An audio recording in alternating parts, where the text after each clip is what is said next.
All parties discussed are presumed innocent until proven guilty in a court of law. This analysis is based on publicly available case status and procedural facts. We do not accuse, we analyze the legal process. And please keep in mind, the content presented in this episode is for informational and educational purposes only. It is based on publicly available records, filings, and news reports. We are not attorneys, and nothing discussed here should be interpreted as legal advice or factual determination of guilt or innocence. All parties mentioned are presumed innocent until proven guilty in a court of law. Please sit back and enjoy the show.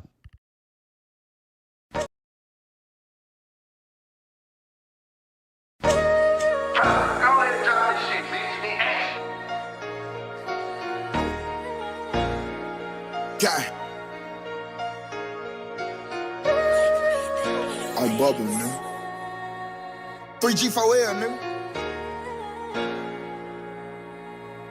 Look. Another state with the game. Got my foot in the sand. Don't mention me in none of your comments. Go pick up your man. Slide and don't say nothing. They go fuck on the bitch. All they know Fats in jail, but they don't know what he did. Fuck the comments in the post. This is real life. If I ever catch a op, he gon' die that night. Bro be tryna tell me chill, no I ain't living right. But he know I'm for the smoke, so don't believe the hype. If I got a step, then it is what it is. Balenciaga print, when I drop the little bitch, got it. Walk over him, and we won't say nothing. Fuck getting them touched, bitch, I'ma crush him, that's what I'm saying. Body bags, I'm corrupted by homicide. Stuck in war, I'm just tryna get you dropped in somebody. Telling the gang it's only us, don't let them in, we do it on their own. Back 3 on everybody and my friend. So I'm riding with this crime. Everybody ain't your friend. Everybody ain't your partner, so I've been putting my trust inside my chopper. It's only us, don't let them in. Do it on our own if we got. Lay in your bushes till the morning if we got to, yeah. 100 pounds, I broke them down, I swear I ran through them. And if a nigga want them problems, we gon' tend to him. I'm in the trenches, relaxed, chillin' with my feet up in my handgun. Niggas just be talking, but ain't saying nothing. I was taught to watch these niggas and keep a pistol. I be damned if I start laying with my nigga, even though I miss him. Niggas acting like bitches, I don't understand them, I don't get them. Got 'em straight out the trenches with some niggas that'll come kill. Remember when my granny told me I'm a man now? She seen a nigga go get it without no hand down. I'm a real nigga, hands down. Stay focused, ain't got time to be playing around. That's a spaceship in, I can hear what they saying now. Good cushion, the L designer symbols all on my belts. Look in the mirror, boy, you good, yeah, I'm just talking to myself. I just be thinking about the hood, like how I came up from there. And we ain't going back, no cost account, I promise, I swear. Yeah, I been going in, early in the morning, stacking up this paper till this shit start getting boring. I kill you, that's warning, my niggas be on it. All the fucking money got these bitches acting horny. Body bags, I'm corrupted by homicide. Stuck in war, I'm just tryna get you dropped in somebody. Telling the gang it's only us, don't let them in, we do it on our own. Back 3 on everybody and my friend. So I'm riding with this crime. Everybody ain't your friend. Everybody ain't your partner, so I've been putting my trust inside my chopper. It's only us, don't let them in. Do it on our own if we got. Lay in your bushes till the morning if we got to, yeah.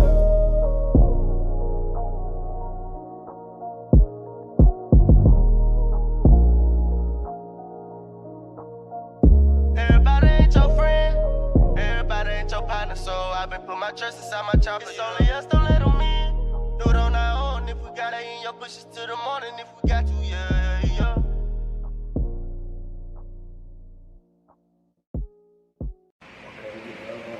Practice on my YouTube. Yo, it's your boy MO3. Man, we're live. We're going down. I can't say that wet cat shit. Hold up. Yo, what it is, man? It's your boy MO3 live in a Dallas Metro play. And if you're tuned in, then hell nah, that shit whack in the bill. Hell nah, fuck this. Going through the other stuff and my partner's dying and all this. You know what I'm saying, man? I got him in here with me. Hello. Oh, that's cold-blooded. You know what I'm saying? So like all them songs, they formed up to an album. Yeah. So it's like, that's a whole body of work. So like, yeah. Who you got on your chain, man? Say their name so they can live a little longer. Man, they gonna live forever, man. That's Roylee, man. That's my boy Roylee. Yeah. Enjoy life, smile every day. Yeah. Yeah, you know Roylee, man. Yeah. Comedian, man. Come on. Yeah, man. That's my nephew. That's BG. That's B Jizzle, man. That's Bubba, man. Yes, sir. That's BG4L. We throwing foes for him, man. Let's go, let's get it, man. Salute to everybody in the building, man. Shout out to the fam, shout out to the set, man. This is Legal Chess number 15, man. Roylee and Bubba. the 219 theory, man. This is gonna be a good one, man. We about to end 2025 off on an explosive note, because y'all already know, man, 2026 got a lot going on, man. The trial could be happening in 2026. You know what I'm saying? I can forecast a lot of updates, a lot of stuff, man. You know what I'm saying? We're gonna have to talk about it in 2026. So we about to go on in 2025 off on a good note, man. You know what I'm saying? Y'all go ahead and hit that like button. You know what I'm saying? Y'all share the live out, man. You know what I'm saying? We do have a goal set. You know what I'm saying? 10 super chats, man. $5 or more. However you want to do it, man. Y'all know it's all love on our end, man. You know what I'm saying? Y'all go ahead and hit that like button, man. Happy birthday to Charlene, man. Happy birthday to Charlene, man. Y'all make sure y'all tell Charlene Smith happy birthday, man. Shout out to the fam. Shout out to the set, man. Shout out to my moderators, man. The generals and the generates. You feel me? Y'all hold it down, man. We finna get to it, man.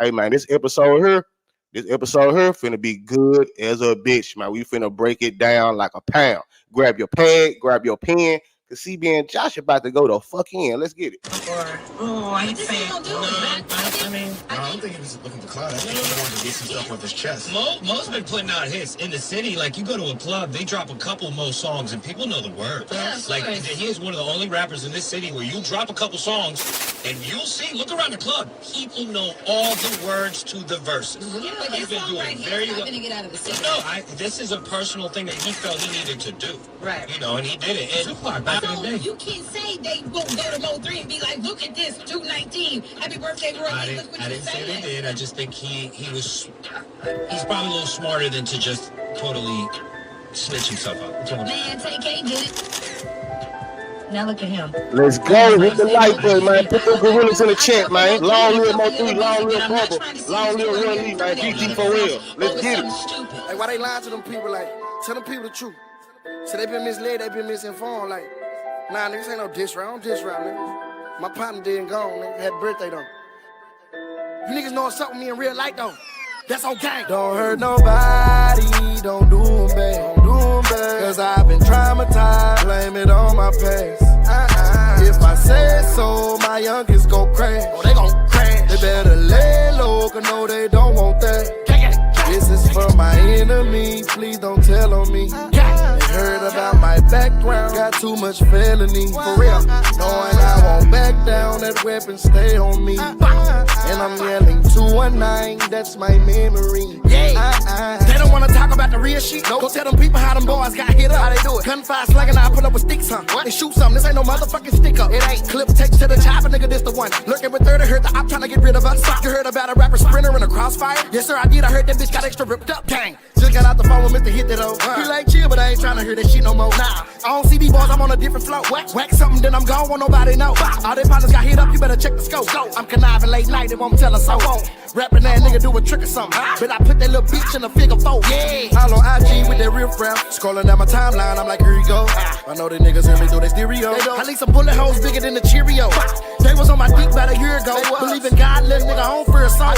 Go and ask them niggas what I do to them. I make it hard for them everywhere they go. Yeah. Don't hurt nobody, don't do them bad. Don't do them bad. Cause I've been traumatized, blame it on my past. If I say so, my youngest go crash. Oh, they gon' crash. They better lay low, cause no, they don't want that. This is for my enemy, please don't tell on me. They heard about my background, got too much felony. For real, knowing I won't back down, that weapon stay on me. And I'm yelling 219, that's my memory. Yeah, every one of these niggas coming to get them, hit them up in the rental. My gorilla not gon' say a thing. What? Talking about slinging it out, I'm moving lane to lane. For real, Calico eat up a nigga like some Raising Cane. I fell in love with my hitter, gotta go pick 'em. It's a lot of these niggas, I'm finna stop them, this what I've been thinking. Couple killers in my circle, know they occupation. We be down there black, it's an abomination. Pretty little chopper, gotta be gold, fam. Hanging out the window when I roll it. You think I got class from a stripper, nigga? The way my young niggas swing their polar range. Bitch, I'm Osama El Chapo. And they know to lay low when the bro in town. Here where I go, they know what's going down. Couple sticks stuck to me when I'm rolling around.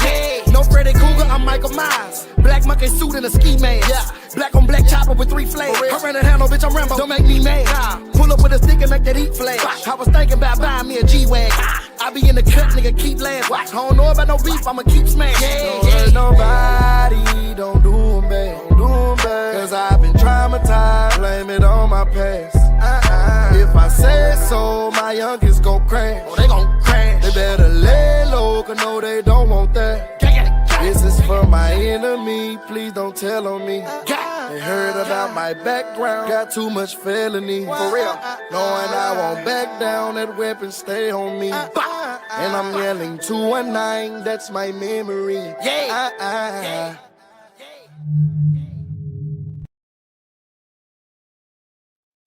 That boy said I'm yelling 219. You know what I'm saying? Long live Roylee, long live Bubba, long live MO3, man. BG4L, man. Y'all make sure y'all keep them gorillas going in the chat, man, for the man of the hour. You know what I'm saying? The reason why we heard, man, the reason why we got some content to talk about, man, every week. You feel me? You know what I'm saying? Salute to all the beautiful souls in the building, man. But first off, man, shout out to my boy Stop 6 Rooted G from the Funk.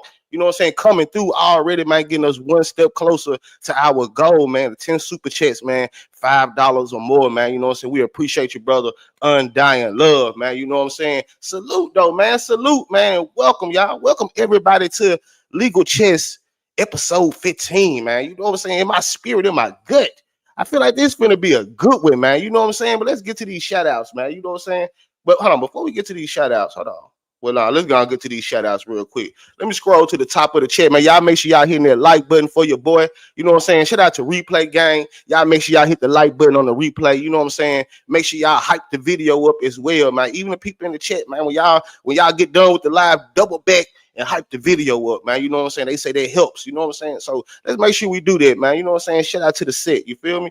You know what I'm saying? Speaking of the set, you know what I'm saying? Salute to my mother's keeper in the building, man. Big sis 4L, man. You know what I'm saying? You know I love you, lady. I messaged you too. I hope you ain't acting funny. You know what I'm saying? But salute to my big sis, man. We got Miss Sheila in the building, man. She said, y'all take a long time to come back.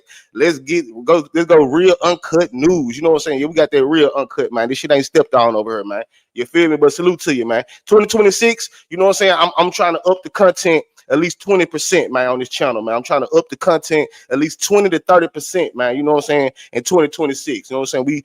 We did some moving around, had some changes that go on. You know what I'm saying? So we got to move around a new schedule, whatever. But in 2026, man, we finna up the content. Even if it ain't MO3 related, we up in the content over here, man. A lot of dope stuff coming, man. Y'all be on the lookout for that, man. You know what I'm saying? My nigga J-Town. What's up, brother? My nigga J-Town in the building, man. So I know Blue Moon Goddess is in the building as well, man. You know what I'm saying? We got my boy the Dunn in the building, man. Salute to my nigga the Dunn, man. Stop buying all that goddamn jewelry on IG, nigga. Nah, just play about. Do your thing, man. And we got Blue Moon, the second half for the Blue Jays, man. You feel me? Shout out to Blue Moon Goddess in the building, man. Shout out to Black Love, man. Her and J-Town rocking out with us, man. We appreciate y'all, man. And we're going to do some updated moderator wrenches, man. Some of the people that are standard moderators will most definitely be managing mods in 2026. You know what I'm saying? I'm constantly looking for new, faithful, and loyal people to add to the squad, to add to the set, man. So you just might get a blue wrench, man. You feel me? Salute to my nigga Big Roast the Toast in the building, man. Salute to my nigga Roast the Toast, man. We got Adjusted Fate, man. You know what I'm saying? Our chat legalese, our chat paralegal is in the building, man. Salute to Adjusted Fate, man. We got Charlene Smith. Happy birthday, Charlene Smith, man. Happy birthday to Charlene Smith, man. Y'all make sure y'all wishing Charlene a happy birthday, man. Salute Miss B in the building, man. You know what I'm saying? Let me get Miss B right. Where Miss B at, man? Let me get Miss B right. Where you at, Miss B? Hold on. I don't know. I'm looking for you. Hold on, y'all. Hold on, man. I'm looking for Miss B in the chat. There she go. There you go, Miss B. Miss B, make sure you drop your link, man. You know what I'm saying? I know how you like your channel and stuff, man. But people over here, man, for the most part, man, we got good vibes, man. We got good energy. You know what I'm saying? So, you know what I'm saying? You might find some people over here you want to bring back to your channel, man. So drop your link in the chat, man. All the moderators, you got a Twitch, you got a YouTube channel, you got a Facebook you be at, man. Wherever you be at, wherever you want people to come find you at, man. Make sure y'all drop y'all links. You don't have to X. You know what I'm saying? You don't have to X, man. Drop your link. You feel me? But salute to Miss B, man. We got Arnita in the building, man. Salute to Arnita, man. Salute, Arnita. You know what I'm saying? Salute to all the new subscribers, man. If this your first time here, man. Salute to you. Salute to you, man. My nigga Nomad is in the building, man. We got my boy Slow Walking Guy in the building, man. Shout out to the bros, man. Shout out to the generals. You feel me? Once again, man, salute to my boy Stop 6, man, for coming through with that $4.99. You know what I'm saying? Helping us out, man, getting us closer to that goal, man. You know what I'm saying? AC Shakura, salute to your love. Good to see you again, AC.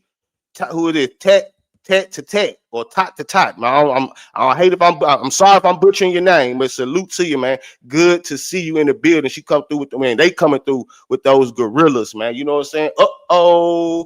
We got the sis Blue Moon coming through with that $9.99. She said from the Blue Jays. Happy New Year. Much love. Peace, prosperity, abundantly for you both. Keep pushing forward. No looking back. 2026 equals 10 equals completion. Man, I heard that, man. I heard that, man. I received that, man. You know what I'm saying? Thank you, sis, for that $9.99, man, getting us one step closer to our goal, man. You know what I'm saying? Memberships are also available. You know what I'm saying? Super stickers, the Cash App open, man. If you over there on Twitch, man, the cheers, all this stuff is available, man. You know what I'm saying? Anything is plenty, man. We most definitely thank y'all in advance, man. But hey, that was a message right there. I received it. You said you did. I was gonna pop out on you. I was gonna pop out on you like 3 and tackle you. Yeah, okay.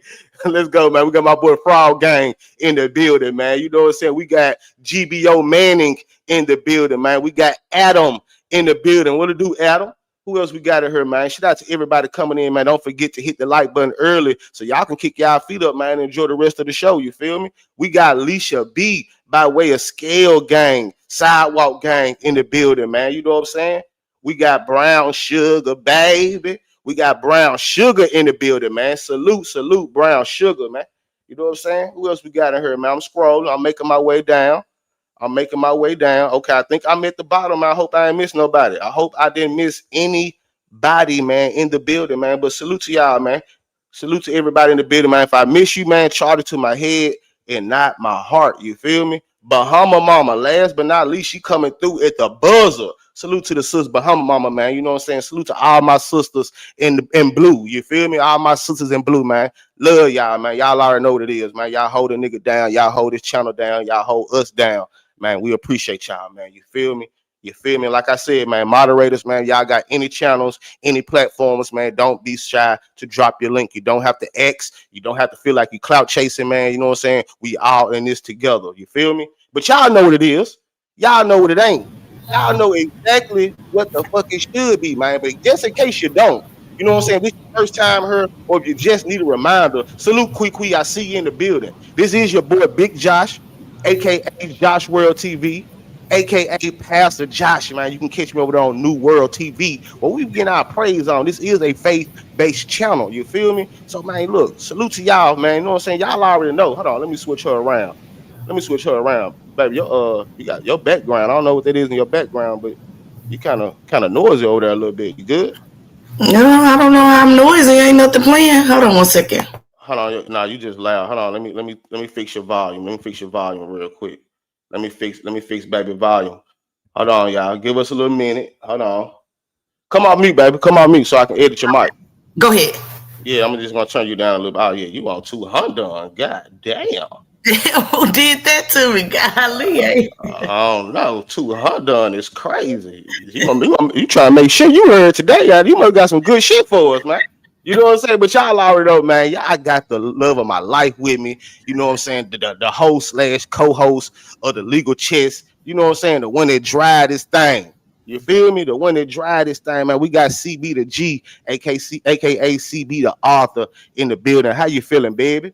I'm feeling good. Salute to everybody in the building. You know, I love you all. Salute. I hope everyone is going to have a happy holiday. You know what I'm saying? We're coming into the new year. I love y'all, and let's get it. All right, man. But before we start the show, and I'm telling y'all, man, this one right here, man, if you in the building for this one, if you gonna catch the replay, this one is gonna be, to me personally. Now I'm gonna let y'all decide, you know what I'm saying? Because we got about 15 episodes in. I don't know which one y'all favorite one, but for some reason, man, I feel like this episode here is gonna be one of the best ones that we did, man. You know what I'm saying? One of the best ones we did, man. You know what I'm saying? But salute to Blue Moon coming through with that $1.99 super chat. You know what I'm saying?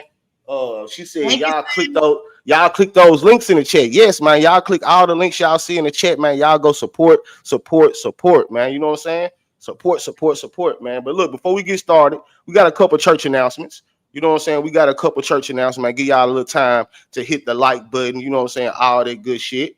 You know what I'm saying? Hold on, let's go up. Let's get to these overlays. You know what I'm saying? First off, you know what I'm saying? Miss Brenda. You know what I'm saying? Ladies. Miss Brenda is coming through, man, with her third round of her high heel competition. Money is on the floor. Money is on the floor. You don't have to show your face. Just show from the waist down. Of course, you got to show your feet, show the heels. You know what I'm saying? Ladies, for the ladies, they got a closet full of heels. You know what I'm saying? Or the one that's going to go buy some new heels. Might got some new heels for Christmas. Go ahead and get into this competition, man. The money is on the floor. You know what I'm saying? Start the year off in a winning way. Win some money on, man. Try to get back some of that money that you didn't spend during Christmas and all of that, man. It's January 24th.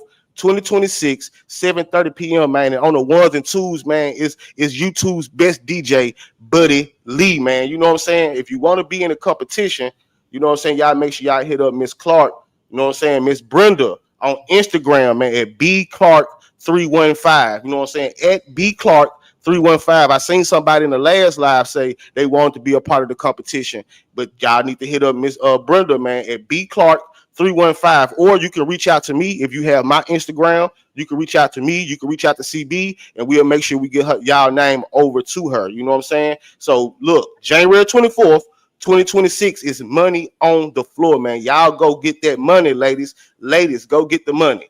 Go get the money, man. You know what I'm saying? And y'all already know, man. Let me get back to the overlays. Y'all already know.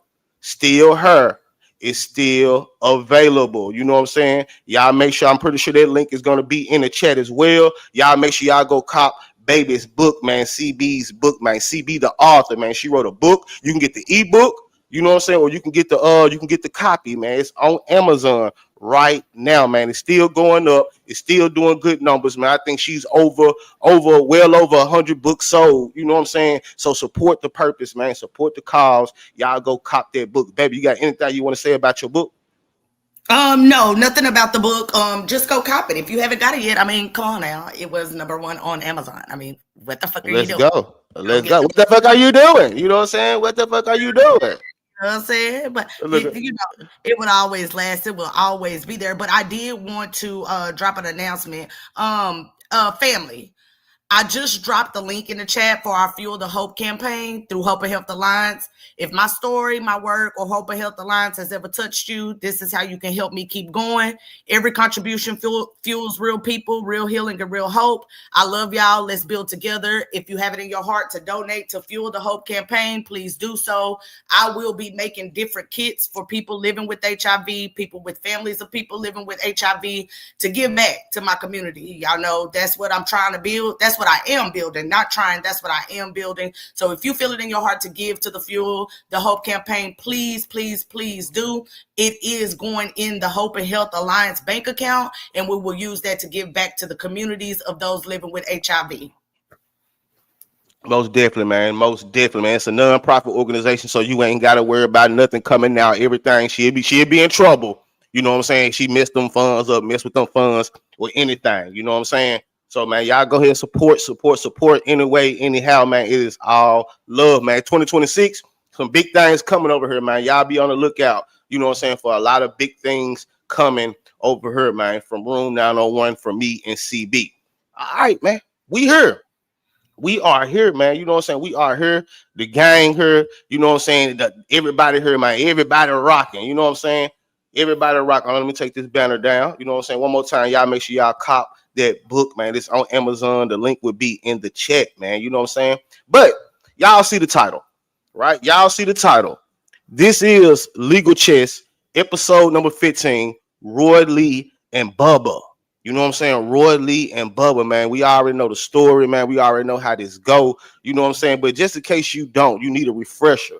You know what I'm saying? And it's the 219 theory. I bet everybody like, what the 219 theory? What is this live going to be about? Man, look, sit back, kick your feet up, hit the like button first. You know what I'm saying? Hit the like button. Please hit the like button and kick your feet up. Let's enjoy the show, man. Before we get into the breakdown and all of this, it's only right that we show y'all for a little quick refresher. You know what I'm saying? Because it's like a little class as well. You know what I'm saying? Everybody come over here to learn. Salute, no love. Salute everybody that's coming in the building. I most definitely see y'all.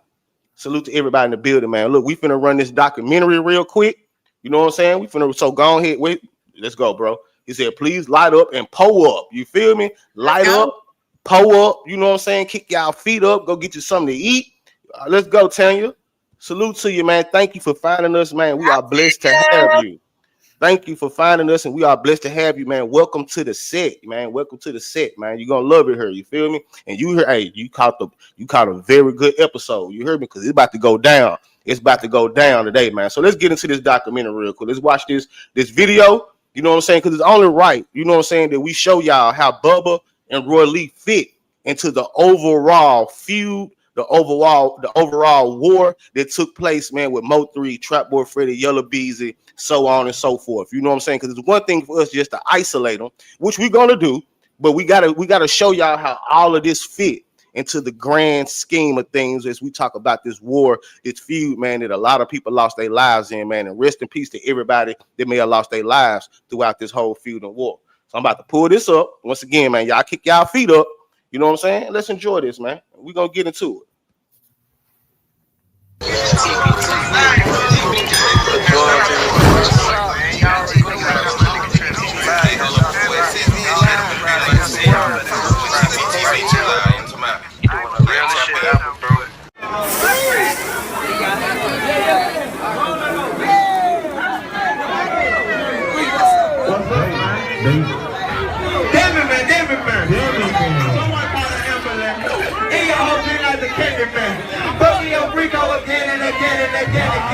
Stop the shenanigans. You pussy ass nigga don't stand a chance. Blow your ass up like the Taliban. I'm from Africa, y'all from Pakistan. I'm pushing that packaging.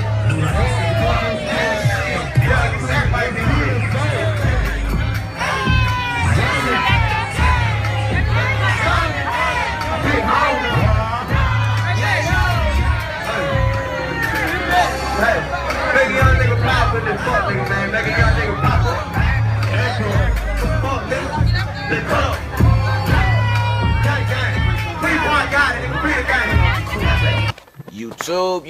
YouTube, what it do? It's your boy Big Trev G. I got a video for y'all. This one here, man, we finna go back and see how it all started, man, with Go Yayo, Trap Boy Freddy, MO3, Yella Beezy, all the way from the beginning, man, because I see a lot of people talking about this shit, TP from the city. So yeah, we finna get into it, man. I hit the like button, subscribe, get me on Twitter, Facebook, and Instagram. Aight, let's go. For real. Is there any, when it comes to the DFW, are there any Dallas artists that you do want to work with? Shit, a few Dallas artists I really fuck with. Trap Boy Freddy, for one, cause I feel like shit. I feel like if you gotta relive what you talk about. Nigga wanna pull up on me, nigga listen to my rap and be like, damn, what the nigga Yayo doing? You pull up on me and I'ma show you. Shit, you wanna hear what I rap about, you pull up on me, I'ma show you. But niggas say, goddamn me, I wanna fuck with Trap Boy Freddy, I feel like he living what he talking about. I been fucking with Lil Running Mother L. And shit, Trap Boy Freddy. This Cross, hold on. And MO3, the other nigga, hold on. Oh yeah, we got some live shit for you right now. His image is one of drug use and violence, yet this rapper was brought into a Fort Worth middle school to get kids excited for STAR testing. The community is angry, saying this is not the influence they want on their kids. The district blames the appearance on a radio station, but the station says it brought in a different artist. Here's News 8's Lauren Zacala. By the sounds of it, you'd think this was the start of a concert. But what you're seeing in these YouTube videos was actually a pep rally for the STAR test at Morningside Middle School in Fort Worth. And this was the man hyping up the kids, a local rapper named Go Yayo. Where's the AK with the heat sick? This is the music video for his hit, Boom God. So I'm still in awe, I'm still in shock. Charleston White and Jesse Taylor, who run a local mentoring nonprofit, are amongst those calling foul on Fort Worth ISD. I done got shot when I was 15, my cousin was murdered all over this rap stuff. Wondering why the school would bring this person to speak to middle schoolers. Very distasteful. Very, extremely distasteful. and someone should be held accountable. She didn't approve that person coming. District spokesman Clint Bond says the school principal didn't know Yayo would be part of the rally on May 6th, saying a radio station brought him. The radio station says absolutely not. Yayo's appearance had nothing to do with them. There was some sort of miscommunication. I don't know what it is, but I can tell you that it probably won't happen again. Another kind of thing we're gonna say, stay in school. 1, 2, 3. Even though Yayo's speech did focus at times on encouraging the kids, White and Taylor worry about what kids will see when they Google him. My beef is not with Yayo at all. My beef is with Forward Fire Steve. Yayo's manager backed out of our interview and did not give us a statement, as promised. In Fort Worth, Lauren Zakalik, Channel 8 News. In 2016, the state of Texas was about to make its presence felt for the second time in the rap game. But this time around, the spotlight will really get shined on the city. Would you look at this? It's a half-pint film, bitch.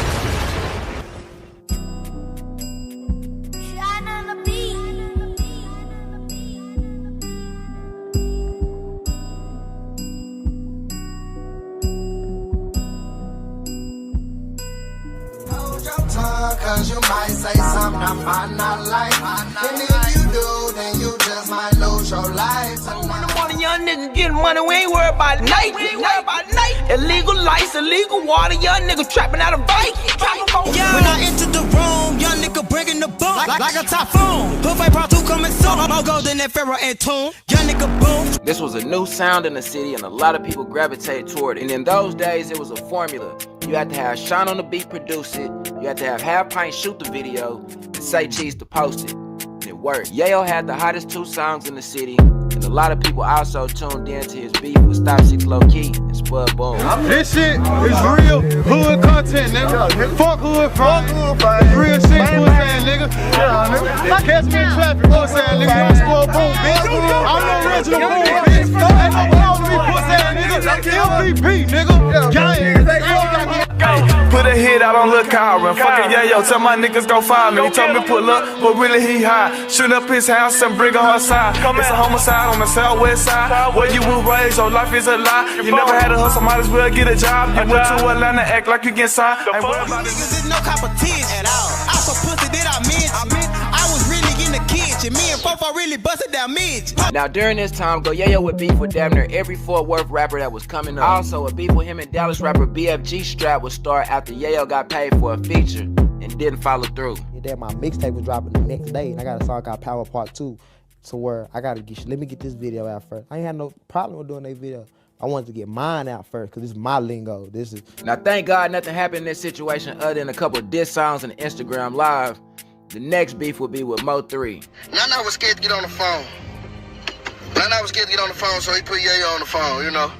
So a couple days ago, Yayo pull up at the studio. Cuban dog. Me, Cuban, and Yayo, we just did a little track real quick. It was supposed to be some low-key little friction between me and Yayo, you understand me, you know? But it really wasn't nothing when it came down.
and you got arrested for that. Yeah. What were they trying to blame you for? A shooting.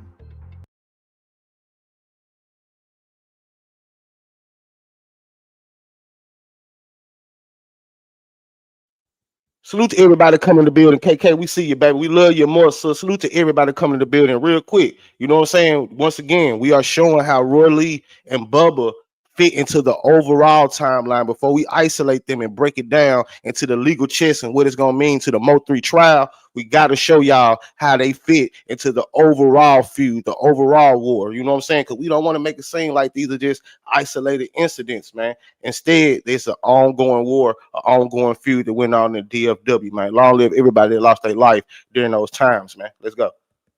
Okay, so you got arrested for that shooting. Yeah. What ultimately happened with that case? It's over. I mean, it got dropped. It's over. It's over. Case. Okay. There's no case. There's no case. Shout out to the phone, man. I still phone before work. I just want to phone with a couple pictures. Now the cold part about this situation is that the man that lost his life was the club promoter. He ain't had nothing to do with they beef. Rest in peace, Herb. When Baby Half got killed, that shit have woke up a lot of you niggas. Let me tell y'all something. When that shit went down with Baby Half, the niggas was right here in the murder, right in the middle. BTs, nigga. Right in the fucking middle. How the fuck did a nigga make it out of Fort Worth, nigga? How the fuck did niggas MO3 and them make it out of Fort Worth back then? I mean, shout out to MO3. What's up, Slime? Shout out to that nigga, cuz. Cause guess what? That young blood nigga didn't do nothing but what a real nigga would have did. If y'all had cornered me in, I'd have killed one of you motherfuckers. I'd have shot down, I'd have shot my way up at this motherfucker. I'd have fought my way up at this motherfucker too, nigga. That nigga MO3 didn't do nothing but what the fuck he was supposed to do. I was mad at the time. But then, that's because I reacted. But when I sit back and I proacted, and I thought about what the fuck just happened, I couldn't even blame Cuz for being a real nigga. Blood, I couldn't blame Blood for being a real nigga. Because of the situation he was put in. He was put in a situation not to prove he was what he was about, but to show you niggas that's what he was about. You niggas put him in a situation and didn't even show that y'all was about that and got a nigga killed that didn't have nothing to do with it. As bad as we all want to see Mo3 on Pick 6, after all that happened, there's no way it would have worked out. Meanwhile in Dallas, a beef will begin to sizzle after Yella Beezy and his crew jumped comedian Roylee after Roylee made comments about Yella Beezy in an interview. Hey, to start this off, man, how did all the drama pop out? I thought y'all was all right at first. Yeah, I did the Real Life Street Star interview. You know, I'm talking about Tupac, Biggie, and you know, just all that. But then I guess everybody caught it when I said you can claim Oak Cliff America till you go to till you get robbed. You see what I'm saying? So I guess everybody caught it. So I did an interview with Hit That Name, and he called up there. You know, like you ain't go to school in Oak Cliff. He ain't go to schools in Oak Cliff and all that. So he ain't, you know. So now I seen him at King of Diamonds, and he tried to sneak me. And shit, I got jumped a little bit by his partner and them, but he ain't hit me, so that's why I want to fight a one-on-one. Fuck that, Roylee. Where you from? Dixon. Oh, where he from? He from Lancaster. No, where you from? I'm from Dixon. I ain't hating. I did an interview and I was talking about some shit. I ain't lying in the interview. But if I ain't lying in the interview. Go check it out, Real Life Street Stars. I ain't lying. Now all Roylee wanted to do was fight Yella Beezy head up. He even offered the boxing for $12,000. Boy, what the fuck is you over here doing? Getting ready for the fight, $12,000. Boy, you as dumb as you look. $12,000, trying to get ready for it. What fight you getting ready for, boy? For the fight, trying to get this shit out of my chest. Ain't nobody gonna fight. He ain't gonna fight? No. So you telling me he's a grown man, he ain't gonna step up to the plate? I don't know about none of that. I just know he haven't responded. I've been watching. It's not a fight. You childish. Let's stop. I'm not childish. Boy, come on. I'm ready to knock something What out. is you knocking out? I'm ready to knock him out. I'm ready to win. The winner, Roylee, the comedian. Knocked out a motherfucking rapper. Boy. Why I can't do that? Why I gotta squash something and they the ones jump me? Why I gotta do that?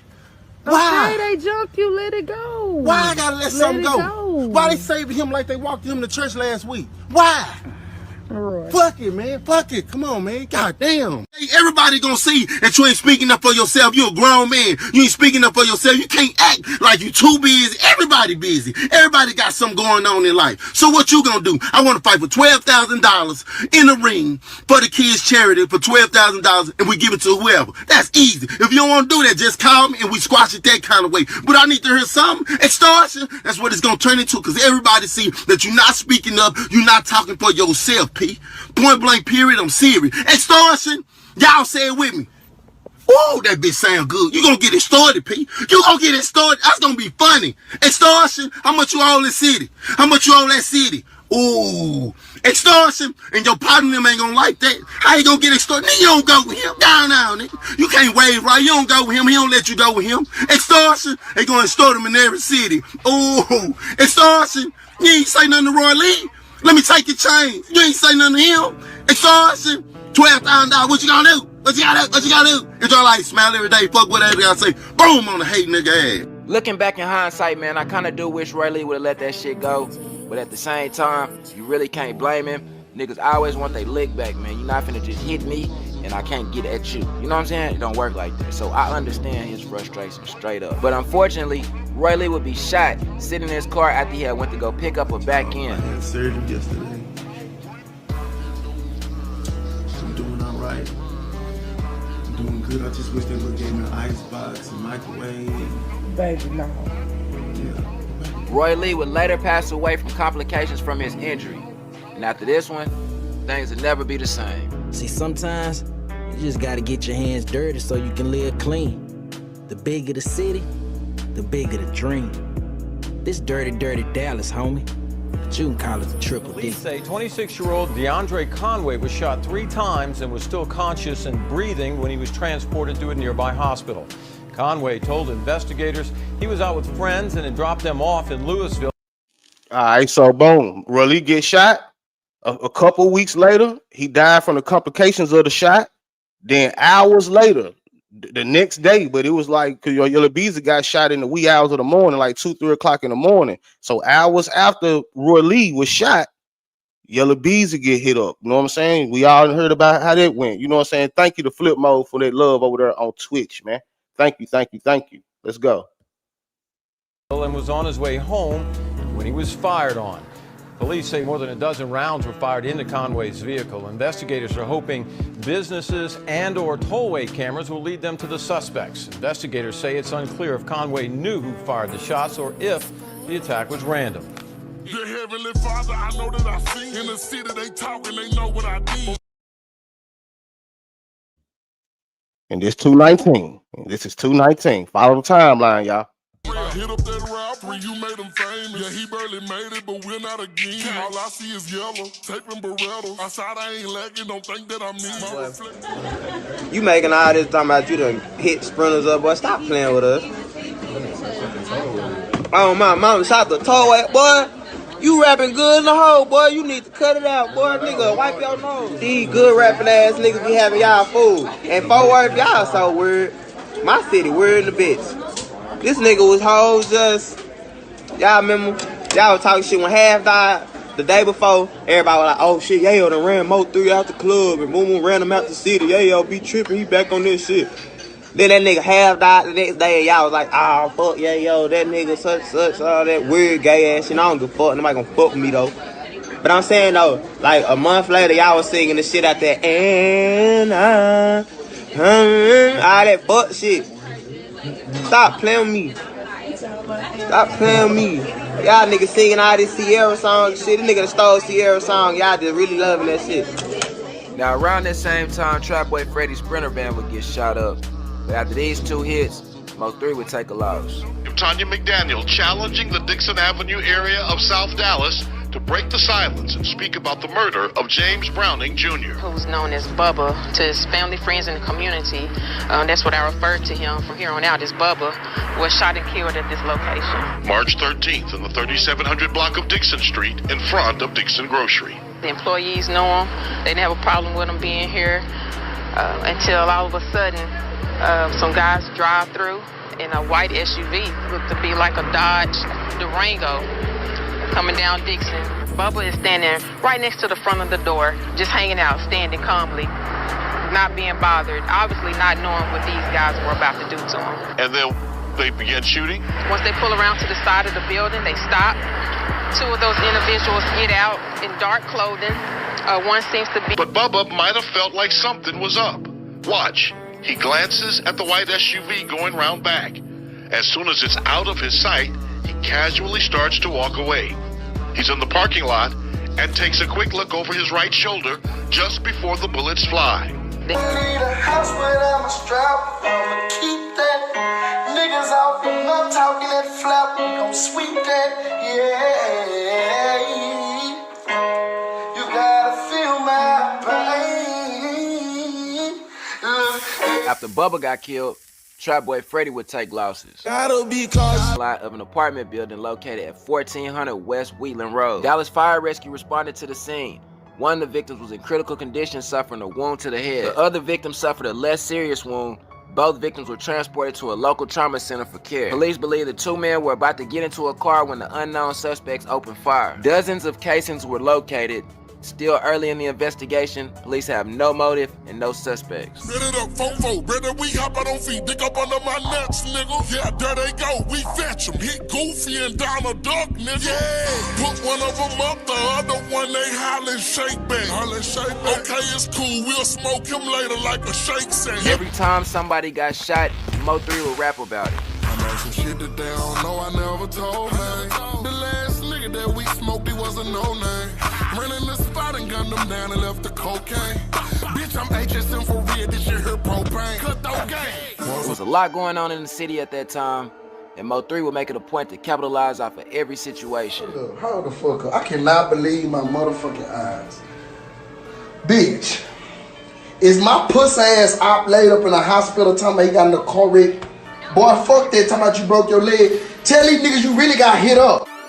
Yeah, puss ass nigga. Bitch ass nigga, you capping. Nigga, you got hit up.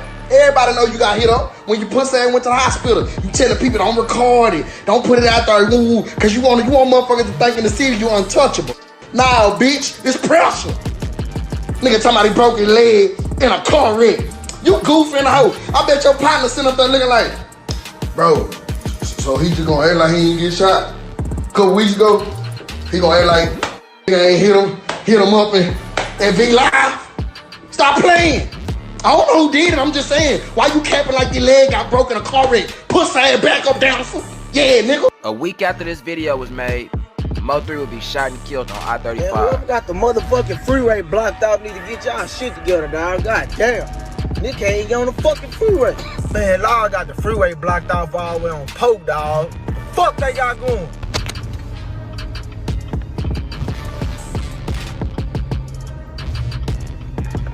What's happening? Yeah, I got my brother shit today. I'll be covered in. Just fucking around. Fuck around. Finna pop some bottles, bitch. It's bottle popping time. House party time. Butt naked time. Yeah. A Dallas rapper was murdered outside of his car on I-35 near the Dallas Zoo. Hello, I'm Steve Eager. I'm Heather Hayes. It is a stark example of the city's struggle to control violent crime. Police say the victim, a hip-hop musician named MO3, was approached by the killer on I-35. Both men stopped their vehicles. The victim got out, took off, started running, but was shot several times on the highway. A bystander inside another vehicle was also hit. Police arrested Keywan Dontrell White for the murder of MO3. According to the arrest affidavit, a witness contacted police during the investigation and provided information that led to the arrest of the 22-year-old suspect. White, who goes by the name King Banzo, was taken into federal custody on charges of murder and prohibited person in possession of a firearm. At times, I wonder how things would have been if MO3 would have never went to federal. Or if Yella Beezy and Roylee would have just fought and got out the way. Or why didn't MO3 and Roylee just leave them niggas alone? You can sit and wonder all day.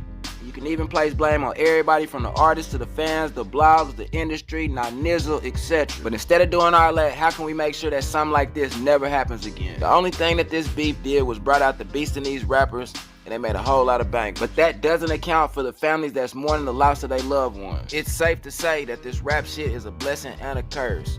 Rest in peace to all the fallen. But until next time, y'all hit the like button, subscribe, get at me on Twitter, Facebook, and Instagram. Aight, let's go. I ain't want nothing more, bro. See, I understand the game and the bigger picture, like with the higher ups. See, when you get around the higher up, your mind expand. They show you shit different, how to look at shit. But bro, it wouldn't have been nothing better for the city, just for the culture of Dallas, if all them niggas could have got along. I'ma see it. I ain't afraid to see it. Gotta think about it. 2015, shout out Ticketmaster. We seen it.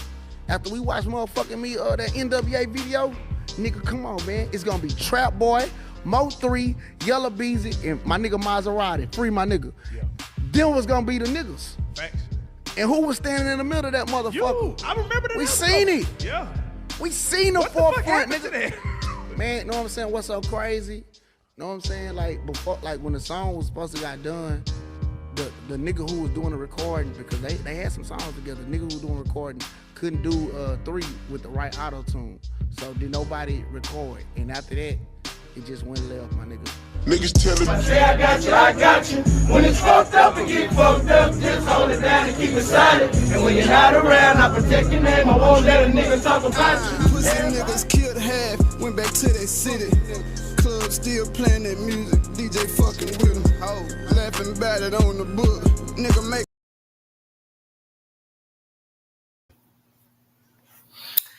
All right. Salute to everybody coming in. Please make sure you tapping on that like button. Baby, go ahead. All right, man. Okay. You know what I'm saying? There was a good documentary, man, to show y'all the overall feud, the overall war in Dallas, as they call it, man. The whole overall war in the DF Dub. You know what I'm saying? But the main parts, you know what I'm saying, that documentary that I wanted to make sure we lined up, you know what I'm saying, in that documentary was when Roylee died and when Bubba died. You know what I'm saying? And the stuff that happened in between there, like Yellow Beezy being shot, you know what I'm saying, MO3 made 219. This the overall, this the part we about to isolate. We about to pull that part out of that documentary. We about to break it all down for y'all, man, and how it's going to relate to the actual MO3 trial. You know what I'm saying? We only got 79 likes, though, man. I know we get 20 more likes. I know y'all, some of y'all might be caught up in the content, watching on your TV or something, man. Just take this time out right now. They hit the like button, man. Let's get to 100 likes at least. You know what I'm saying? At least 100 likes, if not more. Y'all gonna run the likes up, man. You know what I'm saying? So you can get back to enjoying the show, man. You know what I'm saying? So let's get to it, baby. Let's get to it. You know what I'm saying? Let's run them down. Let's take them down through that. All right. Salute to everybody. Welcome to MO3 Legal Chess, episode number 15. Roylee and Bubba, the 219 theory. Sit back and enjoy the show. Let's get it. We're going to start right here. All right. We're going to start right here. Y'all don't laugh at my people. Y'all already know. If you need a visual, here's my visual. But do not laugh at my people and how they made my people, okay? This is just for reference purposes, okay? AI be tweaking, man. AI be tweaking, but it is what it is. All right. So a little motive timeline. What this episode is about. Of course, it is about Roylee and Bubba. MO3's last close friends, Roylee Pate, 2018, and Bubba Brown and Jr., 2019. Those are the years that they, unfortunately met their demise. Then we had the revenge raps. It follows. MO3 made songs about avenging them and retaliating against their enemies. You know what I'm saying? So after their deaths in 2018 and 2019, we have the revenge rap that follows, okay? Then we have the deadly feud. You know what I'm saying? There was escalating conflict with Yellow Beezy, who's now charged in MO3's murder, all right? So here we have a visual of the cycle of retaliation leading up to MO3's death, all right? So if you like me, you need a visual, this is a little bit about what the episode is about, okay? Let's get to it. Why this timeline matters. In homicide cases, motive is not required, but when a prosecutor has a clean, emotionally powerful timeline, it becomes one of their strongest storytelling tools for a jury. Here's how this particular timeline fits into that. And real quick, baby, before you continue, Go ahead.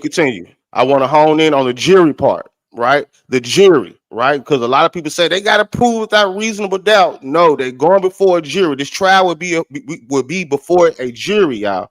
Keep that in mind. It would be before a jury. Yes, you have to prove things without reasonable doubt, but if you could persuade, you know what I'm saying? You got to persuade a jury. You know what I'm saying? And the best way to persuade a jury, yes, are the facts, but you got to have a strong motive as well. So let's get into it. All right. Right here, we have the step-by-step legal significance. Pay attention, y'all. 2008, Roylee Pate is killed. 2018. I'm sorry, 2018. My apologies, y'all. 2018, Roylee Pate is killed. Roylee is Mo3's close friend. There is known hostility between Roylee's circle and Yella Beezy. Hours after Roylee's death, Yella Beezy is shot. We're going to play a video for y'all, and then we'll get back into it. I just got shot, y'all. I'm okay. I got shot in the leg. Enjoy life, smile every day.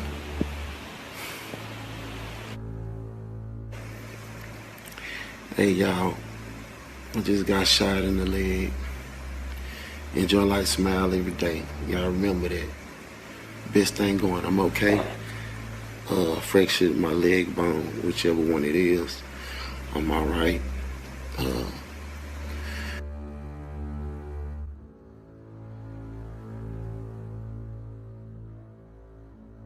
Intense moments very early this morning on a North Texas highway. Louisville police now looking for the person who fired more than a dozen shots at about 3:30 this morning on the Sam Rayburn Tollway.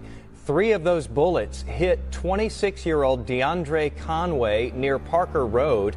We're told he was conscious and breathing, though, when police got to him. Investigators haven't yet released a description of a suspect here, but they are reviewing video from cameras that are planted all along that tollway. The search also tonight continues for the person who opened fire on the Sam Rayburn Tollway, wounding a man.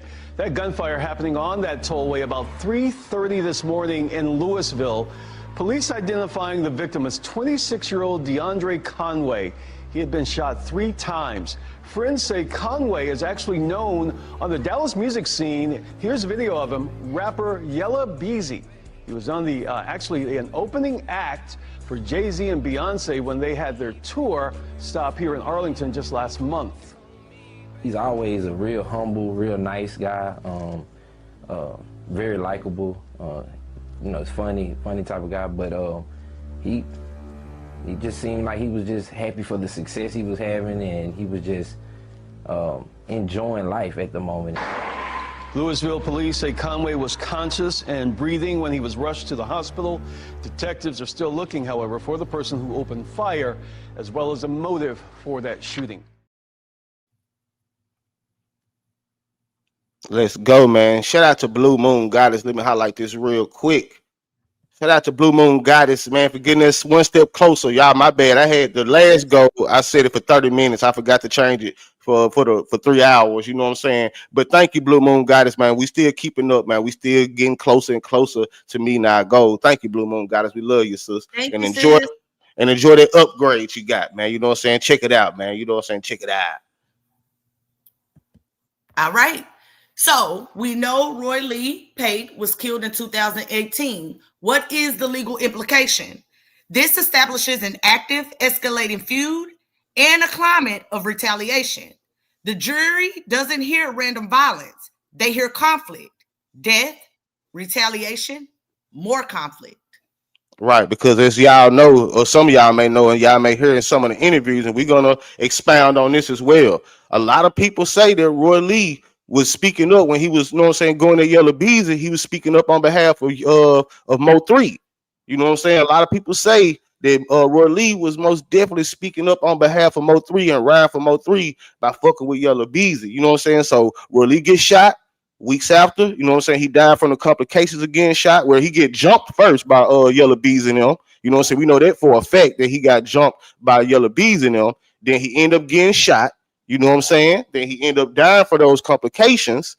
You know what I'm saying? Then hours after he ended up dying for those complications, Yellow Beezy gets shot on the tollway. You know what I'm saying? Now let me play this real quick. But I'm finna improvise. Let me play this real quick. You know what I'm saying? Remember, he got shot on the tollway. Y'all by myself, like after the club, because I was finna go home. Like, we were deep at the club, but like just like when I left, I was by myself. Caught him lacking at the club. I'm in motion. Guess what I'm told? Like, everybody know, like, when you leaving the club, you gotta be looking, like, through your rear view. So when I'm looking down, that's when I guess the car put up beside me, just start letting into the car or whatever. All this traffic did them dirty. Shots fired. My window open. Like, something just snapped me, like, let me know what was going on. I can just hear, like, see the gunfire, just left hand, I think, like, one of the bullets hit it, and that one made me, like, swerve. You know what I'm saying? So I swerved and I spun out, and I crashed the car. Watch that nigga spin around. Kept on rolling. I'm on some motion. It came out my back, like, right by my spinal cord, and then came out, like, by my heart. It's a miracle. Blessing. All right, man. Let's go. Let's get it. I just want to play that for y'all just to paint the picture. All right. 2019. Bubba is killed. Bubba is another close friend of MO3. The feud narrative deepens. MO3's personal losses stack up. We gonna play a video for y'all? No, you can keep reading. I ain't gonna play this video due to the graphic, you know what I'm saying, the shooting and all that. I don't want to play with it, you know what I'm saying? But we weren't gonna play nothing but the news clip that y'all just seen in the documentary when Bubba gets shot. Y'all know the guys hopped out the white SUV shooting the guns and all of that. And for some reason, the news show all of that. You know what I'm saying? And I don't want to play with the channel. You know what I'm saying? Playing that clip. But y'all know what we talking about. All right. So the legal implication of Bubba being killed in 2019. Now the prosecutor can frame MO3 not as just an artist, but as someone emotionally invested in the conflict, carrying unresolved grief and anger into 2020. All right. Yeah, and we all know what happened in 2020. Let's get to it, baby. Go ahead. No, go ahead.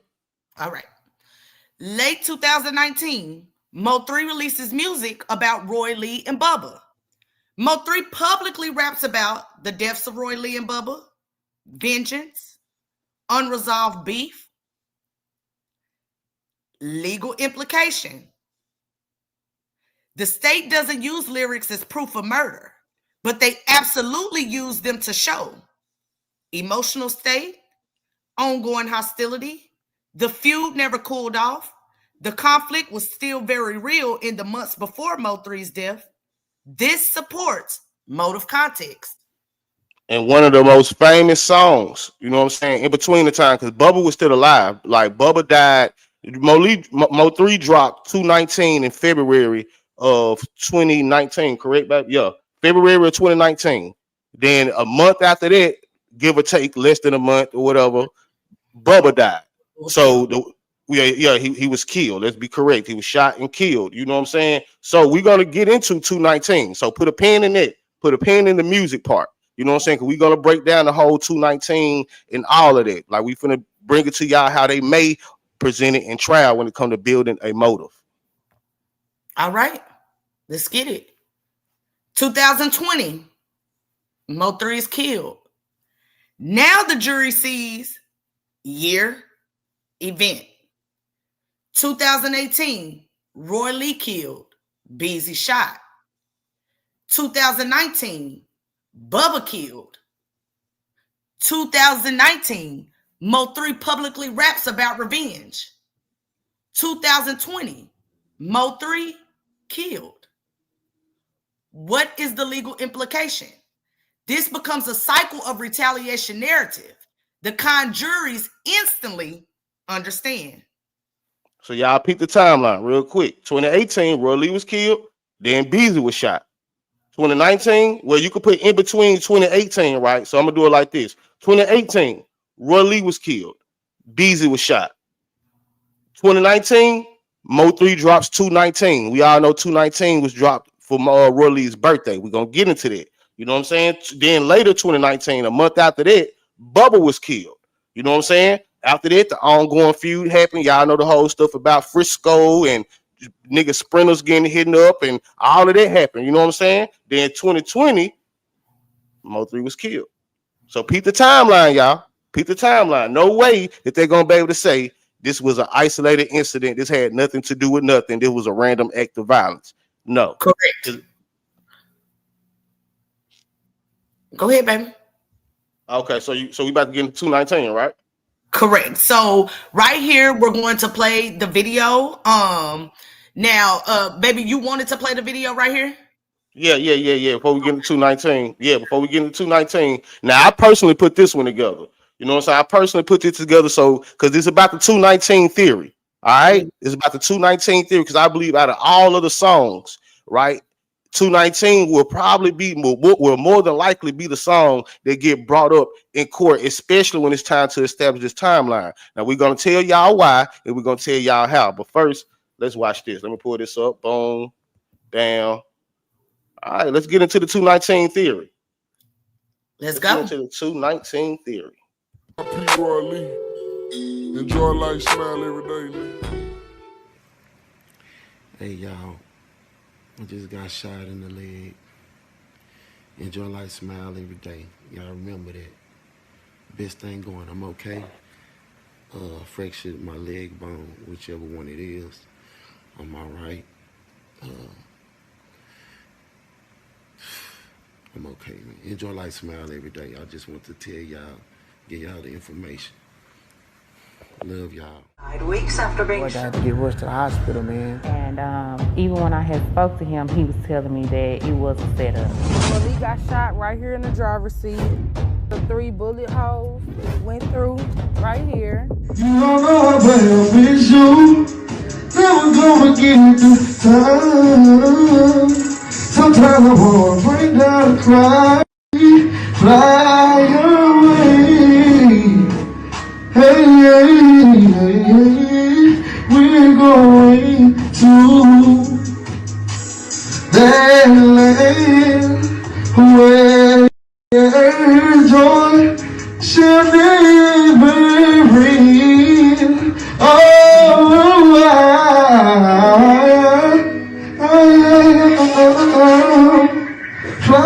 Louisville police say at 3:38 this morning they got a 911 call from a driver saying he'd been shot multiple times by someone in another vehicle in the northbound lanes of the Sam Rayburn Tollway at FM 544. Police say 26-year-old DeAndre Conway was shot 3 times and was still conscious and breathing when he was transported to a nearby hospital. Conway told investigators he was out with friends and had dropped them off in Louisville and was on his way home when he was fired on. Yeah, I was by myself, like after the club, because I was finna go home. Like, we were deep at the club, but like just like when I left, I was by myself. Caught him lacking at the club, I'm in motion. Guess what I'm toting? Like, everybody know, like, when you leaving the club, you gotta be looking, like, through your rear view. So when I'm looking down, that's when I guess the car put up beside me and just start letting into the car with it. All in traffic, did them dirty, shots fired, my window open. Like, something just snapped me, like, let me know what was going on. I can just hear, like, see the gunfire, just left hand, I think, like, one of the bullet hit it, and that one made me, like, swerve. You know what I'm saying? So I swerved and I spun out, and I crashed the car. Watch that nigga spin around, kept on rolling, I'm on some motion. It came out my back, like, right by my spinal cord, and then came out, like, by my heart. It's a miracle. Bless One of these rappers, I'm finna talk them out. Internet beef, I decline it. But in person, pull up, then I walk them down. First we hit up that rapper, then hit up that trimmer. I know all about they little highlight. See everything that go viral? No. Or do somebody gotta call you and ask you, girl, you ain't see such and such? Yeah, I don't see everything. All right then. Somebody ain't never called you and say, so you ain't see such and such? But let's keep it real though. That's the guy that people alleged had something to do with Roylee. So of course, if he's the one that they think had something to do with Roylee's death, then if you are going to know, because they're gonna be on the phone. Yo, Mo3, that's what happened to Beezy. And I think it's also the fact that nobody else. No, we haven't heard any other rappers out of the city come out and say something about it. Like, you was the first one to come out and, like, put it out there. So, of course, all eyes are like, Mo3? Like, what? You know, he actually speaking out, he got something to say. So, I think that's why, you know what I'm saying, all the attention came back on you. Like, so he must know something. First of all, I'm being artistic. It's an artistic visual. I paint the picture. People relate to my music because I speak the real. You get what I'm saying? Right. First of all, it's a testimony. I'm just telling y'all what people is telling me. You get what I'm saying? Like, I ain't saying, oh, I did this or I got beef. First of all, who said that song was about them? 219 is Roylee's birthday. Oh, yeah. Give me a break. Who said, hold on, who told me? So my intelligence. Who told y'all? My house Who and told tell me hold on. that song is not about BZ when you clearly made the reference to Yella. You made. I said Yella tape to the internet. I was in LA when they dropped. I was in Beverly Hills eating a nasty steak. They cost $400. I'll never eat it again. I told them we could just with the Popeyes. Row house. You understand? Easily. And then I was like, this is a steak. You know what I'm saying? This ain't no Dallas steak. You pull up, get you $1 real quick, cheddars or something. You know what I'm saying? I dropped the song. People telling me, but when you come back, you know, just go on, snatch your crown. We done shined it up for you, baby. You the king. So I'm like, what's going on? Like, I'm just talking about my partner's birthday. 219, my partner's birthday. I've been glad everybody been stopping me saying, what's some people go to jail right here. You get what I'm saying? We gotta ask the questions that people want to know. Because of course people gonna be like, I heard Yella. Rapper, you made him famous. Yeah, he barely made it, but we're not again. All I see is Yella. Take them around. Hey man, I ain't got no smoke out here, man. I'm listening. First of all, let me say this live on radio. I am friendly. I'm so scary. Like, I'm friendly. I ain't about none of that. You get what I'm saying? I said yesterday. Why would you just say that? Because, you know, with someone, and let me tell you, 219 is a hot song. It is. It is a hot song. It is. And so, in no means you want somebody to hear that hot song and then visualize that you don't want no smoke. Yeah. Then you're joking and you're like. Turn me up. Interviewers be asking me like, what's up with you and these rappers in the city? I don't fuck with none of these bitch ass rappers, nigga. They scared of me. That's on gang. For one of these rappers, I'm gonna talk them out. Yeah. Internet beef, I decline it. But in prison, pull up, then I walk them down. First we hit up that rapper, then hit up that trimmer. I know all about they little hideout. A Dallas homicide detective is calling out South Dallas to speak about the murder of an unarmed man gunned down outside a convenience store. The detective released video of the March 13th attack on James Browning Jr. to Fox 4's Sean Rabb, hoping to generate some leads on the killers. Sean in now with the video and tonight's trackdown that you will see only on Fox 4. Sean. Heather, Detective Tanya McDaniel calling on South Dallas to do what James Bubba Browning Jr. can't. Tell her who killed him and why. Going through the other stuff, and my partner's dying, and all this. You know what I'm saying? I got him in here with me. Hello.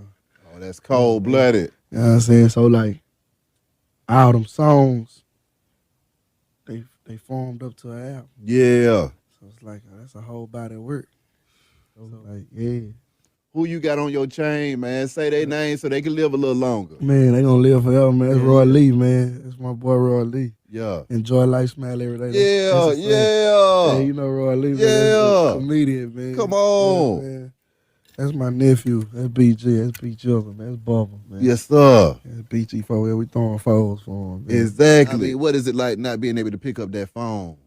Man, it's crazy. That hurt, bro. Like, especially this last death right here. Like, when I got this chain, yeah, he went with me to go pick it up. I got my chain, bro. What's up with you and these rappers in the city? I don't fuck with none of these bitch ass rappers, nigga. They scared of me. That's on gang. Tell them I'm ready, don't hide me. It's up and I don't wanna talk it out. Get there. Hello. Yeah. Oh yeah. Oh, hello. Get there, man.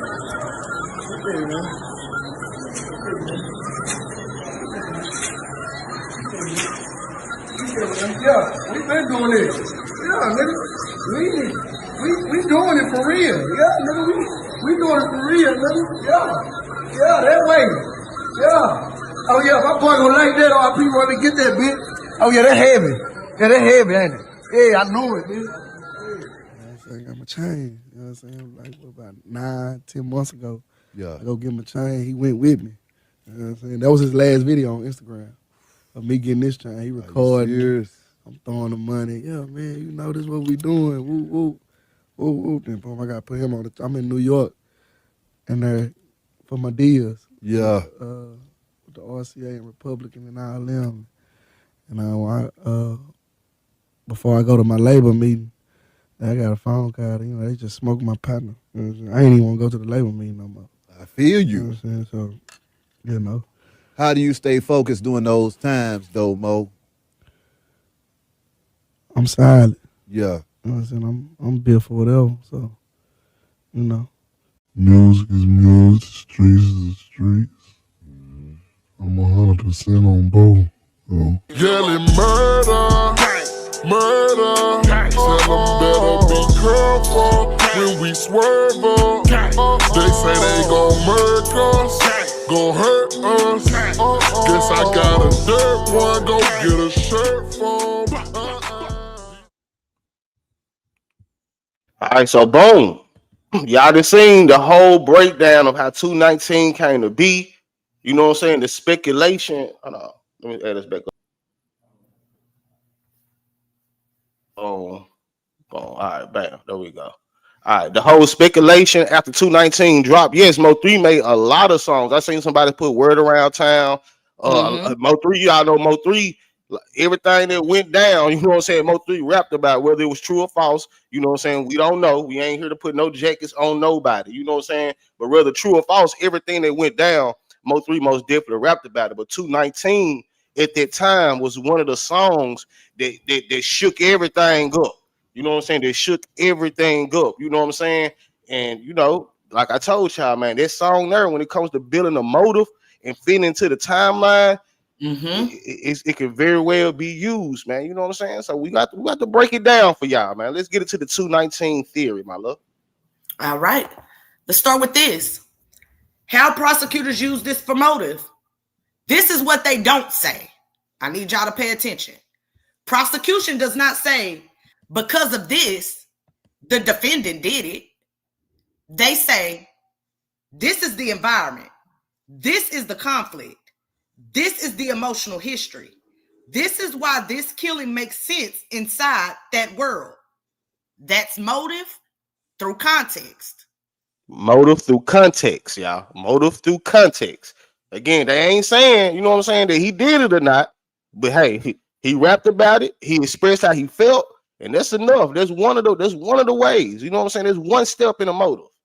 Fact. And I want to add, they're not saying because of Roylee and Bubba being killed, Yella Beezy did it.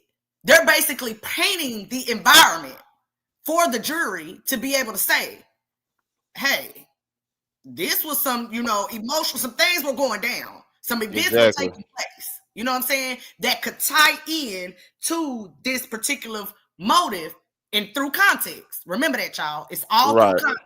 Okay? It's all about how they paint it to the jury. Right. And salute the scorekeeper, man. Shout out to the home team, man, for those cheers over there on Twitch. Thank you, thank you, thank you. And remember as well, y'all. Thank you, scorekeeper. And remember as well, y'all, when you're facing a jury, yes, you will want to aim to prove things 100% factual. But because you are facing a jury, you can also persuade them through stories and motives and narratives. You know what I'm saying? You got to have facts and evidence to back it. You know what I'm saying? Which they do. They have the money, they have witnesses, they have all that. You know what I'm saying? But having a strong motive helps out, you know what I'm saying? Helps out everything else. You know what I'm saying? So we get into the 219 theory / the 219 motive and how Roylee and Bubba and them might have shaped the whole timeline and motive for the state. All right. Let's move on to the next slide. Why is this powerful to a jury? Humans understand stories better than facts. This timeline gives them a beginning, Roylee, a middle, Bubba, music, beef, an end, Mo3. It feels intentional, not random. It's facts. So if I had to explain it, right? If I could explain it for our audience, right? Let's do a little bit of legal chess framing, right? Let's go. This timeline doesn't prove who did anything, okay? What it does is explain why the state believes this wasn't random. All right? Y'all follow me. All right. When you show a jury years of unresolved conflict, public threats in music, retaliatory violence, and personal losses, you are building a motive narrative that makes the crime understandable in the jury's mind.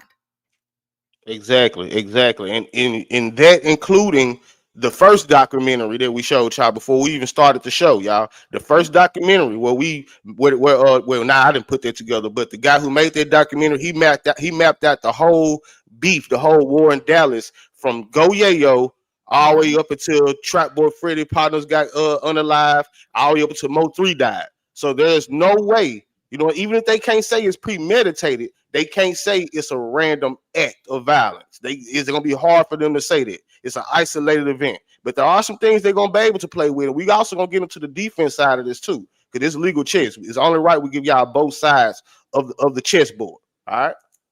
All right. Let's move forward.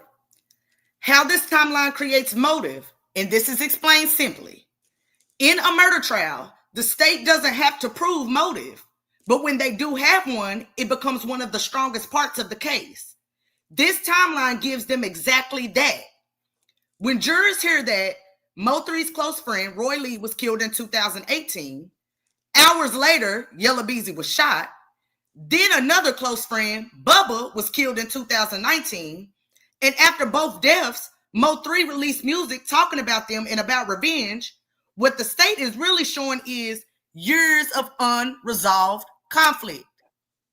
Yes, facts. They're telling the jury, this wasn't random. These people had history.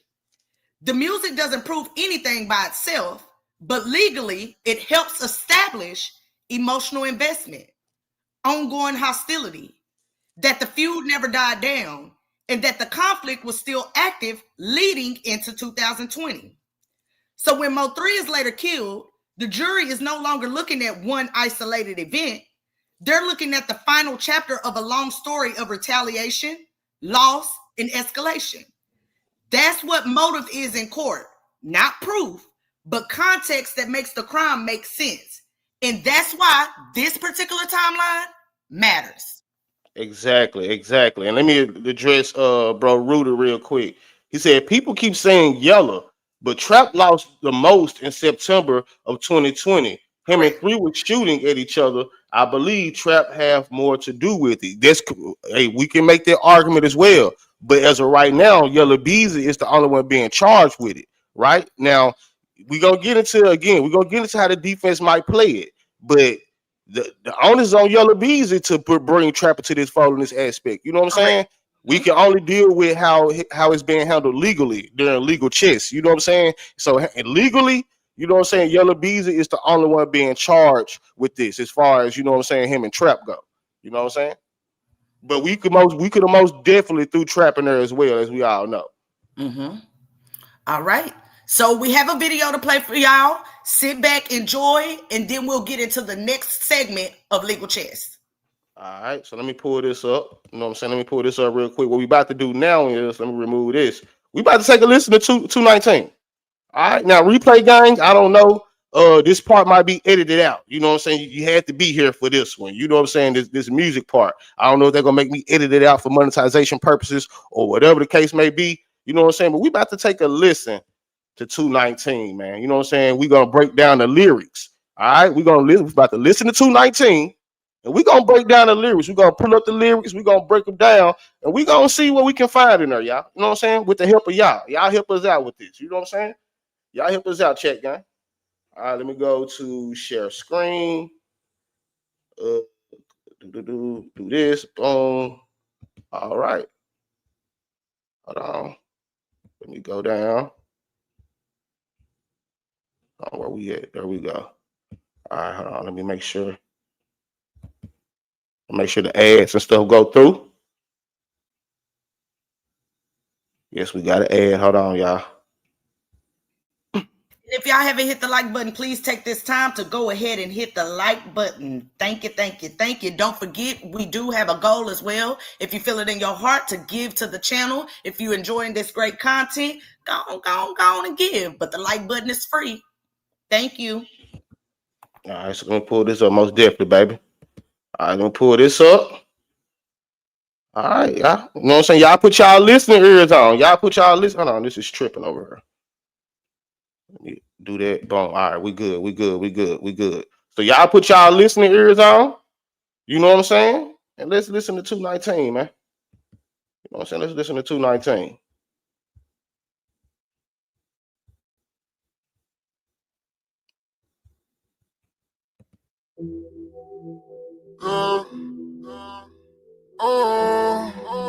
Can y'all hear that?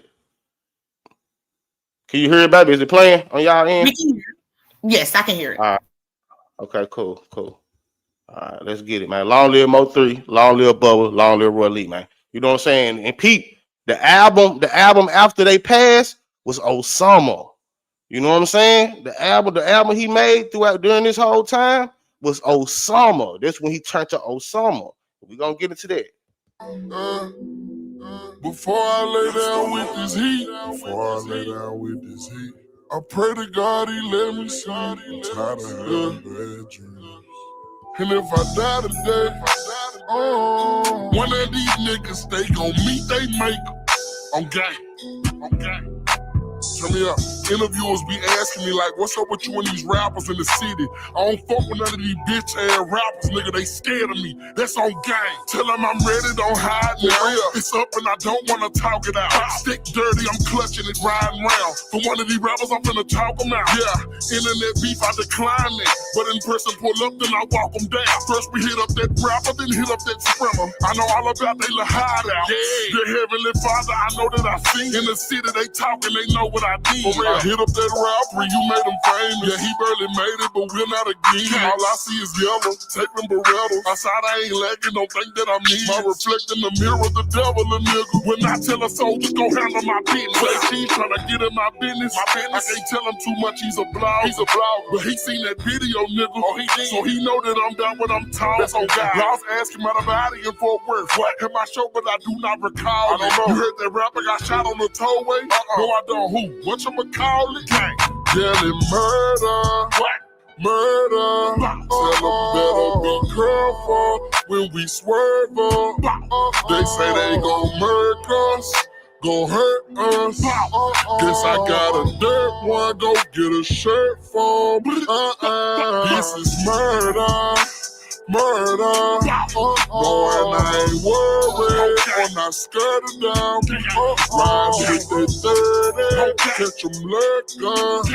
Guess I gotta do something. Go get a shirt for me. Heard that they keep talking reckless. Oh, they talking outside of their neck.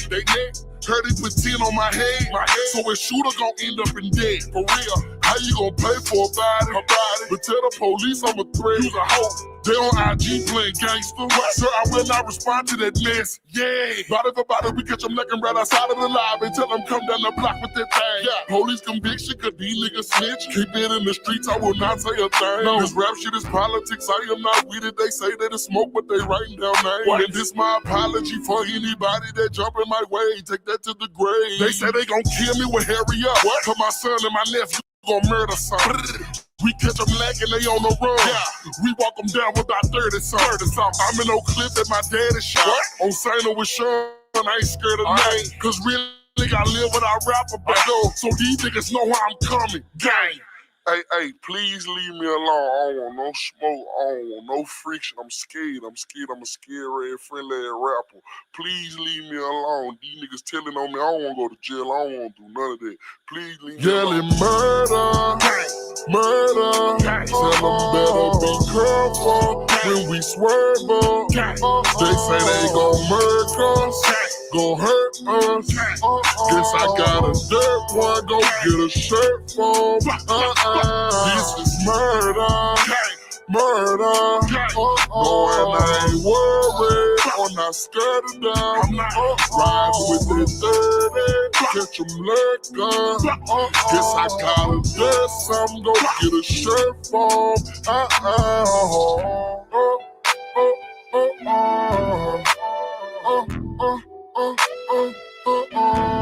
I can hear my granny say, yeah.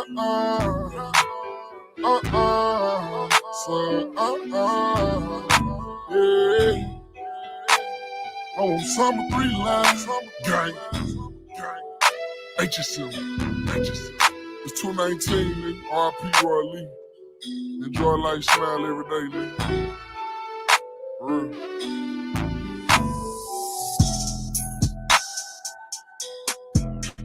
All right, y'all. Them motherfuckers so hard on my mama. Yeah, that bitch damn. So goddamn hard. Oh God, I ain't gonna lie to you. That boy was in straight demon time on that video, man. In that video, man. You know what I'm saying? The look in his eyes, like the whole. Man, they captured that motherfucker nice. The black and white, man. He did that one. He did that one, man. All right, so before we get into the lyric breakdown, that y'all heard a lot in that song. You know what I'm saying? I know a lot of people been heard 219. You know what I'm saying? They've been heard this song. You know what I'm saying? But according to the timeline, remember this happened. He made this song for Roylee. Y'all heard him say it in the song 219. The shit, part of the title of the song is 219. Happy birthday, Roylee. So we know for a fact that 219 was about Roylee. All right, that's the first fact that we know for a fact that 219 was about and was for Roylee. And in that song, he talked about a lot of gangster shit. You know what I'm saying? They try to clown 3 for that. You know what I'm saying? But shit, in his passing, god damn it, hey, like you said, them niggas still getting hunted by a lot of this shit. You know what I'm saying? So let's go. Let's get to the lyrics. All right. Let's get to the lyric breakdown. Let me drop this one. Let me stop sharing it. I'm gonna pull up this other tab. And we're gonna get to the lyrics. Now, baby, when I get to the lyrics, you're gonna have to you know what I'm saying, watch the chat. You know what I'm saying? Chat, help us out too. You know what I'm saying? Help us out. You know what I'm saying? Y'all voice can be heard. You know what I'm saying, baby? You see anything, you know what I'm saying, in the chat, you know what I'm saying, highlight it, whatever the case may be, because I'm gonna be in the other tab. Let's go. All right, boom. Let's go 219 lyrics.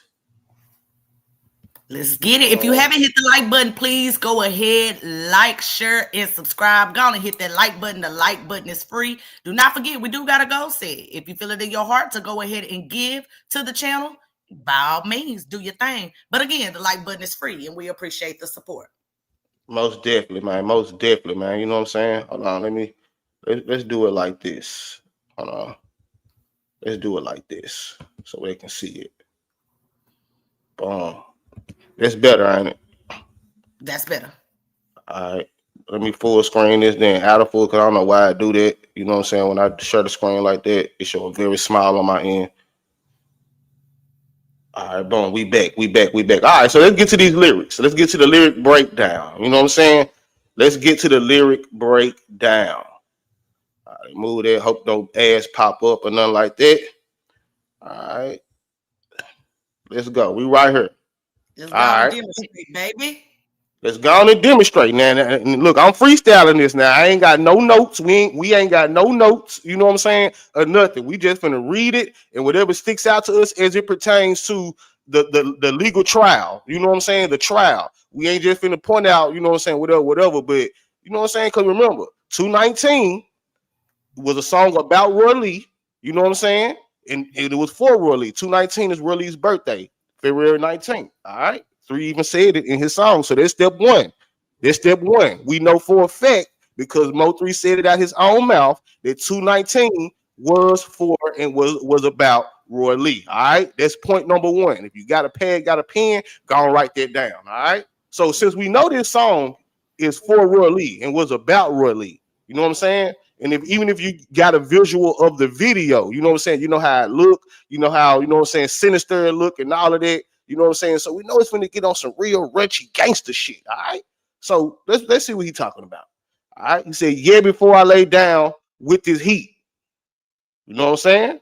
I pray to God he let me see. I'm tired of having bad dreams. Yeah. And if I die today, all right, this kind of speaks to his mindset. You know what I'm saying? They kind of speak to his mindset. You know what I'm saying? Like, why was he worried about death? Especially in this song.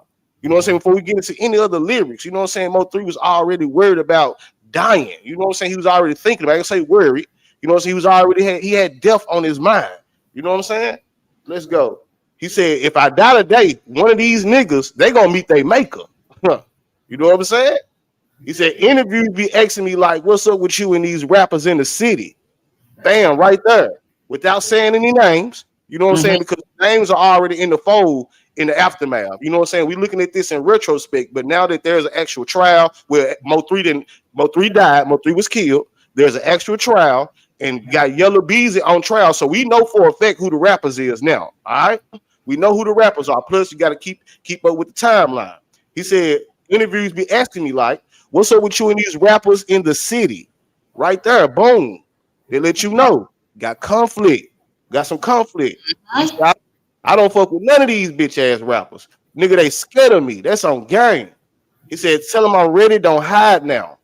It's up and I don't want to talk it out. Stick down, clutching it, riding around for one of these rappers. I'm finna chalk them out. He keeps saying rappers. He ain't saying niggas. He ain't saying no other. He's saying rappers. You know what I'm saying? One of these rappers. He said, I'm looking for one of these rappers. I'm finna chalk them out. Internet beat. I decline it. But in person, pull up, then I walk them down. First we up that rapper, then hit up that sprinter. Let me highlight that part. Let me highlight that part right there. Can you see that highlight? Okay. I'm trying to do it one hand, but I gotta do it both. My bad. I'm trying to be too fancy over here. Right there, boom. First we hit up that rapper, then hit up that sprinter. I know about all they little hideouts. So who we know? Who knows sprinter got hit up? You know what I'm saying? Then before that, what was the rapper that got hit up? You know what I'm saying? You know, I'm just saying. I'm just saying. He said, right, Josh. What's important is that Mo3 believed Yella was responsible for Roylee's, even though he never been legally responsible. Let's go. And again, this in the same rules apply for the defenses, the state in the defense, right? Yes, their goal is to prove this with 100% facts without a reasonable doubt, right? But you're doing this to a jury, which means yes, you have to prove some things, but persuasion is a motherfucker when you go before a jury. Keep that in mind, y'all. You know what I'm saying? Keep that in mind. So a lot of stuff don't have to be proven. If you have the motive plus other facts and other testimonies, all of that creates one hell of a strong narrative, one hell of a strong story, which will persuade a jury. All right. So he said first we hit up that rapper, then hit up that sprinter. I know all about they little hideouts. The Heavenly Father, I know that I sinned. I'm in the city, they talking. They know what I did. I'm in the city, they talking. They know what I did. What you do, Mo3? I hit up that rapper. You made him famous. Once again, he talk about hitting up a rapper. You know what I'm saying? We know and we also gonna show y'all later on. You know what I'm saying? That Mo3 love Roylee. He took that hard. He took the death of Roylee very, very hard because again, a lot of people say that what Roylee was doing with Yella Beezy was in defense of Mo3. So you got to think about the guilty conscience. You know what I'm saying? Even though they probably wasn't cool that long. You know what I'm saying? But for a nigga like Mo3 or for a human period, but a stepper like 3 or a street nigga like 3. Damn, man, this nigga then down there got shot and died on behalf of me. I gotta ride. You know what I'm saying? I gotta carry this certain type of energy. You know what I'm saying? So he said, the Heavenly Father, I know that I sinned. I'm in the city, they talking, they know what I did. I hit up their rapper. You made him famous. Yeah, he barely made it, but not again. Lord have mercy. Then what's the next part? All I see is Yella. He got smart right here. You know what I'm saying? He got smart right here. Let me highlight this part. He was a lyricist. We know he was a lyricist. he got smart right here. You know what I'm saying? He got smart right here. But if you heard the song, it was a little slight pause. He said, all I see is Yella taping Berettas. You know what I'm saying? So if you read it like Yella tape, but when you hear the song, it was a little pause between Yella and tape. So he said, yeah, he barely made it, but we're not again. All I see is Yella taping Berettas. Man, outside. What you got something to say, baby? Yeah, so said, don't he say in the Money Maya song, she let him know all about the trap spots? Don't quote me. I'm doing my mani and petty and listening. He said something along those lines for sure. Okay. He said, all I see is Yella taping Berettas. Outside, I ain't lacking. Don't think that I'm his. Don't think that I'm his. My reflect in the mirror, the devil a nigga will not tell a soul, just go handle my biz. And we all know that's true because you know what I'm saying. You hear Cole Gotti being like, man, I don't know. Cole Gotti and Rainwater both said, I don't know what the hell Mo3 was out there doing. We just got the phone calls in the wee hours of the morning, like nigga, watch the news. So Mo3 definitely ain't camping about. You know what I'm saying. When he said, I will not tell a soul, just go handle my business. He said, say Cheese trying to get in my business. I can tell him too much. He a blogger, but he seen that video, nigga. So he know that he know that I'm about what I'm talking about. So what video is he talking about? That Say Cheese seen.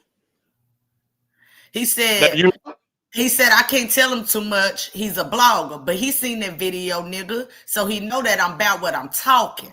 That's on God. But do you know what video he talking about though? I know. I'm just trying to. Do y'all know what video? Do the chat know? I want to see if the chat know real quick. Go chat. I know. I don't want to say it. Let's go. Let's go. If y'all know what it is, put it in the chat. What video he talking about? Nope. Not the highway. Not the highway. No, not the Say Cheese video. Let's go, y'all. Come on. There you go. There you go. There we go. Texas made. Yep. Texas made 972. I think let me get that right. Yep. Texas made got it right, man. You know what I'm saying? We were talking about the video that Trap originally released. It was edited. You know what I'm saying? It was edited when Mo3 pulled up to Trap Boy Freddy's shop and they had the altercation. Mo3 was there with not a gun on him. You know what I'm saying? Sean G was said to be there. You know what I'm saying? On Mo3 side. You know what I'm saying? Mo3 pulled up with not a gun on him, ready to fight it out.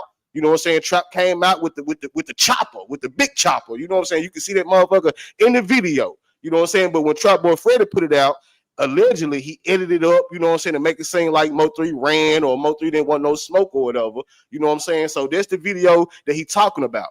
You know what I'm saying? So he said, Say Cheese trying to get in my business. I can't tell him too much. He a blogger. And we know Say Cheese is Sean Cotton. But he seen that video, nigga. So right here, he talking about Trout. He talking to Trout Boy Freddy. You know what I'm saying? So he know that I'm about what I'm talking. Laws X about a body in Fort Worth. We all know, you know what I'm saying? The Laws X about a body in Fort Worth. You know, that's Heck. Long live Heck. You know what I'm saying? He was an innocent bystander. You know what I'm saying? Allegedly. Because since that story came out, we heard of some different things. But, you know what I'm saying? We're going to say he was an innocent bystander. He said, Laws asking about a body in Fort Worth. Had my show, but I don't recall it. You heard that rapper got shot on the tollway? No, he say, no, I don't. Who? Whatchamacallit? And we all know who he called whatchamacallit. 3 was a damn mastermind. I don't know what the fuck to call him. He was, that boy was something else. Something else. That boy said, you heard that rapper got shot on the tollway? No, I don't. Who? Whatchamacallit? Hey man. If 3 was her, I ain't gonna lie to you. If 3 was her, he'd down to be in jail for his own shit. Like, but you know what I'm saying? But you know, there's like, you know, this legal chess, and we try to be factual, and we don't try to, you know what I'm saying? We gonna tap into conspiracy theories and all that, you know what I'm saying? But I believe 3 was spiritual. You know what I'm saying? He even rapped about it. I ain't gonna say he was spiritual. I just think 3 knew that, you know what I'm saying, at some point in time, every dog gonna have their day. You know what I'm saying? The energy I'm putting out, the decisions that I'm making, is gonna come back to me. Then plus, shit, they got money on my head, stuff like that. So yeah, you could call 3 a snitch or whatever. That don't affect him no more that he's gone. You know what I'm saying? But now, shit, all this stuff he put in his songs, all the IG lives, his digital footprint, because that's what they call it legally. His digital footprint may be what helped to solve his murder. You know what I'm saying? Devon said he was spiritual. I like to say that too. Most definitely. Or he could have just been common sense. You know what I'm saying? Because if you know niggas got money on your head, you know what I'm saying? You know, like you almost know, like, yeah, okay. You know, they didn't shot Roy, they didn't kill Roylee, they didn't kill Bubba. You know what I'm saying? Like, you know, like I know my day coming. You know what I'm saying? But until that day, that's why he said earlier in the song, and if I die today, one of them niggas gonna meet they maker. You know what I'm saying? So he already knew what it was. Well, I think you could speak to the spiritual side of him, and not to get too much in it, but I want to say I think you could speak to the spiritual side of Mo3 as it relates to what he did leave behind, his digital footprints. It seems like he was already ahead of the game because he said, if I die today, so he has left all this behind for what would be the question. Exactly. Is it for people like me and you to really, you know what I'm saying? You get what I'm saying? So he was very smart and very spiritual in that sense. You know what I mean? It's facts. All right, so I'm gonna read this one more time. He said, you heard that rapper got shot on the tollway. Yellow Beezy got shot on the tollway. No, I don't. Who? Whatchamacallit? Hold on, let me play this real quick. Let me play this real quick. Let me play this one more time. This is one of my favorite little videos that somebody on YouTube put together. So he said, you heard that rapper got shot on the tollway, right? The rapper got shot on the tollway. He said, who? Whatchamacallit? Yeah, nigga, you know who we talking about, 3. We talking about whatchamacallit. Yeah, I was by myself, like, after the club, because I was finna go home. Like, we were deep at the club, but like just like when I left, I was by myself. Caught him lacking at the club. Caught him lacking at the club. I'm in motion. Guess what I'm told? Like, everybody know, like, when you leaving the club, you gotta be looking, like, through your rear view. So when I'm looking down, that's when I guess the car put up beside me, just start letting into the car with it. All this traffic did them dirty. Shots fired. Shots fired. Shots fired. My window open. Like, something just snapped me, like, let me know what was going on. I can just hear, like, see the gunfire, just left hand, I think, like, when the bullet hit it, and that one made me, like, swerve. You know what I'm saying? So I swerved and I spun out, and I crashed the car. Watch that nigga spin around. Watch that nigga spin around. Kept on rolling. I'm on some motion. It came out my back, like, right by my spinal cord, and then came out, like, by my heart. It's a miracle. Blessing. Boy said blessing. It's a miracle. Nah, blessing. You feel me? And you know what I'm saying? Mo3 even got song because y'all know Yellow Beezy was in a G-Wagon. You know what I'm saying? When he got hit up on the tollway. And Mo3 most definitely got songs, and he did some stuff on social media talking about that he thinking about buying a G-Wagon. You know what I'm saying? So, all right, so let's get into the hook. He said, yelling murder, murder. Tell them they better be careful when we swerve up. They say they gonna murk us, gonna hurt us. Guess I got a dirt one. Go get a shirt for him. You saying something, baby? I was just singing a song. Oh, okay. This is murder, murder. Bow. Knowing I ain't worried when I skirt it down. I was like, riding with that 30, catch him lurking. Guess I got a dirt song. Go get a shirt for him. Wow. They say this shit so ugly. Okay. Now we said 219 was about getting revenge for Roylee, and love I had was the song that he did for Bubba, and I'm the Truth was the song about the revenge that he got for Bubba against Dro Guap and Doug Dollar. Let's motherfucking go, man. That's why I love the check, man. That's why I love, like I said, Mo3 made countless songs. You know what I'm saying? Even some of the songs he dropped, even some of the songs that was released after he died, like Get Back. You know what I'm saying? Can still be used. You know what I'm saying? But I think that 219, because we know for a fact, right? We know for a fact that this song was for and about Roylee. You know what I'm saying? I think factually, you know what I'm saying? Because it's kind of hard to bring lyrics and songs into a trial. You know what I'm saying? But factually, we know for a fact. You know, well, of course, we all know what them songs, who them songs was about and what they was about and who they was for. You know what I'm saying? But factually, he said, Mo3 said out his own mouth that 219 was for Roylee. You know what I'm saying? He said it in his songs and in interviews. So we know for a fact that this song fit into the timeline. Roylee got shot, eventually died, and he got shot in 2018, eventually died some weeks later due to the complications. Hours after he died, Yellow Beezy was hit up on a tollway. Mo3 dropped 219 after that, raps about the tollway shooting. Bubba died a month after that. You know what I'm saying? All this stuff happened in between, the Frisco incident, the Sprinter, all of that happened. You know what I'm saying? Woo, woo, woo. Then bam, 2020. You know what I'm saying? Mo3 made his demise. You know what I'm saying? So let's get to the second verse. I heard they keep talking reckless. Or they talking outside of their neck. He put 10 on my head. He put 10 on my head. You know what I'm saying? He put 10 on my head. 10,000 is crazy. You know what I'm saying? Niggas putting 10,000 on niggas' head like that. I thought, but he put 10 on my head. You know what I'm saying? So his shooter gonna end up in debt. How you gonna pay for a body? Then tell the police I'm a threat. They don't actually playing gangster. So I would not respond to that mess. Body for body. Body for body. That's important. That one phrase right there. Body for body. Oh man, don't do that. Don't do that. Let's go back. Hold on. Where we at? It looked like it tried to link it. Yeah, it tried to pull up the definition. Hold on. I kind of want to see what they said for that, but we good. Hold on. Where we at? Body for body. Here we go. Body for body. Let me try to do it one hand. Let me do it with both. Body for body, y'all. But don't do that again. God damn, fuck it. Y'all saying it. All right, but y'all saying body for body. You know what I'm saying? Body for body. What do they tell y'all when y'all heard body for body? Body back for and body, forth, man. So back and forth. You touch one of mine, I touch one of yours. You know what I'm saying? Body for body. We catch them lacking right outside of the lobby. Tell them come down the block with that thing. Police conviction because these niggas snitching.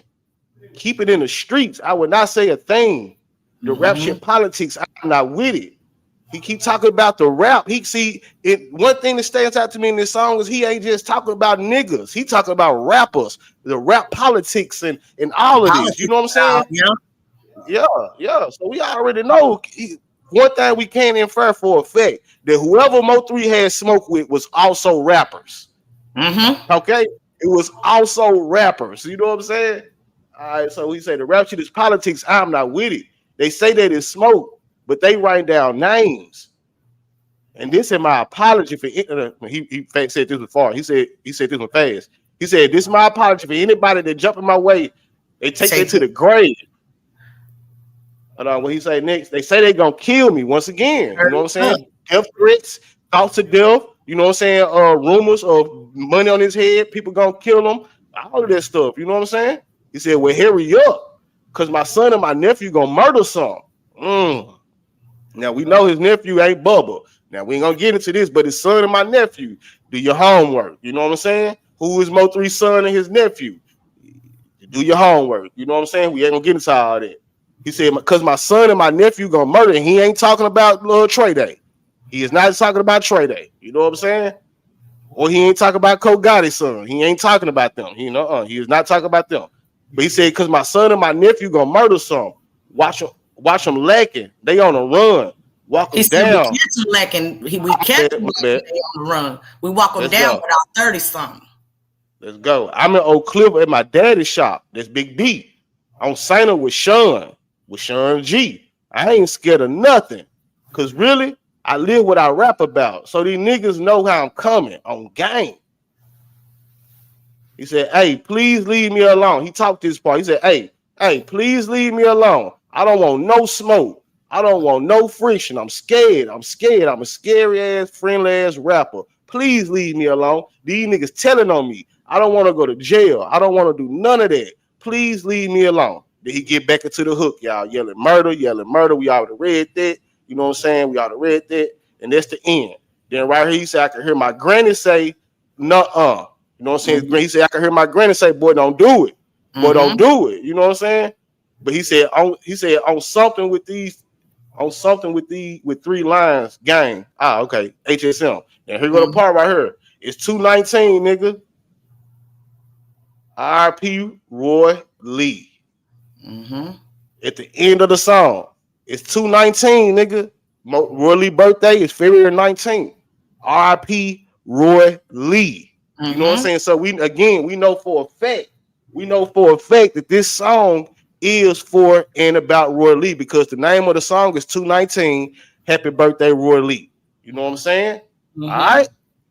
So we just had to go through the lyrics real quick, man. We had to go through the lyrics real quick. Some very, very interesting stuff is in this song. We'll make it, and again, I'm gonna repeat this one last time. Probably not the last time, but again, what make this song so different from all them other songs is that we know for a fact who this song was about, the timing of the song, how it fits into the overall timeline. Again, Roylee was unalive. Roylee was shot in 2018, died from the complications. Well, let's start right here. Roylee got jumped by Yella Beezy them because it's important that we start right there. Roylee was jumped by Yella Beezy and his affiliates. You know what I'm saying? We know that for a fact because Jose Bodega talked about punching Roylee. You know what I'm saying? So Roylee was jumped. Then later on, he was shot. All this happened in 2018. He died from the complications of being shot.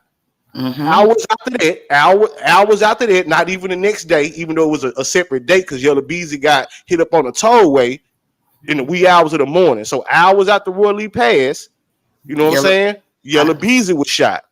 Yellow Beezy was shot on the tollway. Mo3 dropped this 219 song, y'all, where he raps about the tollway. I heard he got hit up on the tollway. Who? Whatchamacallit? You know what I'm saying? He raps about the shooting on the tollway. You know what I'm saying? And what he gonna do to niggas and all of that. He rapped about it in 219. Then a month after this, give or take. You know what I'm saying? Give or take. A month after this, Bubba died. Bubba was killed.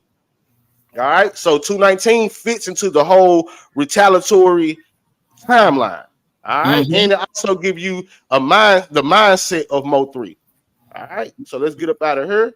Let's get back to the legal chess breakdown, y'all. I hope y'all enjoyed that because I did. I had fun doing that. I really did. All right. Let's get into it. Let's go. Y'all ready? How 219 tightens the motive story. Y'all ready? Hold on. Let me go ahead. 1. February 2019. 219 is released. Facts the jury would hear. Song is named after Roylee's birthday. 219. Released after Roylee's death. Mo3 explicitly raps about avenging Roylee. What's the legal impact? This gives prosecutors a time-stamped emotional marker. Mo3 was still actively grieving, angry, and publicly committed to retaliation months after the 2018 killing. That's not abstract emotion. That's documented, public, dated expression. Documented. Strong Survive said it. Now the players are documented. You know what I'm saying? Now put this in retrospect. Don't think about when the song dropped. Take this song and place it in 2025, heading to 2026, when the trial is gearing up to start. We got Yellow Beezy being charged. We got Trap Boy Freddy being subpoenaed to be a witness. Jose Bodega. All the players are legally on the board and documented. So think about that. You know what I'm saying? All right. And y'all hit the like button. Please hit the like button, y'all. Hit the like button for me. Establishing emotional state and readiness for violence. Before I lay down with this heat, and if I die today, one of these niggas, they gonna meet their maker. Use in court shows a mindset of danger, fatalism, and preparedness for violent outcomes. A person living in an environment of serious conflict. Right. Because these are the parts that could mostly be used to provide context and provide extra information to the motive. You know what I'm saying? Even though there's a lot in that song, you know what I'm saying? Because one thing about it, like I told y'all, lyrics and songs are very difficult to use in court, in a trial. You know what I'm saying? So when they bring them, they actually gonna have to bring the ones that actually paint a strong picture. You know what I'm saying? All right, let's get to it. Number 2, active hostility and willingness to retaliate. Tell them I'm ready, stick dirty, I'm clutching it. From one of these rappers, I'm finna chalk them out. Use in court demonstrates unresolved hostility and an atmosphere of retaliation. Supports the idea that the feud is active, not historical. It's still going. You know what I'm saying? He ain't talking in past tense. He talking about what he about to do. Claims of prior violent encounters. In a city they talking, they know what I did. He barely made it, but will not again. Use in court. Not proof of anything, but prosecutors will argue this shows a self-described reputation for real-world conflict in serious disputes. Facts. And we all know they chopped it up. But you know what I'm saying? He said we hit up their rapper and made him famous. He barely made it, but we're not again. Yep. All right, let's move to the next one, y'all. Law enforcement awareness and street code. Law's asking about a body in Fort Worth. No, I don't. Who? Whatchamacallit? Now, they did chop that up too. You know what I'm saying? But we know, they're just referencing law enforcement and street code, okay? What's the use in court? Illustrates the environment of ongoing investigations in the street code mentality of silence, which prosecutors argue supports an organized culture of retaliation. Right. And the street code, lead it up for a second, baby. Because the street code, right? If you did something, you know what I'm saying? Like, because before he said, no, I don't. Who? Whatchamacallit? I heard the rapper got hit on the tollway. He said, no, I don't. Who? Whatchamacallit? So they're going to argue. We know who he was talking about. You know what I'm saying? But there's street code. You know what I'm saying? It's street code. All right. Let's go to the next one. Number 5, direct retaliation and escalation language. Body for body. They say they gonna kill me because my son and my nephew gonna murder something. Use in court. This is the centerpiece of motive framing, a narrative of escalating cycles of retaliation. Body for body.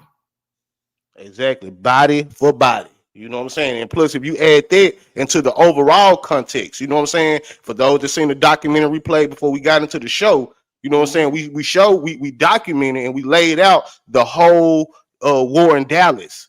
You know what I'm saying? So if you take this isolated situation, this isolated timeline, and put it into the whole grand scheme of things, the whole war in Dallas, that body for body hit different. You know what I'm saying? Because we actually seen some things, you know? Correct. Now, B said Mo3's music is speaking for him on his own behalf as if he is testifying at his own trial. He knew what he was doing when he made the songs by solving his own eventful murder. Yep, makes sense. That's what it looks like to me. Continuity of conflict leading forward. Because really, I live what I rap about. So these niggas know how I'm coming. Use in court. Prosecutors will argue this shows that the conflict is ongoing and not just lyrical performance, reinforcing that the feud remained alive, moving into years later. Right, because we know, you know what I'm saying, things happen after that, you know what I'm saying, the Frisco incident, people got, you know what I'm saying, touched or whatever, you know what I'm saying, people died, long live everybody that lost their life in the war, regardless of what side it was on, you know what I'm saying, and in 2020, Mo3 himself, you know what I'm saying, was unalive on the highway, long live 3. So we know for a fact that this was an ongoing conflict that didn't die down, but it actually sped up, you know what I'm saying? All right, let's go. Number 7, the Roylee connection, critical for the timeline. It's 219, nigga. R.I.P. Roylee. What's the use in court? This directly anchors the song's emotional motivation to Roylee's death, turning the entire track into a dated emotional snapshot of grief, anger, and unresolved conflict. Like I would constantly repeat it throughout the duration of reading the lyrics, like, because Mo3 made a lot of songs where he inferred and insinuated a lot of shit, you know what I'm saying? But this one particular song anchors itself into a timeline because we know for a fact it was about Roy Lee. And not only did we know because he could have made a song, you know what I'm saying? This ain't happy birthday, Roy Lee. But nah, in this song, he talked about what he did to niggas, what he gon' do to niggas. He talked about money being on his head. Like, it anchors itself in this overall timeline that we focused on from 2018 to 2020. Correct. All right. So if you like me and you need a visual, I got a nice little visual for you. You know what I'm saying? With the key 219 lyrics and the motive analysis. Parts prosecutors may use to reinforce the motive timeline. Before I lay down with this heat, state of mind, ready for violence. Tell them I'm ready. Ongoing conflict and hostility. In a city, they talking. They know what I did. Hints at prior acts of violence. Body for body. Language of retaliation. They say they gonna kill me. Escalating cycle of violence. It's 219, nigga. Rest in peace, Roy Lee. Directly connects to Roy Lee's death. It paints a narrative of loyalty, loss, and retaliation. Most definitely, man. Salute to Miss Lowdown in the building, man. The godmother of the Mo3 sector. Salute to Miss Lowdown, man. Y'all show Miss Lowdown some love in the chat, man. You know what I'm saying? Don't no trolling. Don't disrespect Miss Lowdown over here, man. You know what I'm saying? Salute to Miss Lowdown, man. Thank you for pulling up on us, man. Thank you. God bless you. Happy New Year. All right. So is it okay for me to move into the next slide, or did you have something you needed to say? Nah, because we kind of didn't map it out. We love you more, Miss Lowdown. We love you more, Miss Lowdown. So we didn't kind of mapped out the 219 lyrics and how, you know what I'm saying, they can potentially be used in during the trial. You know what I'm saying? But it's only right. It's only right because this is legal chess. You know what I'm saying? Yes, of course we are pro Mo3, but we gotta give y'all the whole board of the chess board, right? So, baby, go. We about to get into how the defense gonna take that, right? Correct. So right now I'm about to read why this strengthens the motive timeline, and then we'll kind of get into the defense side. But let's get into this. Why this strengthens the motive timeline. When combined with Roylee's death in 2018, 219 released February 2019, Bubba's killing March 2019, and continuing conflict until 2020, the lyrics become contextual evidence that the feud remained emotionally active, public, and escalating. It's not proof, but it's narrative force. Now, let me put this into perspective for y'all, because a lot of people, they're honing in on prosecution. You know what I'm saying? They are, it is their job to create the proof, but at the end of the day, they do that in a way of telling a story. So let me put it into perspective like this. Let's say in the MO3 sector, when you get into it with someone, right? Y'all going back and forth. What are you trying to get off? You trying to get off your what? Narrative. Exactly. So the prosecution's job is to get off their narrative while proving their narrative to make the jury believe that their part of the story is true. Right, right. So when I hear people saying, no, you can't do that in court, you can't do that. Lawyers, liars. Lawyers, liars. They can't lie to push their narrative, right? Right. The defense got to do that as well. Exactly. So I need people to understand that also, and sorry, baby, I'm finna get into my legal stuff. You know how my lawful stuff. I don't say legal. You cooking. Keep in mind, our words, what we use, does not mean the same in court. If you've ever seen me drop the Black Laws Dictionary on this platform, YouTube, you will see in Black Laws Dictionary, which is a book that judges have on their what is it called, baby? You know what I'm talking about. The podium. The podium. Yeah. What the judge be sitting on? Yeah. Correct. They have Black Laws Dictionary back there. So the words that you hear the lawyers using and the words that we use, they do not mean the same thing in court. So remember that. It's two totally different languages, and they call it legalese. Legalese is its own language. You know what I'm saying? On top of that, y'all gotta understand this too. You know what I'm saying? First, I want to cement this timeline. Now put that back up there for a second. My bad, baby. Go ahead. No, you good. I want to cement, because I've been repeating this. I want to cement this timeline in y'all brains. You know what I'm saying? Roylee's death, 2018, right? Now between it, they missed something right there. Yellow Beezy would hit up on the tollway hours after Roylee died. You know what I'm saying? The next year, early next year, MO3 dropped 219. We just told y'all about 219. A month after that, give or take, because it probably was a few weeks after that, Bubba died. A continuing conflict until 2020, where we know MO3 met his demise. And keep this in mind too, y'all. A strong motive, right? Because you're gonna need facts. Like, they can't just come in there with narratives. Don't think we saying that. They just cannot come in with narratives. But if you add in the facts, the evidence that they do have, the money, the witnesses they got to flip, because they got people from Yellow Beezy on circle is gonna be talking, and we're gonna get into the possibilities of that as well. Don't go nowhere. You know what I'm saying? We still finna get juicy around her. You know what I'm saying? So you got the money, the people that's testifying, you got other evidence, phone records, flight records, all this stuff they have to present, plus a strong motive could be enough to persuade a jury. Because yes, you want to aim to prove things to a jury, but when you're facing a jury, you can also persuade a jury. Who can persuade the jury the best? The state or the defense? The state or the defense? All right. Persuasion is a motherfucker when you're facing a jury. Correct. All right, let's get it. All right, here we go. We getting into the defense neutralization strategy. All right, now we getting into how the defense. I told you, we got to show y'all the whole board. All right, we got to show y'all the whole board and how things could possibly play out. Again, we are not lawyers. You know what I'm saying? We are not psychics or none of that. We can only give our best to illustrate y'all how this stuff may play out in court. All right, but let's have some fun. Let's get into the defense side of it, how they may attack. All right. Defense neutralization strategy. Number 1, this is art, not evidence. Primary defense theme. They open with, ladies and gentlemen, this is a rap song, not a confession. They'll bring in expert testimony on rap personas, the difference between character versus real life, examples of violent lyrics from artists who never committed crimes. What's the purpose? Make jurors mentally separate performance identity from real conduct.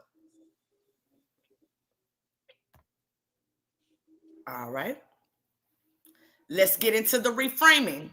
Readiness for violence. Lyrics. Before I lay down with this heat, if I die today. Defense response. That's fear, stress, survival, not planning a murder. They'll argue the song reflects anxiety, paranoia, street environment, the need for protection, not intent. Well, good luck with that because you know what I'm saying, according to the niggas I know, anxiety, persona, street environment, that would lead up to the street shit. You know what I'm saying? You got to remember, their job is to convince one juror. Right, if just one. Can relate to that, you know what I'm saying? That's all they need. Their Right. job is to convince one juror that, hey, this is the reasoning for this. It's not what the prosecution is trying to make it. That's all they need is one. Right, and like they love to say, you will face a jury of your peers, but they don't be the peers. You know what I'm saying? They're gonna be people from blue collar people from 9 to 5 that probably don't understand street stuff. But like you said, peers and legalese may mean something completely different than how we use it in the world. Correct. What's up, Nomad? All right, let's get to the next one. Number 3, attacking the retaliation narrative. Lyrics. For one of these rappers, I'm finna chalk them out. Defense reframing. This is competitive bravado. Standard rap rhetoric. They'll play other rhetoric, baby. Rhetoric. I'm sorry, rhetoric. I'm sorry. I was thinking rhetorical. My bad. Right. Defense reframing. This is competitive bravado. Standard rap rhetoric. They'll play other rap songs with similar language to normalize it. Okay, yeah, because you know we do hear a lot of songs where niggas probably ain't talking to nobody, but they talking about how they finna chalk niggas down. I mean, chalk niggas out and do this and do that to niggas. Okay, all right, they can probably argue that. Okay, but good luck. All right, diffusing the body for body language, lyrics, body for body, defense argument, metaphor, aggression, exaggeration. They'll argue violent idioms are part of the genre. Jurors must not literalize metaphors. What you think about that one? I mean, all their arguments, I kind of feel the same about them. If you isolate the song, because again, y'all, for ones that just tapping in, we talk about the song 219. We listened to the song, we broke down the lyrics, and now we're taking out parts of we took out parts of the lyrics that may be used during the trial, right? So if you isolate these lyrics to its own song, the defense may have a good shot. But once you put these lyrics in the timeline into the grand scheme of things, that's where I feel like they're gonna fall short at. Okay, makes sense. All right. Number 5, Roylee reference neutralization. Lyrics. It's 219. Rest in peace, Roylee. Defense reframing. This is grief, mourning, a tribute. They'll emphasize loss of a friend, emotional processing, remembrance. They'll say grief is not motive for murder. Let's go. And Adjusted Face said it is important to note our chat legalese down here, man. You know what I'm saying? Our chat paralegal down here, man. She said it's important to note that the defense can't offer their own evidence until after the state has rested its case. Correct. Hey, so would that make their job easier? Trying to just, you know, it's hypothetically speaking, trying to debunk the meaning and the motive behind 219. Would that make their job easier or harder, according to you, Justin Fate? Go ahead, baby. I'll wait on her answer. All right. Number 6. Hold on. That's right, baby. Hold on. I got to, baby. I got to. That's right, baby. That's what you do. Every time I hear that, I think of RoboCop. That's right, baby. That's what you do. Let's go, man. You know what I'm saying? Let's go, man. All right. My bad, baby. You're all right. Number 6, timeline deconstruction, right? Mm-hmm. Defense tells the story. This song came out in 2019. The death in this case happened in 2020, 1 year later. They'll argue emotions fade, conflicts evolve. This proves nothing about later conduct. What you think about that? What y'all I think gotta read it again to process it. Hold on, put that back up there. I got it. Let me go back. Go ahead. Okay. It said the defense tells the jury. Now the defense talking to the jury now. The song came out in 2019. The death in this case happened in 2020. So they trying to take it off Roylee and put it back on MO3. Correct. You know what I'm saying? So they're gonna say we're not talking about Roylee. We're talking about what happened to MO3. You know what I'm saying? So they say the song came out in this song came out in 2019, Jerry. The death in this case happened in 2020. Then they argue emotions fade, conflicts evolve. This proves nothing about later conduct. You know what I'm saying? So they trying to say, okay, by the time MO3 died, the person in this case, the emotions faded, conflicts evolved, and this proves nothing about the later conduct. Again, good luck with that. You know what I'm saying? Good luck with that because a lot of stuff happened after 2019. Bubba died a month after that. You know what I'm saying? Bubba died a month after that. Then it was still conflict going on. The most notable conflict was the Frisco incident. You know what I'm saying? Where either Yellow Beezy, his team, the police, somebody got word that there was beef between Mo3 and Yellow Beezy, and Mo3 wasn't able to perform at the Frisco incident when he was on the flyer. So that right there penciled in the conflict after all of this. If nothing else did it, that Frisco incident penciled in and locked in a known conflict that still ensued between Yellow Beezy and Mo3. And I'm pretty sure that would come up too, possibly. I don't know. But if I was a state, I would most definitely throw that in there. Well, you can't say it faded because months before Mo3 died, you know what I'm saying? They had an incident in Frisco where Yellow Beezy, his team, or the police, somebody put on record that there was a conflict. Mo3 was arrested. People was arrested. Mo3 was able to perform. Woo, woo, woo. So again, if you isolate these lyrics, they could probably poke a hole in it. But once you put the 219 song and the lyrics into the overall timeline, I don't see it happening. But again, y'all, all the defense has to do is get in the mind of one juror. Just one juror, okay? So their job is to create doubt in the juror's mind. And all they need to do is get in one of those jurors' head. So when they are taking the attention off of the deaths of others and going back to Mo3, that is their reasoning why. They need to create that doubt. Exactly. And again, they just need to convince one of them. Ms. Lowdown said, Trap said he wasn't leaving the city until what? I'm assuming, I don't know, but I'm assuming until they caught the body they need to catch, man, which was Mo3. I'm assuming. You let me know, Miss Lowdown. You let me know. Dazzling said, Dazzling Divine. I like that name. Me too. She said they can't talk about the demise of 3 without talking about the death of Roylee. Yep. You know what I'm saying? Yeah. And we gonna further hammer in why. You know what I'm saying? Let me read like one more. Miss Kim said facts just like Lil Durk's team with the music. Yeah. Let's go. Yeah. Ari the president. Hold on, let's read this one. I hope that the judge in Mo3 murder trial shows up in a Mo3 t-shirt just to scare. Come on, dog. Come on, man. You know what I'm saying? Y'all let y'all get the like button. All right, let's continue on, man. All right. What the jury is left to decide, not whether the lyrics sound dangerous, but whether they believe art equals intent. That is the entire battle. Right. Now, let me ask the chat. All right, now take off our biases now. Like, let's try our best because I know we love Mo3. You know what I'm saying? Long live Mo3 for L. You know what I'm saying? But let's try our best to put ourselves in the center of this. You know what I'm saying? In the middle. If you was a part of the jury, right, and they paint this narrative, right, that we're gonna continue the timeline. You mean we at 219? We still got another part of this timeline and some other things to get to. But if you heard that song, right, and you heard the state's argument and you heard the defense, what would y'all believe? Give me a 1 in the chat if y'all would be like, yeah, okay, this song do create a strong narrative, or give me a 2 in the chat if you would be like, nah, this song really don't do nothing for me. It don't really give me enough. You know what I'm saying? Press 1 if you was a part of the jury and you would think, be like, yeah, okay, this song do make everything make sense in the timeline. Give me a 2 if you be like, I don't know. Okay, baby said 1. All right. Yana said 1. Miss Lowdown said 1. All right. I hope y'all be the jury.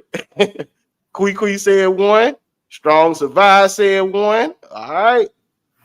It's like everybody buying it. Okay. All right. Okay. I hope y'all doing this unbiasedly now. You know what I'm saying? But I believe y'all can. Yeah, I believe y'all just telling how it is. For real. Yeah. You know what I'm saying? Because keep in mind too, we don't know when. Because all this is hypothetical too, y'all. But let's we playing a hypothetical game. We don't know when this will be presented. You know what I'm saying? How y'all come across any mention of gang? And have y'all came across any mention of gang enhancement? No, the only thing I seen about any gang units or anything was Yellow Beezy most definitely subpoenaed some stuff from San Antonio about some gang stuff, but I ain't heard nothing about no gang enhancement. But what would that apply to though? As long as you are removing your emotions using logic and practical reasoning. Nah, that's facts. We gotta, you know what I'm saying? We seen how the jury did in the Diddy trial now, you know what I'm saying? But we ain't gonna assume that Yellow Beezy got money and got poor in Dallas like Diddy, but you know what I'm saying? That Diddy trial kind of scared me when it came to getting justice. I'm like, good God Almighty, these people put people in place, put witnesses in place. Like, you know what I'm saying? I try to stay optimistic, you know what I'm saying, and think like, okay, you know, we gonna get justice, or at least be on the righteous path to justice. Now, however it play out in court is up to the lawyers, but goddamn, y'all remember that Diddy trial? Man, they had people in place, witnesses, everything, man. You know what I'm saying? It was crazy. All right. So moving forward, baby, do you have any videos that need to be played at the part of this portion, or can I move forward? No, I'll play the video when it's time to. All right. So for March 13th, 2019. All right, y'all. Let's buckle up. Hold on. Yeah, let me play the video. I'm gonna play the video right here. Yeah. You know what I'm saying? Because you've been doing. Nah, put that back up there for me for a second. I got you. Matter of fact, you can leave it up there because when I play the video, it's still gonna be up there. Okay. Y'all did with a joke to remind Puff Daddy who's in control, in my opinion. Hey man. They gave him a little smack on the wrist real quick. But March 13th, y'all. All right. So we broke down 219 just so y'all can follow us, and for those that may just be coming in. All right. So Roylee passed. All right. Now, before we get to Roylee passing, Roylee was jumped by Yellow Beezy and his affiliates. And we know that for a fact because Jose Bodega talked about he was the one that hit Roylee. All right. So we got to put that into the timeline. Roylee was jumped. You know what I'm saying? Roylee was, a lot of people say Roylee was defending MO3's name when he was going back and forth with Yellow Beezy. MO3 get jumped. Roylee get jumped. Later, he ended up getting shot during a setup robbery or whatever the case may be. Weeks later, he died from the complications of getting shot. All this happened in 2018. Hours after that, y'all, not a day, not weeks, not months, hours after Roylee died from those complications of being shot, Yellow Beezy get hit up on the tollway. All right, Yellow Beezy get hit up on the tollway. The next year or months after that, right, in 2019, we in 2019 now, y'all. MO3 drops the song 219. We heard the song. We went through the lyrics. We went through the whole legal breakdown of the lyrics. All right. So now we still in 2019, March 13th. You know what I'm saying? March 13th. So this like weeks.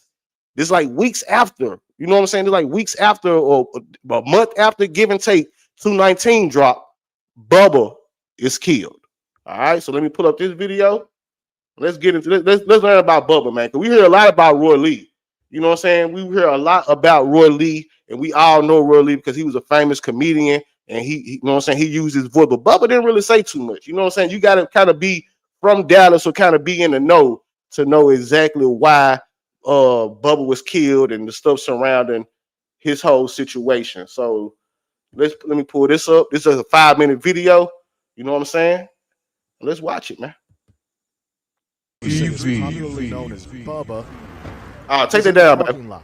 Police say My two bad. gunmen drove up in a white SUV and began firing shots at him. No, I ain't no rapping ass nigga. Bitch, I'm a shooter. Scary ass, capping ass niggas. This on computers. Got a hot bitch on my Shout out to Street Geeks, man. Shout out to Street Geeks, man. dick. She gon' leave me to you. Welcome to episode 1 of Street Geeks. Today we'll be taking our talents down to South Dallas. We'll be talking about MO3 affiliate and South Dallas resident James Browning, also known as Bubba, BG4L. Bubba hails from the Dixon Circle neighborhood within South Dallas, predominantly a Crip neighborhood infested with violence, drugs, robberies, prostitution, you name it. The gang area has always been known to be active. Growing up, Bubba was always the light of every room. He was funny and a joy to be around, but he was also fearless and selfless, which sometimes earned him the name of being a bodyguard. Bubba stood on business. He was one not to be played with, and he was labeled as a stepper. He was also a block hugger. If you don't know what that means, it is somebody that's in their neighborhood that is normally on their block. Bubba met MO3 through other friends, close friends of both MO3 and Bubba. They began to hang out and built a bond that could not be broken. They connected almost immediately. Bubba then introduced MO3 to comedian Roylee. Roylee and MO3 then became close. They all started to hang out and have fun. At this point, MO3 began to have tension with Oak Cliff artist Yella Beezy. They had issues over a female that spread lies and came up with he say, she. So according to Street Geeks, you know what I'm saying, this video, they said Bubba ended up having tension as well with Yella Beezy over a female. Now, anybody from, you know what I'm saying, the South Dallas, Dixon area, or anybody from Dallas, y'all can let me know if that's true or false or whatever. But according to this video, you know what I'm saying, Bubba also had his own beef with Yella Beezy. Let's go. Say rumors. Further down the line, Roylee then called out Yella Beezy to a boxing match because he felt like Yella Beezy was false claiming a hood called Village Oaks in Oak Cliff. Roylee believed that Yella Beezy was not from that neighborhood and he was continued to claim in that neighborhood. Yella Beezy never really formally responded. I say that to say this. Roylee never really seen Yella Beezy until one night in the nightclub. They both seen each other and a brawl broke out. Yella Beezy and his crew allegedly jumped Roylee, and Roylee began to get more angrier and started to come at Yella Beezy even more, which became more of the street side than it was for entertainment. A couple months later, Roylee was shot in a robbery apparently gone bad. Initially, Roylee survived the shooting. A few months later after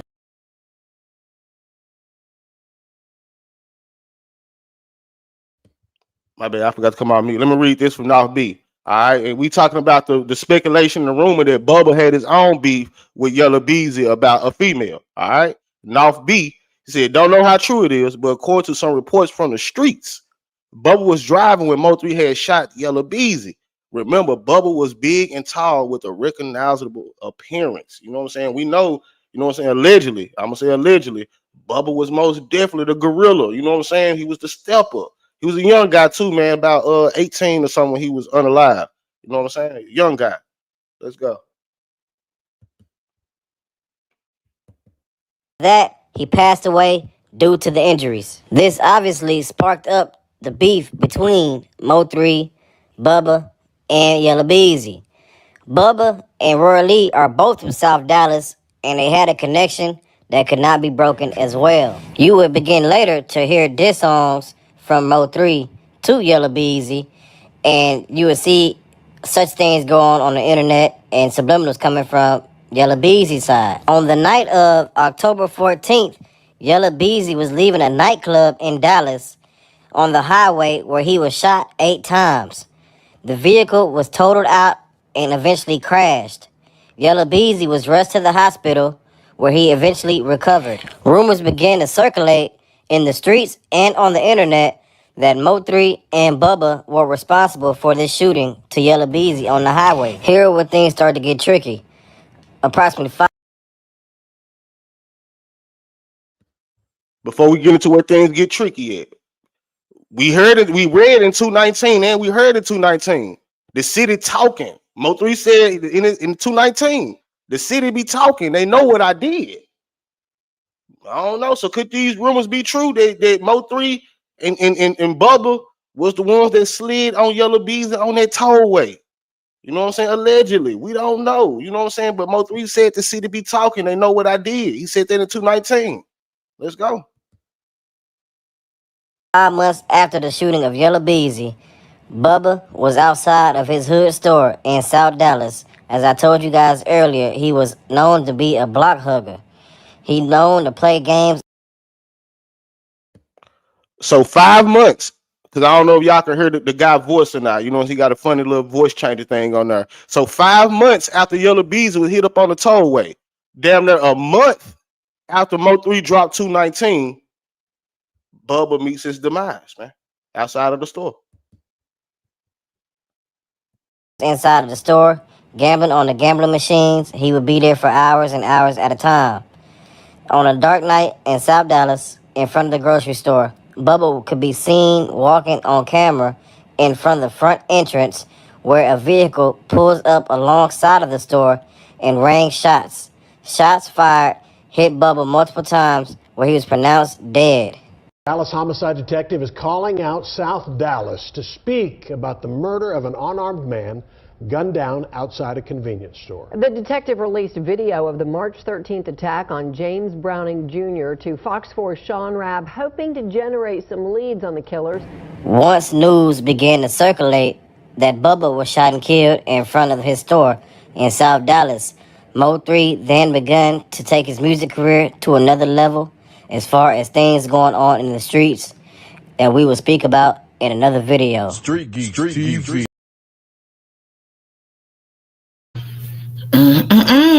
Exactly.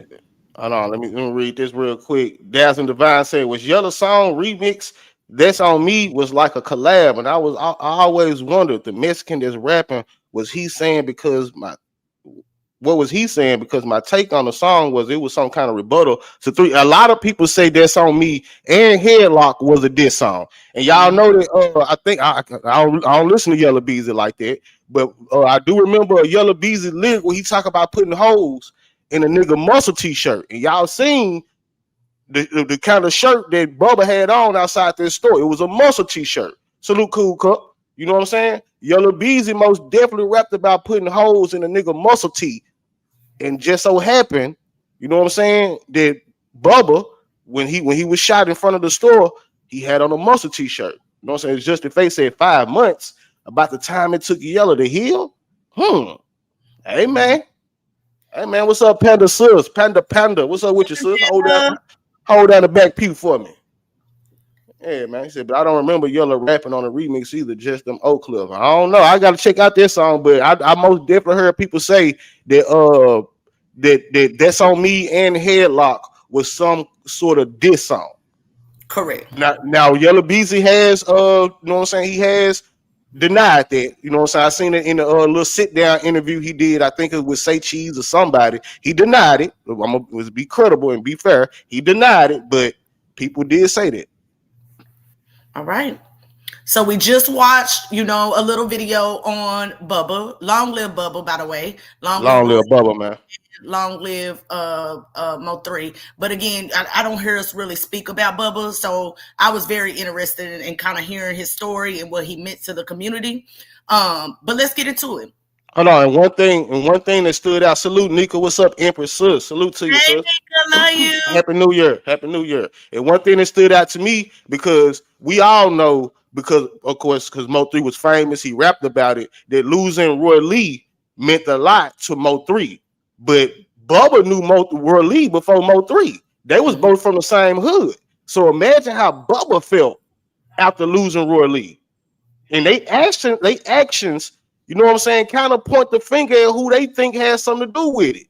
And we're going to listen to another clip too, you know what I'm saying, later on in his live.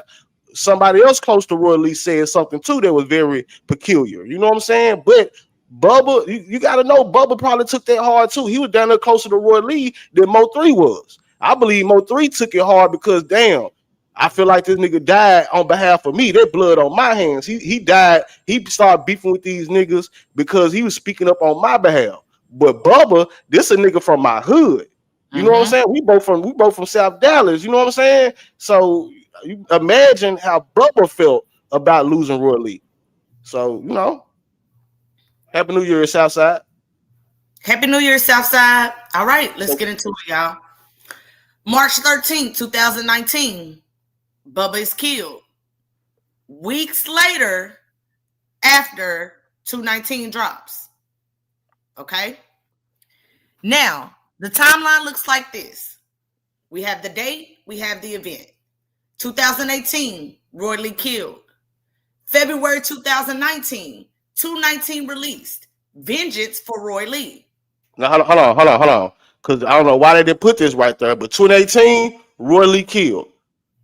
Hours after that, Yellow Bees is hit up on the tollway. My bad, baby. I don't mean to interrupt you, but I wish they would have put that right there for contextual purposes.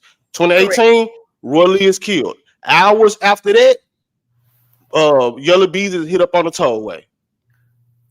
Okay. February 2019, 219 release, Vengeance for Roylee. March 13, 2019, Bubba is killed. 2019 to 2020, the feud and hostility continues. November of 2020, Mo3 is killed. Why does this matter? It compresses the conflict into a short, intense escalation window for jurors that feel like... Oh, my bad, baby.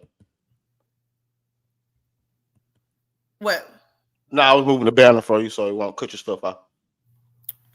Okay, so basically they're trying to paint a picture. Let me go back to that because I want to make sure that we understand what's going on here. So we have Bubba, you know what I'm saying, killed in March 2013. We have this tight timeline from 2018 to 2020 where these different events happen, right? Why does this matter? It compresses the conflict into a short window for the jury, showing intense escalation window. For jurors, that feels like emotion, declaration, and more violence. Which it was. This whole timeline. This whole timeline was full of emotion, declaration, niggas saying what they gonna do, niggas saying what they did do, and more evidence.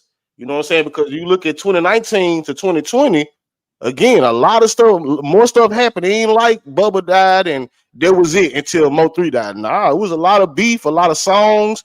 Yellow Beezy and Trap Boy Freddy had a whole mixtape where they started getting more vocal and directing their music, talking about putting money on niggas' heads and how they gonna fight when, you know what I'm saying? The whole, what's the name of that mixtape they did? That's the only one I tell y'all to go listen to because they talking on that one. You know what I'm saying? What's the name of it? Some Brothers. I ain't never listened to it, so I'm just gonna be honest. Salute, I don't know. salute to Shy, man. Salute to Shy. Thank you. I forgot the name. But if you want to know the whole story, because a lot of people want to paint the picture like 3 was the only one putting stuff on wax. He was the only one not keeping in the streets. So if you want to get the whole story on who Mo3 was talking about, you gotta, I mean, who Mo3 responded to some of the times, you kind of gotta go tap into that mixtape. I forgot the name of it though. But thank you, Shy, for that. My Brother's Keeper. That's the name of it. Brother's Keeper. There you go. Where they talking about how we gonna fight when some money on your head and all that. Yeah, they was being direct with it.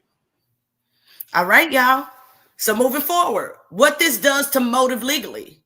Prosecutors don't argue the song caused anything. They argue the song captures the emotional temperature of the feud. The jury hears Mo3 publicly vows revenge. Another close friend is killed shortly after. The hostility never cools. The conflict carries into 2020. That makes Mo3's later murder appear as part of a continuing cycle, not a random street crime. Exactly. It's gonna be hard to isolate that situation. Be like, man, look, there was something that just happened out the blue. Because not only do you have this timeline, because we isolated this timeline for the sake of legal chess, but again, the documentary that we showed at the beginning of this live mapped out the whole war in Dallas from Go Yayo down to up to, you know what I'm saying, Trap Boy Freddy friends getting hit up, whatever. It's a whole bunch of stuff that happened before this time, in between this time, after this time. You cannot say this was an isolated incident. The Justin Face said it provides context to the state's theory for sure. Exactly. The 219 theory. All right. All right, y'all. So the legal chess of this particular portion of the show, right? The summary of it all. The song 219 gives the state a dated snapshot of Mo3's emotional state, his loyalty to Roylee, and the intensity of the feud. Bubba's killing weeks later compresses the timeline and deepens the conflict, allowing the jury to view Mo3's murder as the last act of a long-running escalating war rather than an isolated event. That is motive through narrative continuity. Big fan. Motive through narrative continuity. You know what I'm saying? Because again, a strong motive plus some evidence can persuade a jury. For sure. All right. If you like me and you need a visual, again, don't laugh at my people. You know what I'm saying? I don't know who they're supposed to be. They look like like T Grizzly. And I don't know who the hell this supposed to be. But let's go. My people, okay? It's just a visual for my people for them to get the understanding of the motive timeline. Revenge, rap, and retaliation. 2018, Roylee Pate killed. Yella Beezy shot hours later. February 2019, 219 song released. Avenging Roylee. March 13, 2019, James Bubba Browning killed. November 2020, it doesn't have it on there, but we all know Mo3 was gunned down on Highway 35 in Dallas. This shows the cycle of retaliation, y'all. This is the motive timeline. And I really believe, you know what I'm saying? Because again, we're not lawyers, we're not psychics or nothing. You know what I'm saying? We just try our best to predict and illustrate what may possibly go on during trial. You know what I'm saying? So, but I really believe that this is the motive timeline that they should go with. Like, if you trying to hammer down like the causation of Mo3 being unalive, what led up to Mo3 being unalive without, you know, this is the timeline that they need to lock in this. I hope they do. Because they can't really refute this. Yeah. All right. So, do you have a video to play right here? Because we're getting into if rainwater corroborates the timeline, what changes? No. I'll tell you when I'm ready to play it. But let's get into rainwater. All right, because we all know that rainwater was subpoenaed to testify on behalf of the state. And y'all, well, I don't know how y'all feel about this. You know what I'm saying? Sometimes I feel good. And I'm going to tell y'all why before we get into it. I really believe, right, that rainwater is whatever with Mo3. I really believe that. But I really believe that that rainwater want justice for Roylee and Bubba. I could be a fool, I could be naive, but I really feel like that. What's up, TC? What's up? It's all good. Can y'all leave this so this along something bad is going to happen? Like, God, man, don't come here with that. But salute to you, bro. But nah, we not. It's too late. We 15 episodes in. Sorry. But yeah, I really believe 333 is on the chat board too. So that means, you know, yeah, gone with it. But yeah, man, I believe that rainwater most definitely wants you know what I'm saying, justice for Roylee and Bubba. You know what I'm saying? And but rainwater, man, is an important piece, if not the most important piece when it comes to the witnesses in this trial, y'all. Salute, you know Kiki. And we all know that rainwater is subpoenaed. What's up, Kiki? We all know that rainwater is subpoenaed to testify on behalf of the state. So, hypothetically, right? Let's say rainwater takes the stand. And they ask rainwater about this timeline. The song, Roylee, Bubba, what it did to Mo3, all of this. Let's see how they play out. Long live Bubba for sure. All right. Let's go.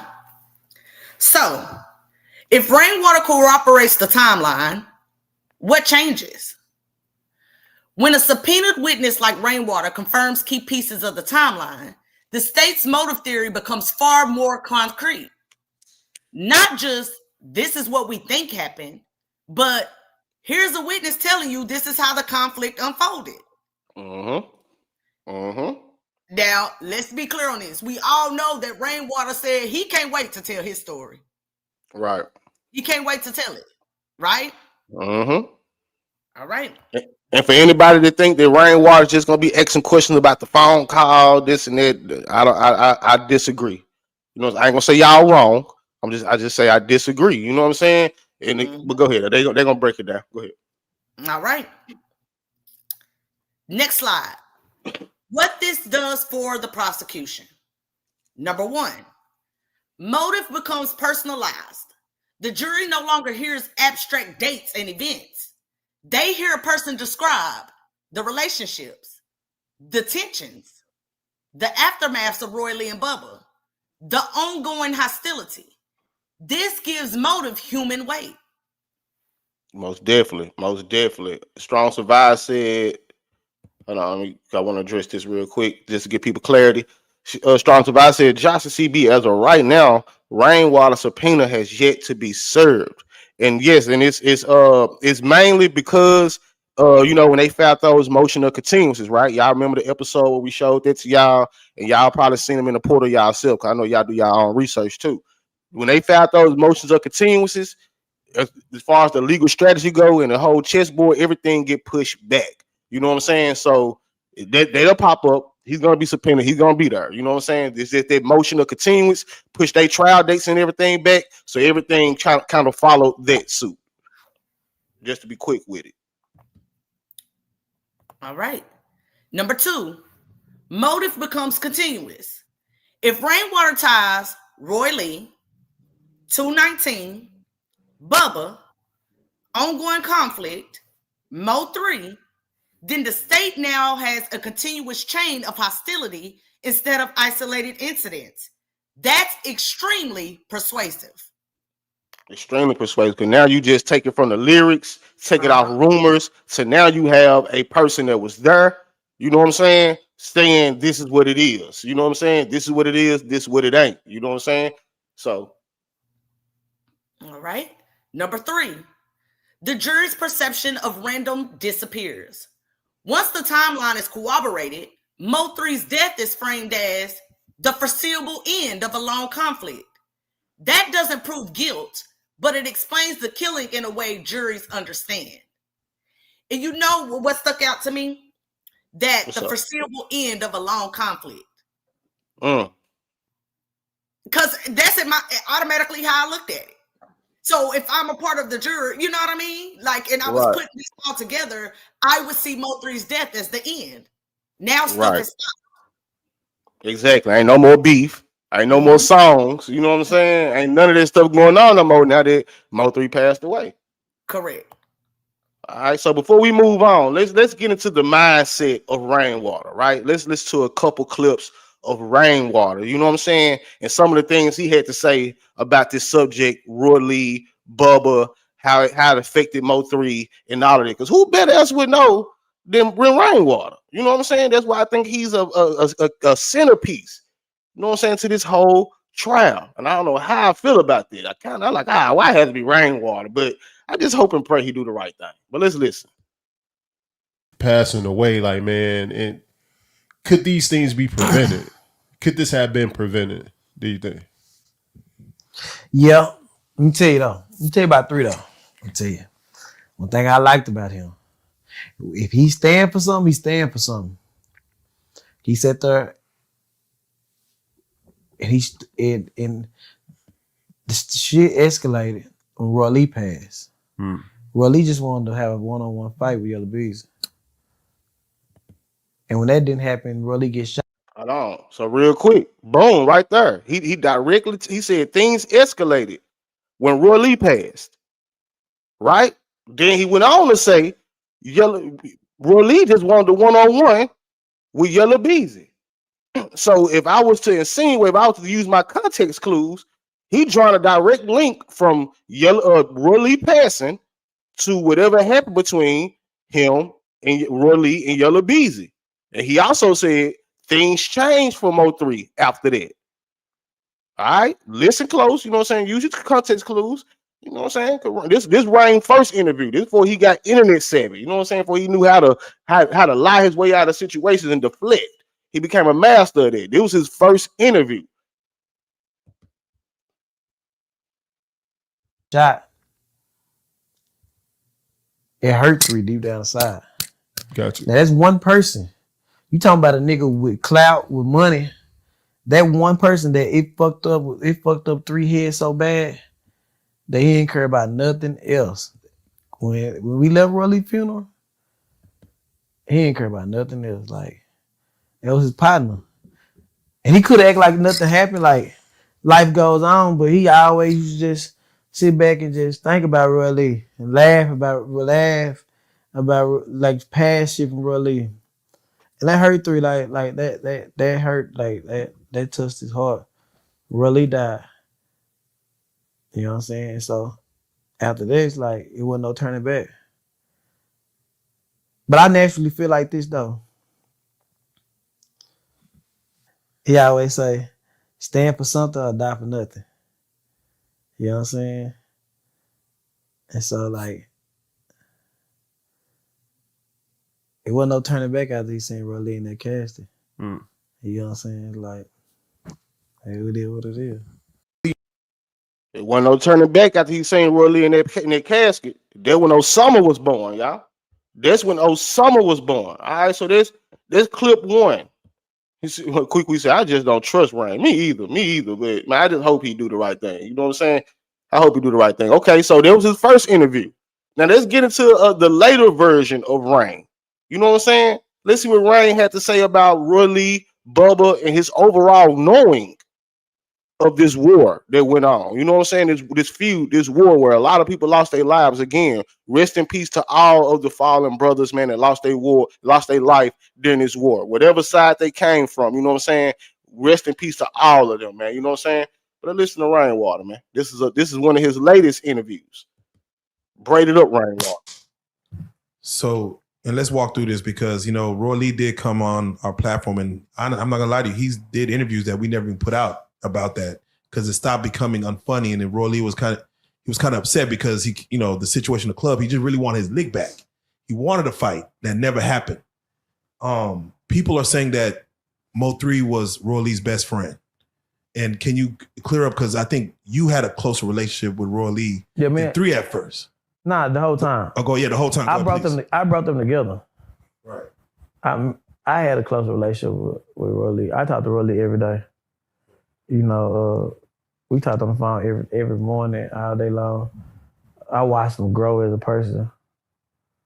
I asked 3 one time, and we were riding back from Austin. And I said, do you feel like you got Roylee killed? Now, real quick, before he answered it, why would he ask 3 that? Why would he ask Mo3, do you feel like you got Roylee killed? Because I hear a lot of people saying, a lot of people on YouTube that claim to be in the know. I hear a lot of people, speculate here and there, man. What happened to Roylee when Roylee got shot, man? They ain't had nothing to do with nothing. They had nothing to do with the whole Yellow Bees and Roylee. Woo. I heard people saying that. You know what I'm saying? I don't know. You know what I'm saying? I don't know. Maybe Rain, if he did ask 3 that maybe deep down Rain felt like he got Roylee killed. But my question is, if and I feel like that too, baby. But my question is, if what happened to Roylee was an isolated incident, like some random niggas just tried to rob Roylee, right? Mm-hmm. And they end up shooting them. How would that have anything to do with Mo3? See, what I'm trying to insinuate or infer is, Rainwater must know that whatever happened to Roylee, because again, in the first interview, he said when Roylee got shot, the interview we just watched before this one, he said when Roylee got shot, right, they would turn 3 up. Roylee just wanted his fade with Yellow Beezy. He connected them 2 things together. Mm-hmm. Then in this interview, he asked Mo3, do you believe that the blood is on your hands, basically? Mm-hmm. So him asking Mo, that question alone leads me to believe that all of it is connected. Mm-hmm. So let's keep listening. You got anything to say? I don't want to. No, go ahead. Okay. All right. Do you feel like that's on your hands? You're like, nah. I know it was, though. Roylee was taking up for 3. I know it was. He said, I know it was. And it's a manager. This is Mo3 manager. Y'all heard the clip we played in other live. You say, man, Mo3 didn't move without me. Mo3 didn't trust nobody but me. You know what I'm saying? So now he's saying, I know it was. He's saying now, I know it was because of Mo3. Roylee was taken up for MO3. So he asked MO3, do you believe that Roylee getting killed had, you know what I'm saying, was your fault basically? MO3 said no, but he said I know it was. So that draws the link together. That's the link. Man.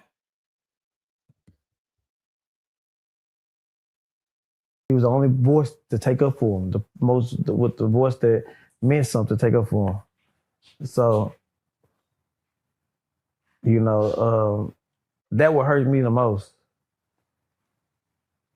is Roylee was an innocent person who he died for nothing over a fight. Like, you know, from all his kids over there. And for context too, once again, he said Roylee died over a fight.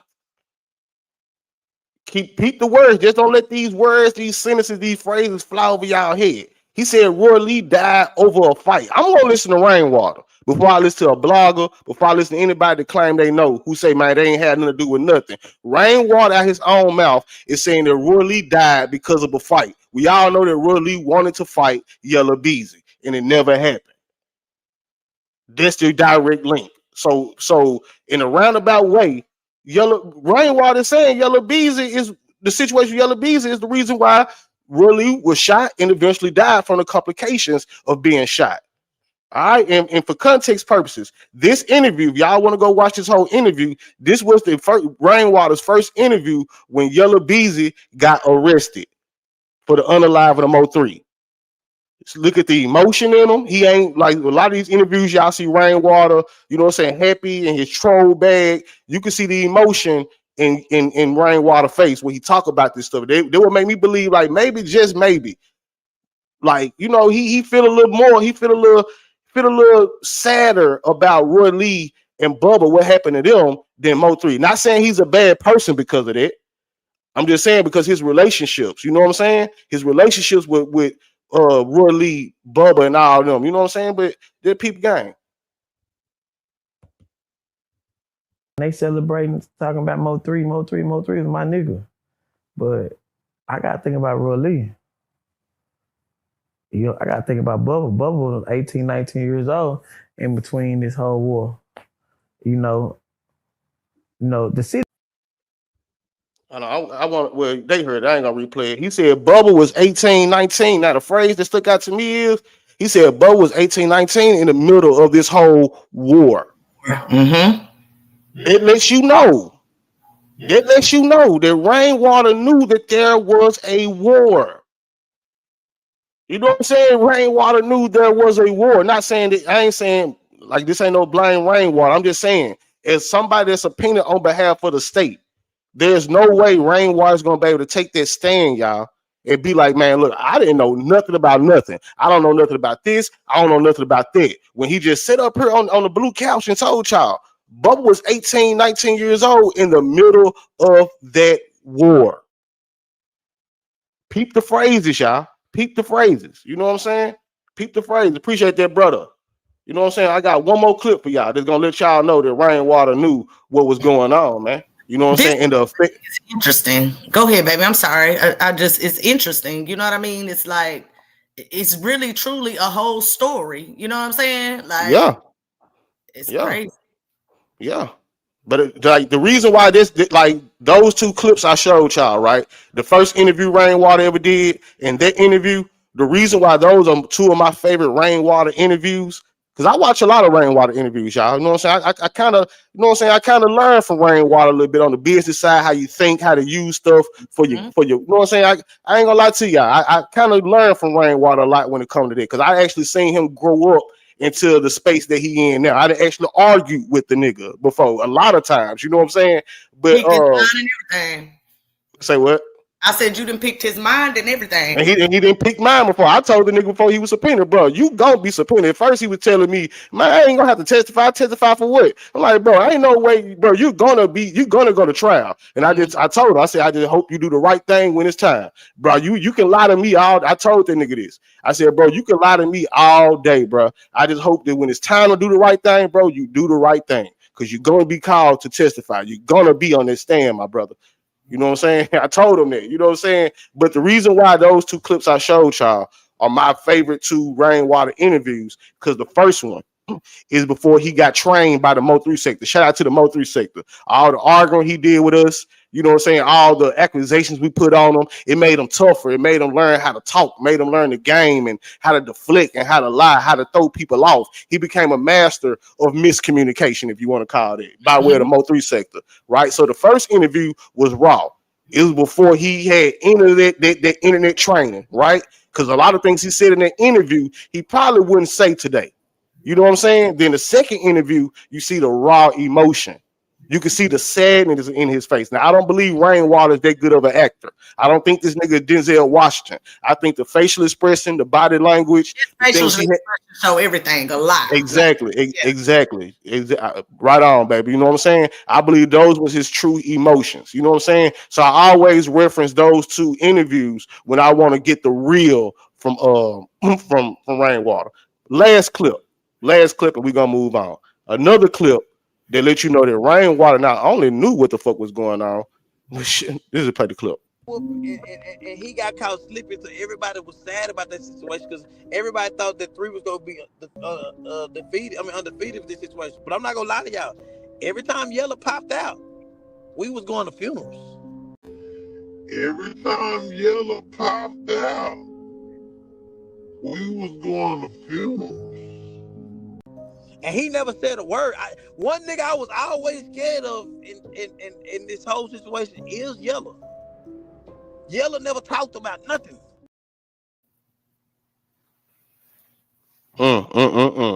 He said every time Yella popped out, we were going to funerals. However he said it. You know what I'm saying? He said that he was going to funerals. So again, because I know the internet in this sector, we like to blame Rainwater. I'm not showing those videos to blame Rainwater anything. Again, we're talking about, hypothetically speaking, what if Rainwater was to take the stand and they asked him about the timeline 219 Roylee Bubba to strengthen their motive narrative, right? Correct. Rainwater have knowledge of these things. He didn't say it was a war. He said that he insinuated that what happened to Roylee was a direct action of his beef with Yella Beezy. You know what I'm saying? He said Bubba was 1819 in the middle of this whole war. So he know about it, baby. He know about it. No, for sure. He does know about it, and I think that he will be an anchor witness for the prosecution. I truly do. I think Rain is going to be able to corroborate a lot of the timeline. I think that Rain is going to be able to give context into that timeline, to paint the state's narrative. And all you got to do is listen to Rainwater. Rainwater said, "Hey, you know what I'm saying? I can't wait to tell my story. I can't wait to get on that stand." You know what I'm saying? I know what I told them people. The question is, what did you tell them people when he was referencing Trap Boy Freddy? So it's interesting. You know what I'm saying? And I'm interested, if a trial does happen, to see what Rainwater has to say. Right. Strong Survivor said it would be very strategic if he don't switch up. See, that's the thing about it, though. See, Rain didn't pigeonhole himself, right? Especially from a nigga like me. Because I didn't, and even y'all, because y'all be in the Legal Chess lives, you know what I'm saying? Y'all heard all the clips. Y'all heard the clips we just played of him knowing what the hell going on.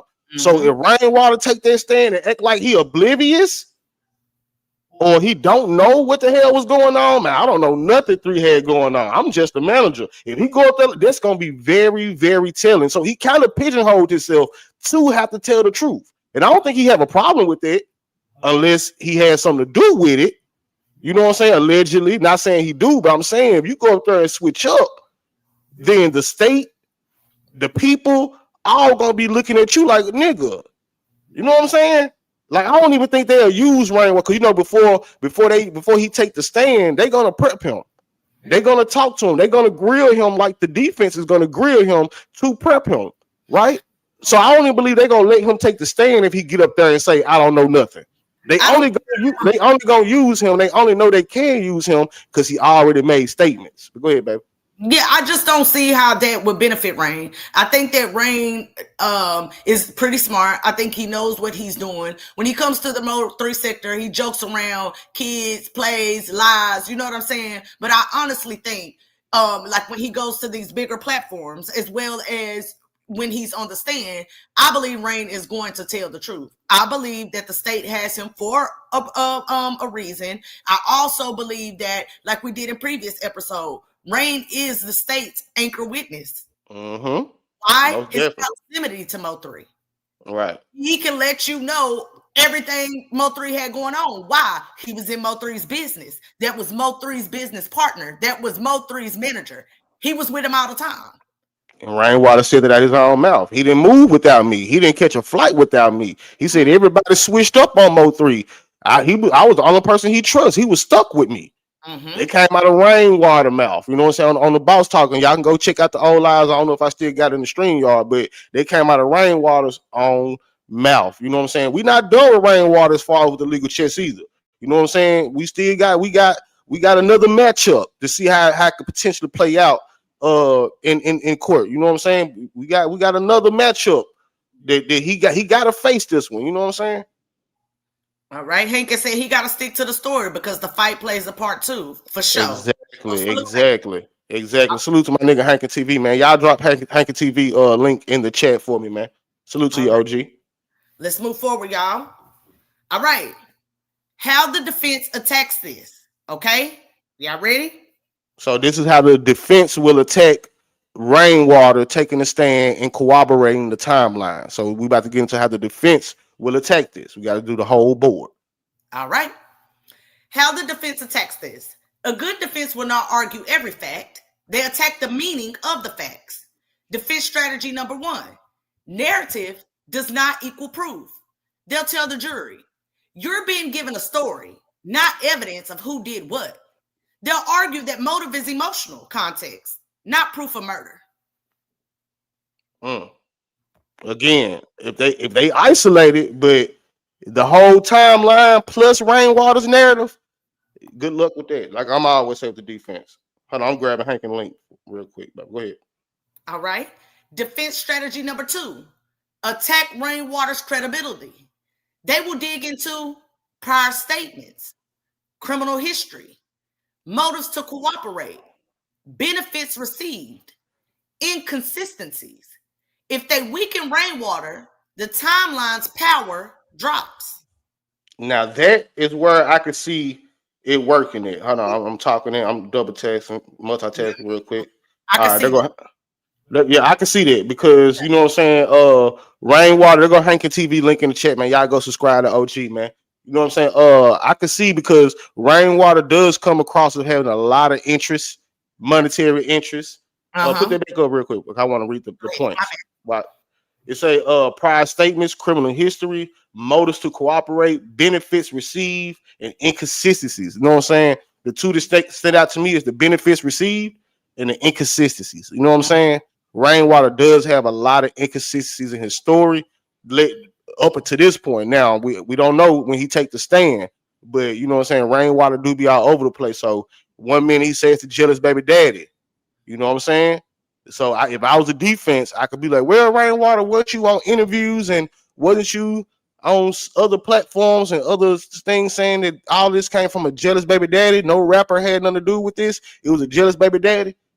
So I would most definitely, if I could, you know what I'm saying, if it's in my legal rights as the defense, I would most definitely bring it up to poke holes in his story. All right. Defense strategy number 3. Music does not equal intent.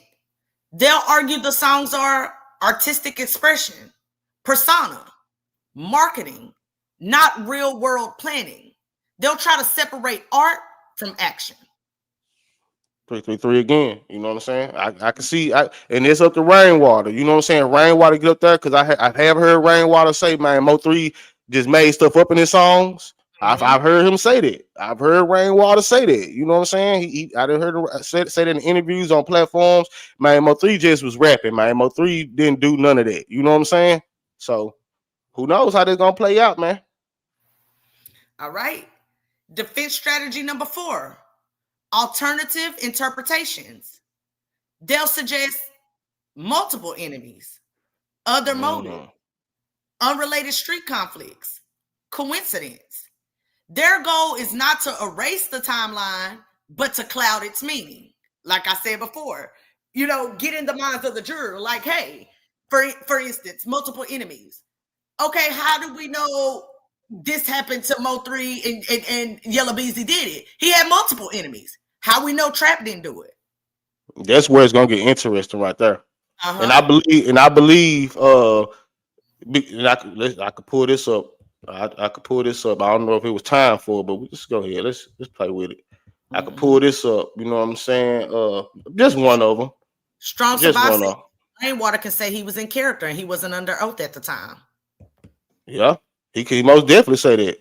Mhm. But right here, right, it's a subpoena that Yellow Beezy lawyer put out for incident reports. Now we did our research on these incident reports, y'all. The address, the dates, the time, everything that we could look up on them. We tried our best to dig them up. Some things came back a little interesting. We even tried to contact, who was it, baby, you tried to reach out to? It was the court, and they, can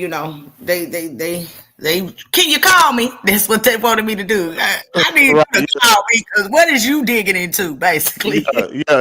They giving us a runaround. They want us to call them, y'all. Imagine that. You know what I'm saying? They want us to call them. You know what I'm saying? Now we ain't did it yet. You know what I'm saying? But yeah, we try to look into exactly what these are, because we could present them and speculate and show y'all what we have on them, but we want to be factual and all of that. But our research have led us thus far to believe that these incident reports, at least a couple of them, because there's multiple of them, not just this one. This is just an example to show y'all that Yellow Beezy defense, his lawyer Toby Shook, is subpoenaing information on certain incident reports now. And some of these incident reports look as if they are related to some of Trap Boy Freddy's homies being hit up. Correct. All right? You know what I'm saying? Now we ain't brought that to y'all because we want it to be 100% factual. But this is the proof that Yellow Beezy is looking up certain incident reports, and I believe that that he's doing this because he's preparing himself to get in front of a narrative. Because you gotta understand, Yellow Beezy lawyer only worked for Yellow Beezy. His job is not to save nobody else's ass but Yellow Beezy. So if they can paint the narrative that that Mo3 had other enemies, they could have done this, you best believe he's going to go that route. You know what I'm saying? That's why I'm telling y'all, like, we could have easily put Trap Boy Freddy in this timeline, but the onus is going to be on Yellow Beezy, because legally Yellow Beezy is the only one being charged. You know what I'm saying? Trap Boy Freddy is not being charged for the death of Mo3. You know what I'm saying? So when we do the legal chess, we have to present it how the chessboard is set up. And how the chessboard is set up, Yellow Beezy is the only one being legally charged for it. Now the onus is going to be on Yellow Beezy to bring in these other people that could have done it. Now will Yellow Beezy do that or not? We don't know. But by these subpoenas, you know what I'm saying? Not just this one. I can pull up another one. I'll pull up another one. You know what I'm saying? Let me pull up another one. It's about 5 of them. You know what I'm saying? I'll pull up another one, but y'all can easily find these in the portal for free. It's nothing. You know what I'm saying? Said that is interesting, but how can they don't that when Mo3 is, how can they do that when Mo3 is not on trial but the victim? Because these subpoenas, if they can prove that these incident reports are related to situations that happen to somebody else, I ain't just gonna say Trap Boy Freddy, but let's just use Trap Boy Freddy for example, right? If these incident reports, right, the Yellow Beezy team, this didn't come from the state, y'all. This came from Yellow Beezy's team. Correct. You know what I'm saying? This came from Toby Shook, Yellow Beezy defense team. He subpoenaed these incidents reports. He want information on these incidents. He want body cam footages, the reports, the whole shaboozy. You know what I'm saying? To me, this lets me know that Yellow Beezy is preparing himself to get in front of a narrative. And that narrative could very well be, look, I ain't the only person that had smoke with Mo3. I ain't the only person that Mo3 did something to or wanted, but it could have potentially wanted him unalive. I don't know how they gonna phrase it. You know, so I'm speaking like a nigga right now, not like I'm in the court or whatever, but that's what these subpoenas is telling me. You know what I'm saying? This another one, you know what I'm saying? It's about 5 of them, you know what I'm saying? And a couple of them do lead up to the area of, like, say for instance, where Dro was unalived. You know what I'm saying? One of them is, which one is it? No, it wasn't Dro. It was Fat Mac. Fat Mac, my bad, Fat Mac, baby. Thank you for correcting me. Yeah, like so certain things. Now I ain't here to speculate if MO3 has something to do with it, and I ain't here to do that. All I'm telling y'all is that one of those subpoenas, the address, the area, because you know on those subpoenas they do the blocks. Like they'll say there's the date, all of that lines up with certain things. You know what I'm saying? Now again, we did try to contact the state or whoever we tried to contact. I forgot who baby reached out to, and they told us to call them. You know what I'm saying? They like, man, well, hold on. Who the fuck are y'all? And what y'all on? Why? Like y'all asking too many questions. Y'all looking at too many shit. Who the hell are y'all? We need y'all to call us. You know what I'm saying? So that's where we at with it right now. But I don't want to overtalk the point. The point is, Yella Beezy is most definitely filing subpoenas for certain incident reports, and those that led us to believe that he's gearing up to get in front of a narrative because ain't no friends in that courtroom. You know what I'm saying? Especially when you add into the fact that Trap Boy Freddy is subpoenaed to testify on behalf of the state. You know what I'm saying? So the thing of throwing other enemies in the mix could very well be in play. All right. So what this leaves the jury with? The jury ends up deciding, is this timeline just a story, or does it help us understand why this crime makes sense in context? That decision carries enormous weight. That's facts. There's facts right there. Strong So, survival. Josh, CB, y'all always lay out the groundwork. Yes. That's what we try most to definitely, man. Thank you. Thank And you. and 333 was on the board when she read this, so you know you telling the truth. Long live 3. But so yes, man. So if see again, if you isolate these things like one by one, if you just take Rainwater's testimony, right? You can, you know what I'm saying? You can be like, okay, it don't make sense. But once you take Rainwater testimony, the motive timeline, plus the evidence that they have, the evidence we know that they have, and the evidence that we probably don't even know they have. You put all that into one pot and make you know what I'm saying, a legal chess ball, everything gonna make sense. You know what I'm saying? Correct. All right. So salute DJ Q. This is when we get salute DJ Q. This is when we get into what changes if Jose Bodega from Beezy's inner circle corroborates the timeline. Because we all know that Jose Bodega is also subpoenaed. Now, his subpoena has been through. His subpoena is executed. You know what I'm saying? He's ready. You know what I'm saying? He's ready. You know what I'm saying? And allegedly, you know what I'm saying, it's looking as if Jose Bodega has flipped state. You know what I'm saying? That's important. It's looking as if Jose Bodega, not Jerry Johnson, even though we feel the same about Jerry Johnson, but I don't want y'all to confuse the two. Jerry Johnson is the one that's indicted. He's the fourth person indicted for the murder of MO3. Jose Bodega is just somebody from the GRC inner circle. You know what I'm saying? And it's looking as if y'all go back and watch our old episodes of Jose Bodega, we break it all down. You know what I'm saying? It's looking as if Jose Bodega has flipped, and we got to that conclusion by how Yella Beezy is handling Jose Bodega. Right? Correct. Let me see if it's time to put it up. Okay. So you want to do it? You want me to show the subpoena right now? Or you want to wait till after the breakdown? How you want to do it? You can show it now. Okay, we'll show it again after. You know what I'm saying? Because and this why I say that, y'all. This why I say that. And this just one of them. You know what I'm saying? Because I ain't want to paperwork y'all to death. But y'all go back and catch those old episodes of Jose Bodega. Dang, which one is it? Did I even put it in here? Incident. It doesn't look like an actual subpoena. I believe it says like a it should say his name, Theodore. I only got the incident reports here. Go ahead, I'll do it after. I gotta get it from the email. All right, no worries. All right, so let's move forward, y'all. I'm on the wrong slide. My bad. Let me go back. Okay, here we go. We on this one. What changes if Jose Bodega from Beezy's inner circle corroborates the timeline? When a witness from the defendant's own orbit confirms the same timeline that someone like Rainwater describes, the state's motive theory becomes cross-validated. That's the legal gold standard. Not just one person's version, but independent confirmation from opposite sides. To a jury, that feels like this must be true. They don't even like each other. and they're saying the same thing.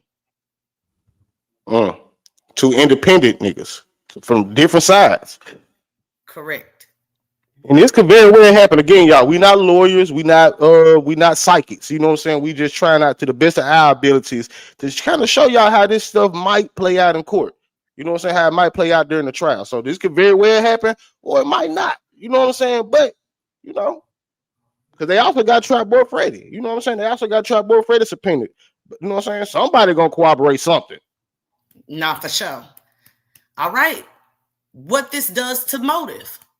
Number one, motive becomes extremely credible. Now the jury hears Mo3's losses, the escalating feud, the emotional aftermath, the retaliatory atmosphere from both camps. That makes the motive story feel objective, not biased. Number two, motive becomes anchored in relationships.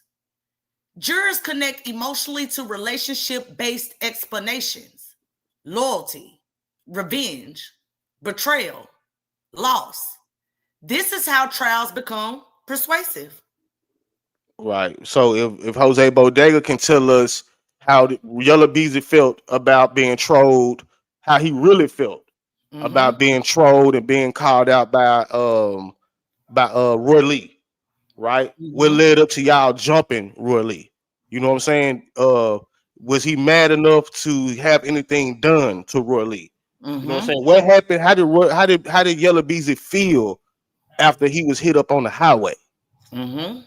If he can come and talk and corroborate and testify to some of those things, it ties in a lot of the stuff that the state is already going to be presenting, you know what I'm saying, just from somebody from Yella Beezy's inner circle, from the quote unquote other side, which is powerful.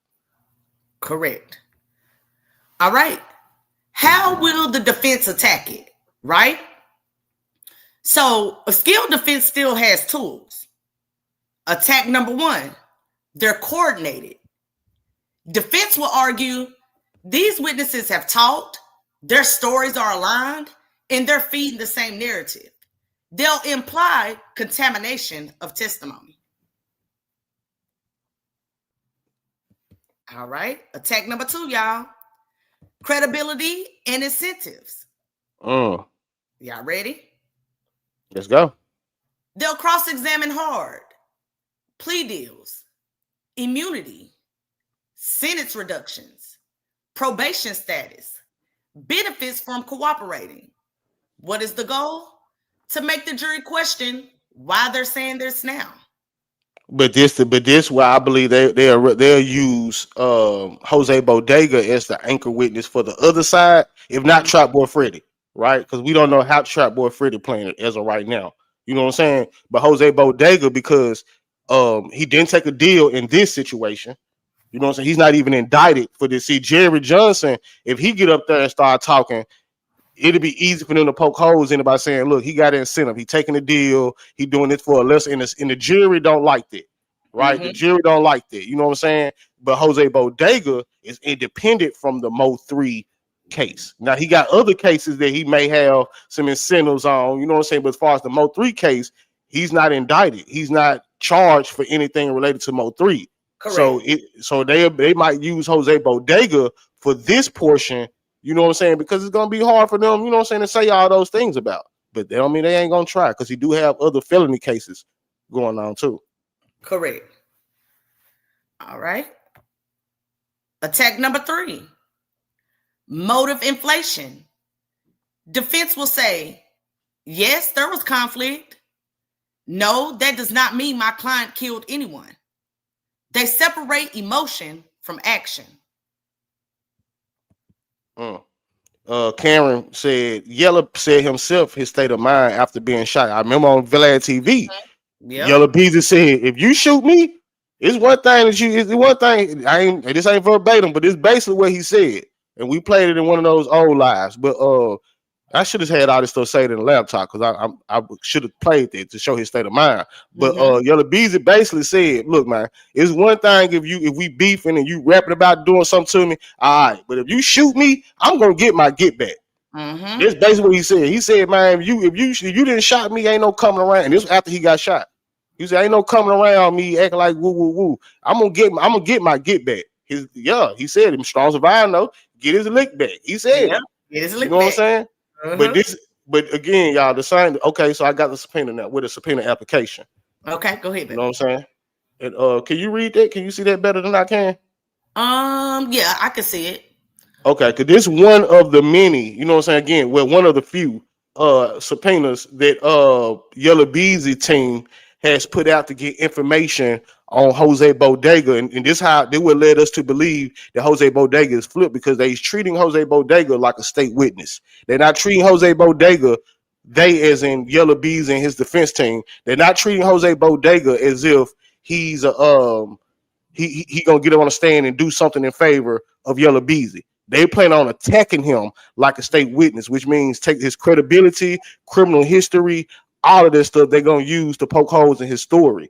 You know what I'm saying? And this is just one of the proofs of it right here. This is one of the few subpoenas because we only got one back here.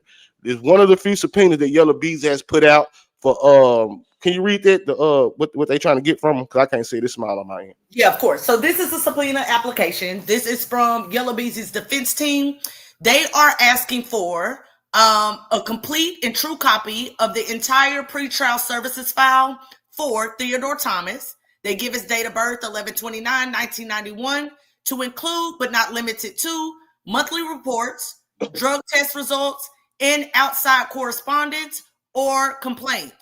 They asked to please include business records affidavit and contact the defense private investigator, Marissa Wallace, at ...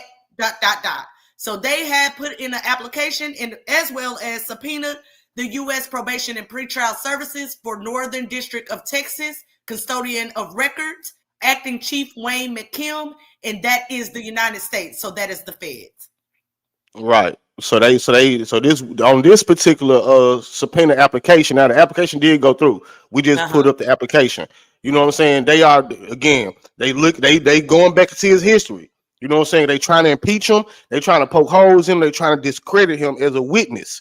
Correct. You wouldn't be doing that. You wouldn't feel like you had to do that if you felt like your homeboy was gonna do anything in your favor. Correct. You know what I'm saying? So this alone, not this alone, but this plus other things led us to believe, yeah, okay, Yellow Beezy treating him like he didn't flip state already.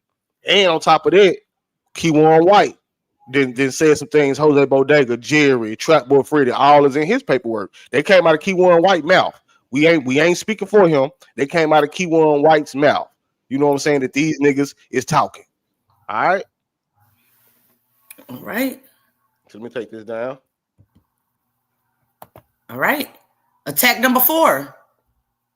Alternate theories.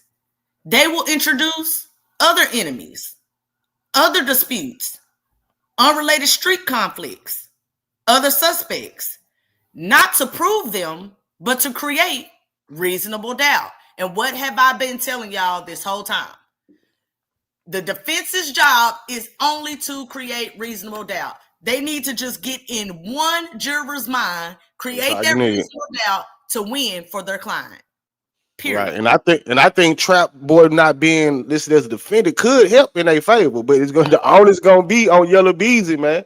You know what I'm saying? That now they may have set it up like that for a reason, but the onus gonna be on Yellow Beezy, man, to throw some other niggas in the mix. Mm-hmm. You know what I'm saying? But I'm gonna let you answer this one. Karen said, "Why isn't Yellow asking for Jerry paperwork?" We broke this down already, but I'll let you. Remember before, I think we did an episode on it. I can't remember exactly which one it is, but it wouldn't be in Yellow Beezy's best interest right now to ask for Jerry's paperwork. Because one, his state case is inactive, right? His capital murder for remuneration, it is inactive. And Jerry has a cooperation clause with the feds right now. So there is a certain federal wall that Yellow Beezy would have to go through his team to be able to get to Jerry. And that's and the just smart. Correct. And the feds don't have to get it up. Correct. They do not have to get that. They do not have to get it up at all. You know what I'm saying? Mm-hmm. So yeah, it's a lot more because Jose Bodega is not tied to this case, whatever the case may be, but Jerry is directly tied to this case. The state is using Jerry Johnson. And so I don't think, you know what I'm saying, they going for what they know. They going for what they know they can get. And I believe that's in episode, was it Yellow Beezy versus, I can't remember, but it's in one of the episodes of Legal Chess where we explained that particular answer to your question and why. We went through the whole federal wall and things like that, why it wouldn't benefit Yellow Beezy to do that. Yeah. Just go binge watch the content, man. Just go, all of them good, man. You may need a refresher or something like that. You know what I'm saying? But all you're right. gonna see it because Jerry Johnson picture gonna be on there. His name will be. If we talk about Jerry Johnson, it's most definitely gonna be on the okay, I think it's episode 7. Episode 7. Yellow Beezy versus Jerry Johnson. Episode 7. Oh yeah, Karen, for sure he knows Jerry is talking. See, you got to remember, Jerry has a cooperation clause. That's all public record. If we have access to it, then you know for sure Toby Shook, who is Yellow Beezy's lawyer, and his team have access to it. So yeah, for sure, he knows Jerry is talking. All right. So why is this so powerful? When two hostile circles confirm the same sequence of events, jurors feel they are finally seeing the real picture. The defense cannot erase that picture, only blur it. Exactly. All right, y'all. So let's see. The next thing that we're going to get into, and we almost finished, y'all. Like I said, we don't want to keep y'all too much longer, but we want to just make sure y'all get the overview, okay? So could Yellow Beezy face any new charges while he is on, he's charged with the murder of MO3? And is it possible that he could face new charges while going through this trial? Yeah, face new charge. Hold on, before you get into that, I want to play this video for him, baby, because you know what I'm saying. Some of y'all, you know what I'm saying, smart legal people all probably already know the obvious answer, right? But of course, going through all of this, right? People in the comments, some people in the chat, may be like, well, okay, they built this motive. The motive then linked Yellow Beezy to the at least linked them to the death of Roylee and or Bubba. You know what I'm saying? What's the chances of Yellow Beezy being brought up on new charges for the unaliving of Roylee and Bubba? So, and plus, y'all remember this. Hold on, let's get to this real quick. Let me play this. We running through the tape, y'all. We running through the finish line tape. We gotta make sure we hit all points because we won't have to, you know what I'm saying, come back and do nothing else. So let's get to this. Tell me if y'all remember this. Put a gorilla in the chat for those that's been around long enough to remember this. Shout out to Just Know the Scope. Thank you, Karen.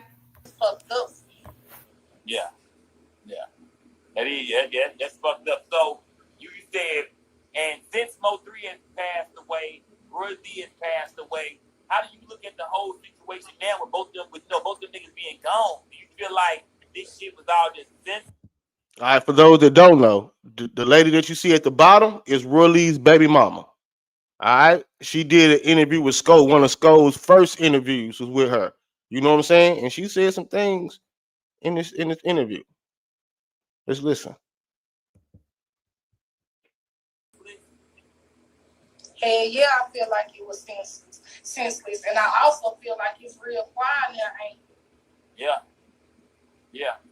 Hold on, let me address this in the chat. Sapiosexual came in. I ain't seen him in all day. I guess they want to come in and correct us. He said, I don't know why everybody keeps saying Roylee died because of gunshot. No, he died because if you listen to us, I don't know where you've been at, but if you've been in this live, we say Roylee was shot. Then weeks later, he was shot due to complications of the gunshot. Said that several times. So I just had to. You said no. You said I don't think you said that right. You said he was shot. Then a couple of weeks he was shot due to the complications of a gunshot. I mean, my bad. Yeah. He died due. My bad. He died due to the complications of the gunshot. That's how we dress it up on Legal Chess. But I don't know where you been at. You know what I'm saying? But over here, we most definitely be correct with it. Sapiosexual. Let's get it. Shit done got real quiet out here today. Shit done got real quiet. That's kind of like, that's making me looking, I'm looking at shit like.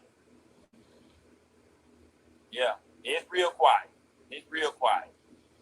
Tell me this, with the they arrested somebody in court for the murder of Mo3. They never arrested nobody for the murder of Roylee. How does that make you feel? Listen, it made me feel kind of bad, but at the same time, I feel like whoever shot Mo shot Roy. You feel like that shit is you feel like I'm just like, Boom, right there. You know what I'm saying? Right there. She said whoever shot Mo shot Roy. And this before Yellow Beezy was even locked up. At this time, I think only Key1 and Devin was arrested. You know what I'm saying? And y'all heard it out Roylee baby mama mouth. You know what I'm saying? Now I ain't saying this is gonna be brought up legally, but you know what I'm saying? This just goes to show y'all, you know what I'm saying, that a lot of people feel these things are connected. A lot of people close to the situation, close to the people. We heard Rainwater, this Roylee baby mama. You know what I'm saying? She said in her own mouth, man, look, whoever shot MO3 shot Roylee. Now, of course, we know Yellow Beezy didn't pull the trigger and shoot nobody. You know what I'm saying? But basically, whoever got whatever done to Roylee also had it done to MO3, or vice versa, however you want to say it. You know what I'm saying? You find Roylee. I couldn't find that clip. I had to scrape the internet to find this one. I couldn't find it when she actually said that. You find Roylee killer, you find 3 killers. She said that as well in this interview. But for some reason, I couldn't find it. But she did say this though. We heard what she just said out of her own mouth, which is basically the same thing.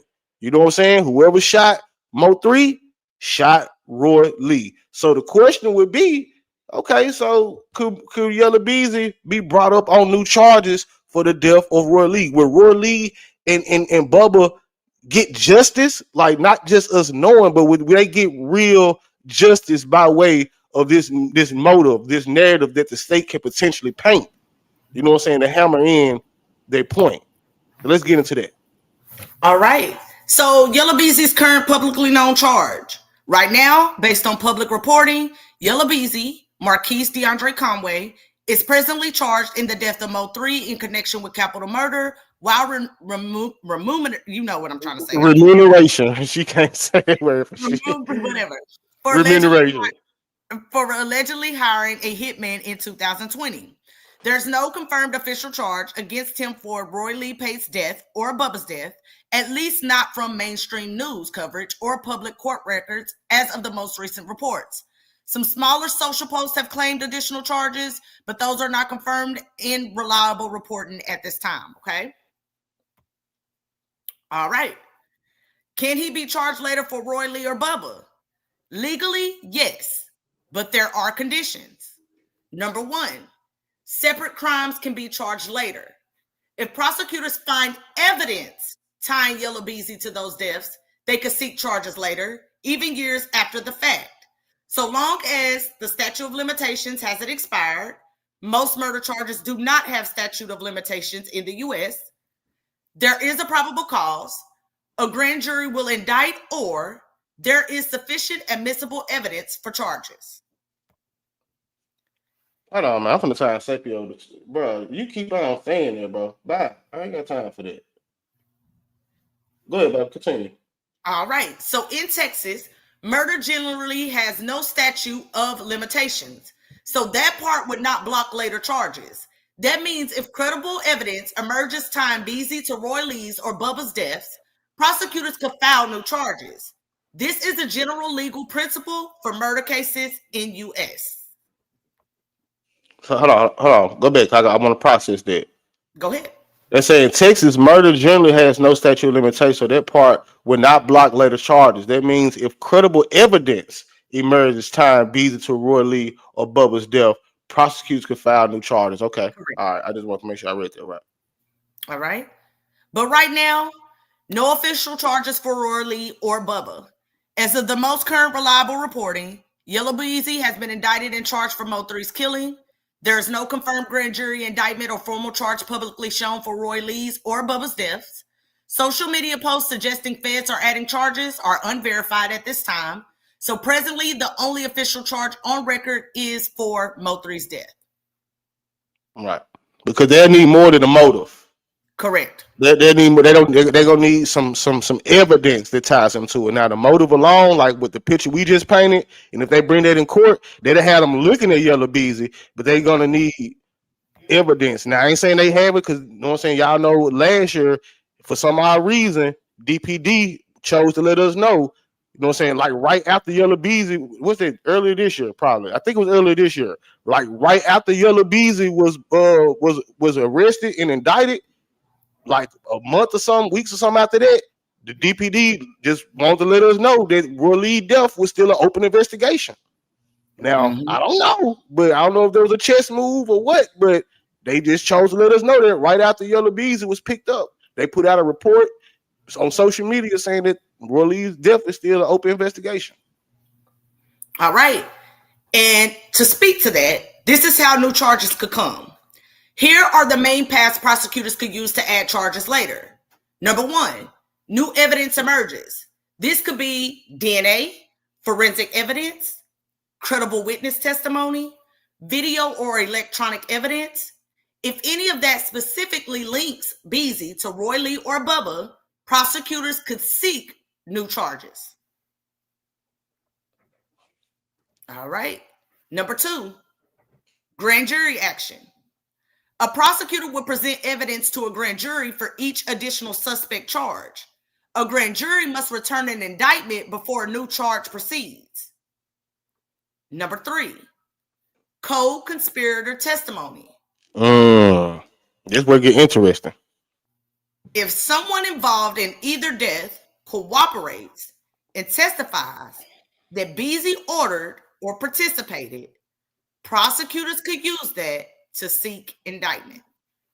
Cause you know you can indict a ham sandwich. This is the phrase they say. So let's say, for example, Jose Bodega, Jerry, or even Trap Boy Freddy. You know what I'm saying? If one of them, you know what I'm saying, if they are a co-conspirator, you know what I'm saying. But Jose Bodega, Jerry, whoever, you know what I'm saying, say, look, that nigga had that done. So it most definitely be justice for Roylee, man, or Bubba. All right. Now, this is how the defense might respond to that. If prosecutors did try to charge Beezy later for Roylee or Bubba, the defense would likely use several strategies. Number one, lack of direct evidence. They would argue, as they likely will in the MO3 case, that there's no direct evidence tying Beezy to those deaths. Number two, alternative theories. Defense lawyers often present alternative explanations for who may have been responsible, especially if motive alone is the only link. Number three, statements and credibility attacks. They would likely challenge any cooperating witnesses on credibility, incentives, or inconsistencies, just as they might in the MO3 case. Number four, problematic timeline interpretation. Defense could argue that years have passed, memories fade, and that emotional narrative, feud, doesn't equal legal proof of involvement. Well, good luck with that. Here's the important legal reality to this portion of the show.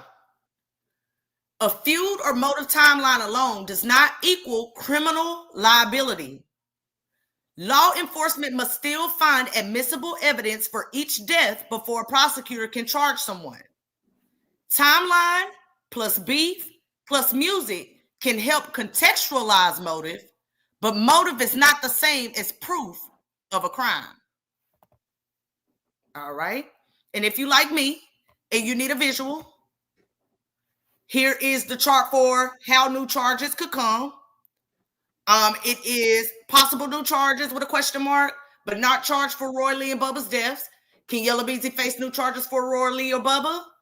It shows you how the new charges could come by way of new evidence, DNA, forensic, witnesses, video.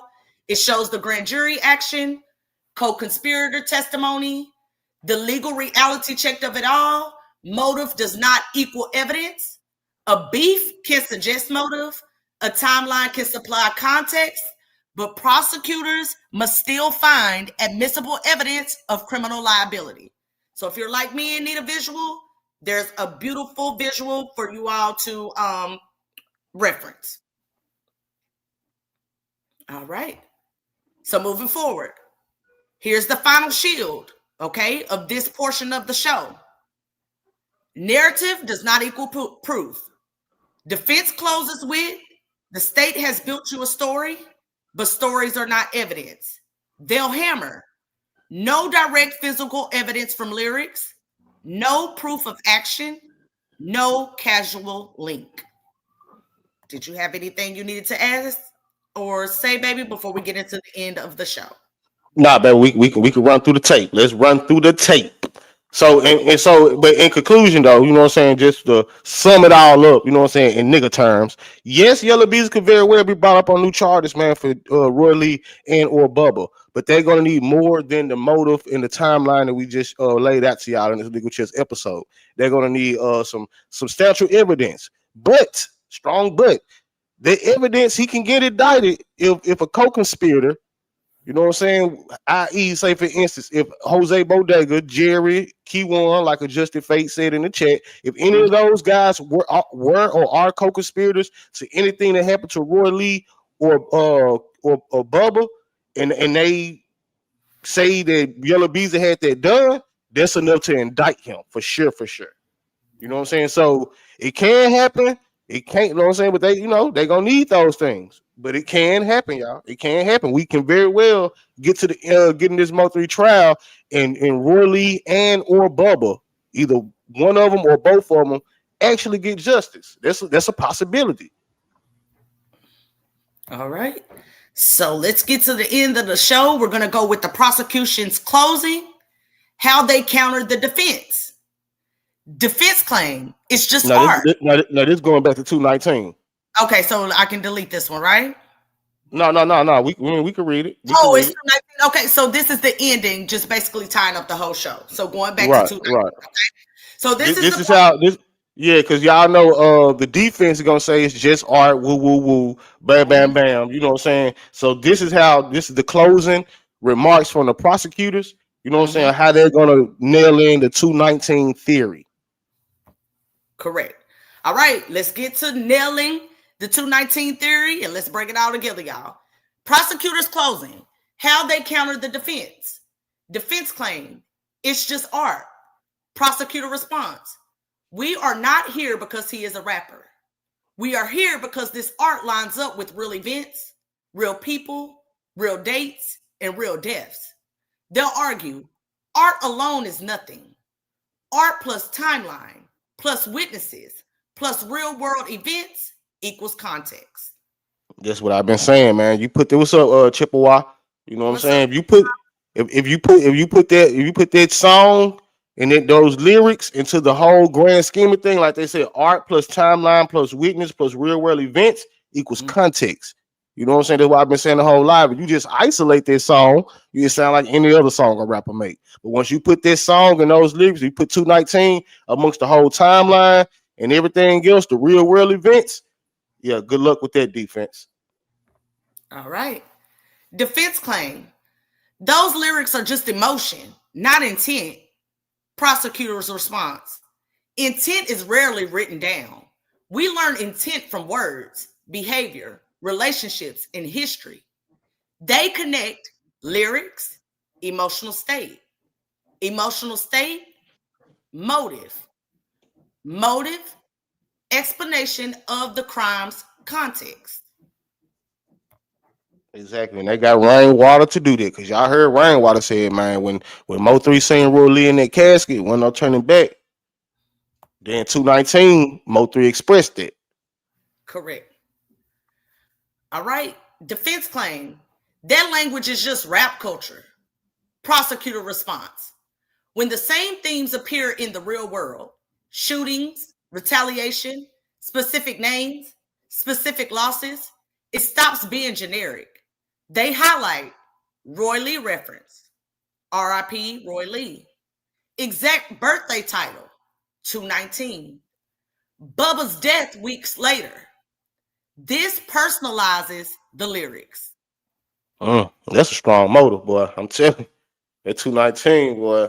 219 is a very strong motive. It really is. I wouldn't be surprised if they used it. I wouldn't They be surprised. should. This they strongest. This they strongest. Like from everything that I've like, this they strongest motive right here. If you was to seek a motive, like this is the strongest one. I think they can actually pin down right here. Hammer home. Yeah. Yeah. Defense claim grief isn't motive. Prosecutor response grief alone isn't motive. Grief mixed with anger, revenge language, and escalating conflict becomes motive context. They stress this isn't about the song, it's about the story the song tells inside this case. Wow. It ain't about the song.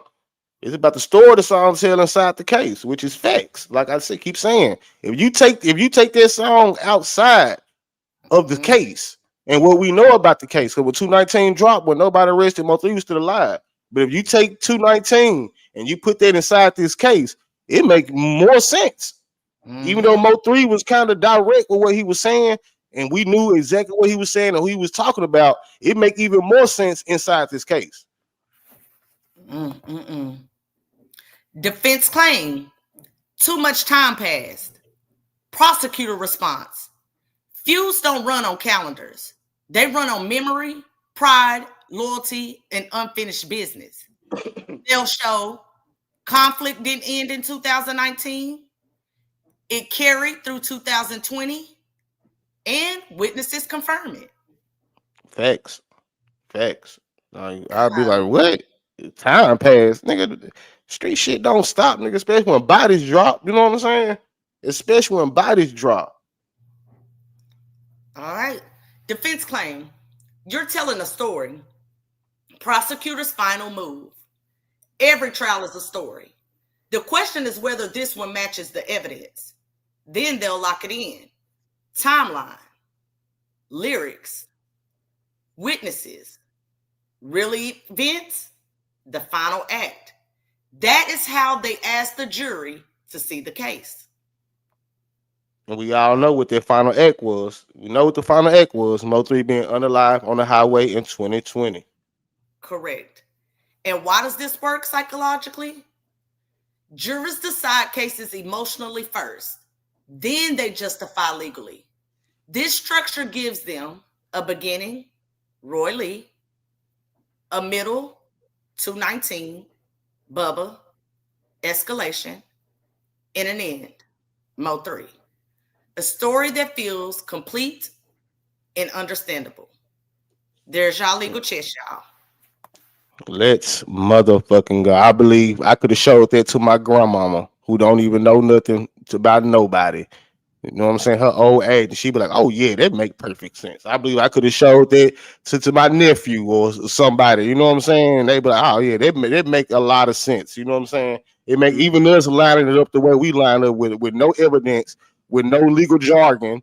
You know what I'm saying? So I'm very, very what's the word I'm looking for? I'm convinced that if the state does present this in the way that they should present it, I believe they could persuade the jury with this motive. Our opinion on who were the individuals playing it's just the fate, man. Thank you, sis. I don't know, man. My opinion, it could go either way. It could go either way. Because one thing we know is that Jerry is indicted for receiving the money from Yellow Beezy, so that takes him out the fold. Jose Bodega is not even indicted or anything for the Mo3 situation, so they take him out the fold. All it could be trap. Ooh, that's a good question, Justin Fate. I don't know. I'm still doing some research. This is my opinion. You know what I'm saying? That's not a fact. You know what I'm saying? I'm just doing the order of operation. You know what I'm saying? Jerry's already indicted. You know what I'm saying? And they say he received the money from Yellow Beezy. Jose Bodega haven't been indicted. You know what I'm saying? And they say a witness is gonna testify that happened. That witness is more than likely Jose Bodega. Now I'm pretty sure if Jose Bodega, I don't think they have granted Jose Bodega any immunity or anything like that. I haven't seen that in none of his paperwork where he got immunity. So if Jose Bodega is that witness is going to testify that there was a portion, he would be indicted. And they'll just work with him like they working with Jerry. You know what I'm saying? So it can only leave one person, possibly one person, unless it was Smurf or you want to throw them in the mix. I don't know. You know what I'm saying? I don't know. The question is who is the star witness? I mean, you go ahead, babe. You want to talk to that? No, I mean, that is a big question because at the end of the day, we know who anchor witnesses are or context witnesses, but don't forget, there is a particular witness who we don't know. There are confidential witnesses, and there is supposed to be a particular witness that said, hey, they heard Yella Beezy doing so-and-so and so-and-so. We don't know who that is. That's what you call a star witness. So that is a good question.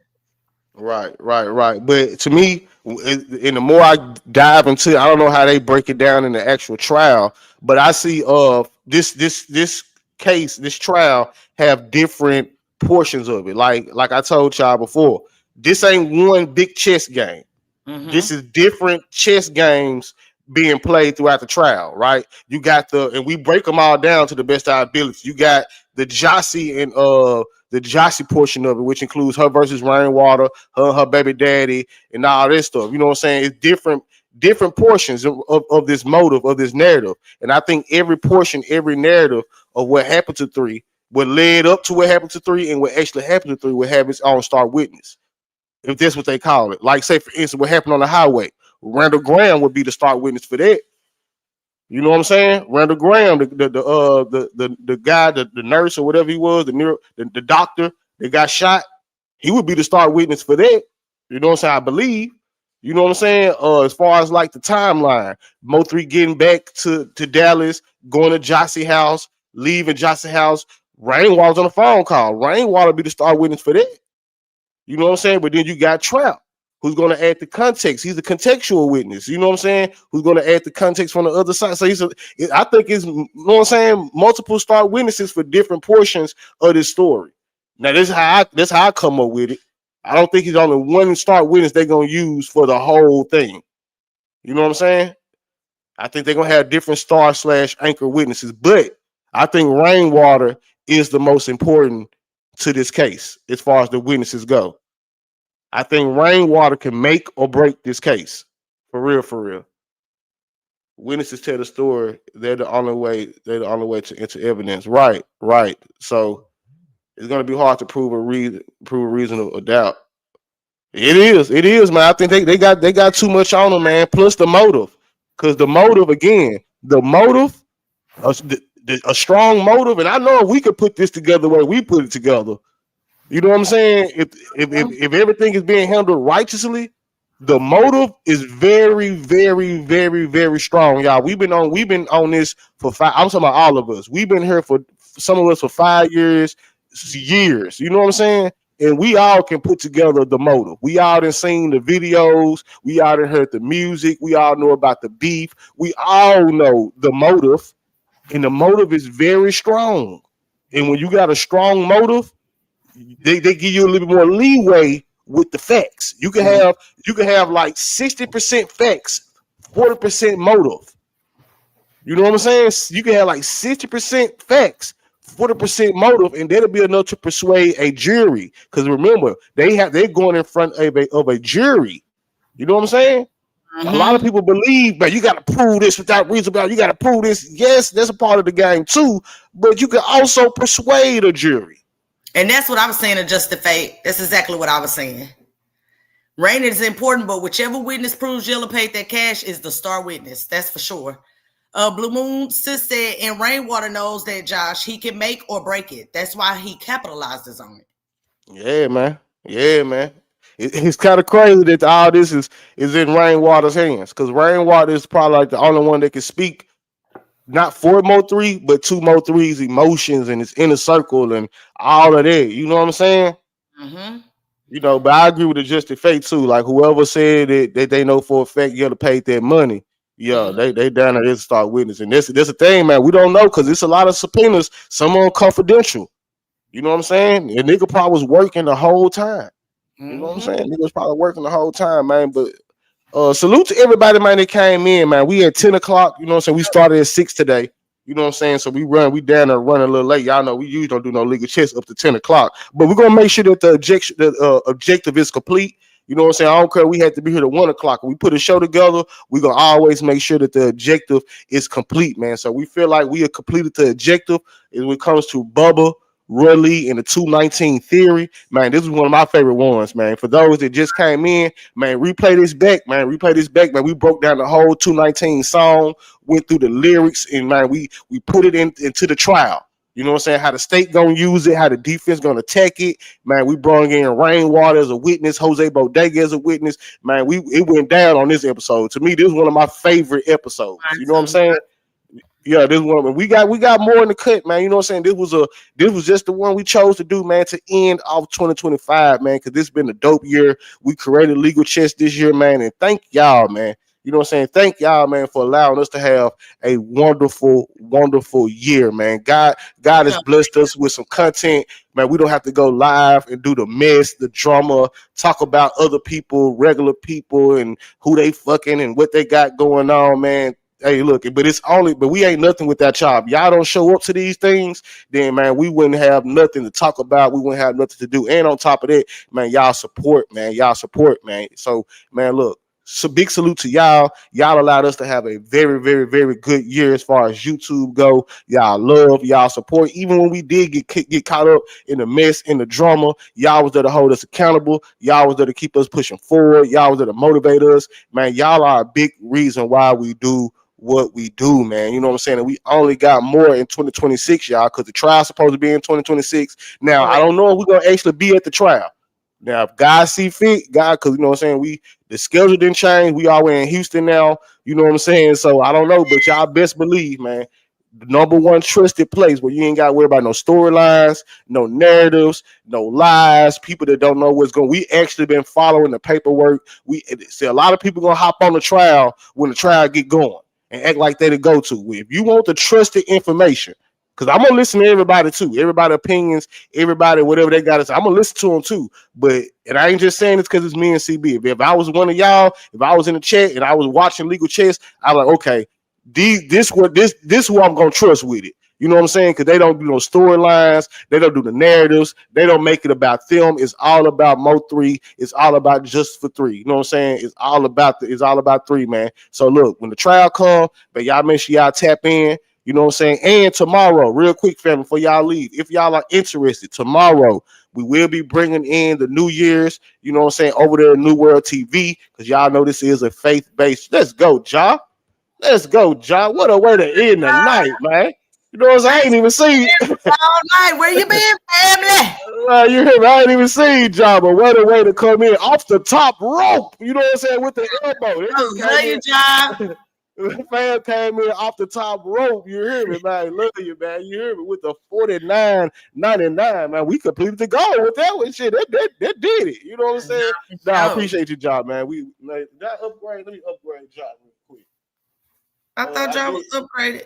Good show tonight. Thank you. We love you, Ja. I was wondering where he was at. I was like, Ja missing it tonight. Where is Ja? Nah, he in the building. They in the building. Ja, you got me. Ja, please let me know why you in the building, because it don't matter. I just want to know how to address you. Are you male? How do you identify? I gotta know that. How do you identify, Ja? Because I be getting tongue tied. You know what I'm saying? Because I handle people differently over here, man. You know what I'm saying? But Blue Moon, you been upgraded.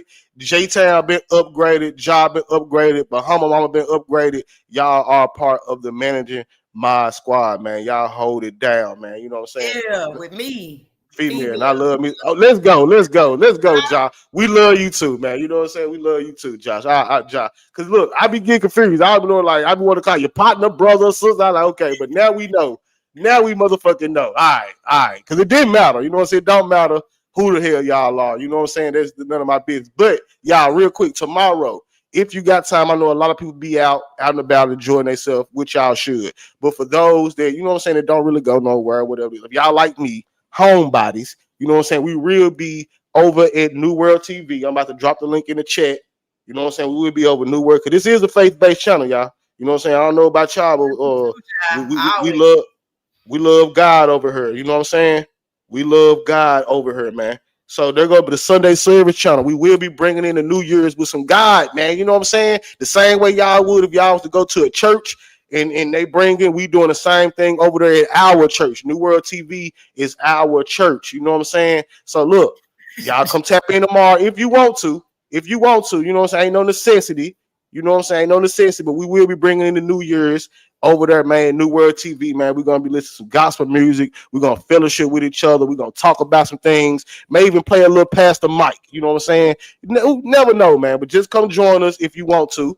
You know what I'm saying? Hey, man, come have fun, man, and bring in the new year with some God in your life, man. With some God in your life. I feel like it's very important how you start the year is very, very important, man. You know what I'm saying? We here to hold each other accountable. You know what I'm saying? We here to make sure everybody being better, being prosperous in what they do. You feel me? But for those that won't be there, Happy New Year, because we ain't gonna be back legal chess until next week, and it'll already be 2026. You know what I'm saying? But we're gonna start the year off with a banger too. You know what I'm saying? I ain't gonna tell y'all the next one, but trust me, we got another dope one in the cut. So happy New Year's, man, to the family. Happy New Year's to the set, man. Look, we love y'all.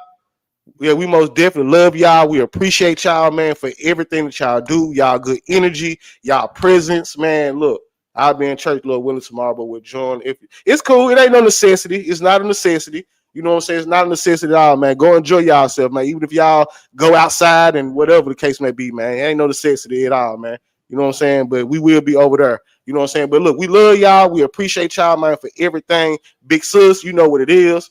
But we got to scratch before the new year. Nah, cause I miss it you. Nah, you be acting funny, so I ain't got time. I ain't got time for you. You know what I'm saying? I let CB talk to you. You know what I'm saying? I'm extra from BG4L, so I know what I'm talking about. Let's go, man. But look, man, we love y'all. It's already 10 o'clock. We finna get up out of here. You know what I'm saying? Yes. Yeah, cause we tired, y'all. They take a lot out of us, man. But we here for it, though. You know what I'm saying? I'm hungry too. CB always hungry. Shit, it's good. I mean, CB always cooking. You feel me? Like I didn't gain 10 pounds since this girl been here. I didn't gain 10 pounds. I look myself and I'm like, you know what I'm saying? I was a little thin, but now my stomach started to stick out. Now I need, hold on, man. I gotta start going to the gym. Man, I'm over here breathing hard, snoring and shit. Shiesty, what's up, five? This girl been trying to get me fat. You know what I'm saying? I gained 10 pounds, y'all. 10 motherfucking pounds. I ain't gonna tell y'all where I came from. Y'all like, goddamn, you little. But I'm getting there. You feel me? I gained 10 motherfucking pounds since this girl been here, man. You know what I'm saying? I look forward to gaining 10 more. I might be around here looking like MO3, a little short, chubby motherfucker. You hear me? Nah, I'm good eating and good loving, man. You hear me? Don't miss a meal. You feel me? Don't miss a meal, man. But we thank God for y'all, man. Look, we pray that y'all have a safe and blessed New Year's, man.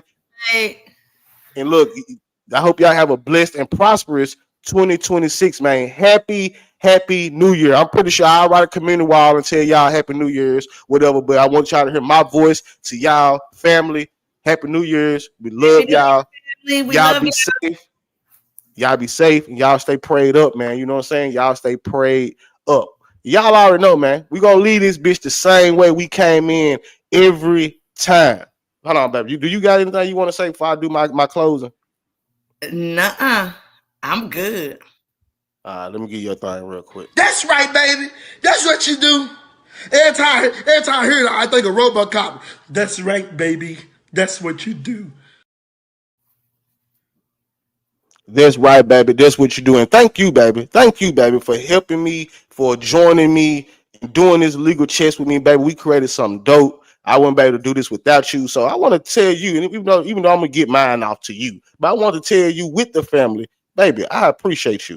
You know what I'm saying? You allowed me to have one of the best years that I had in a long time. I thank you. I thank God for you. You know what I'm saying? I love you to pieces, woman. I love you. All right.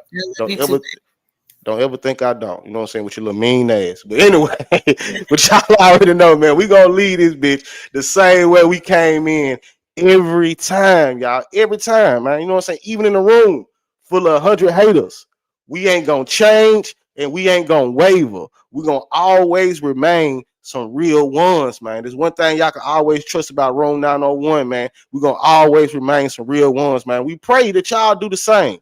Pray that y'all do the same, man. Pray that y'all always, man, some real ones, man. But look, stay safe, stay dangerous. Stay prayed up, man. You know what I'm saying? When y'all sending them prayers up, say a little prayer for me and CB, man. We be need them, dog. You feel me? We love y'all, man. We appreciate y'all for everything, man. Everything, man. Y'all already know, man. It's only us. It's only us, man. Don't let them in. You feel me?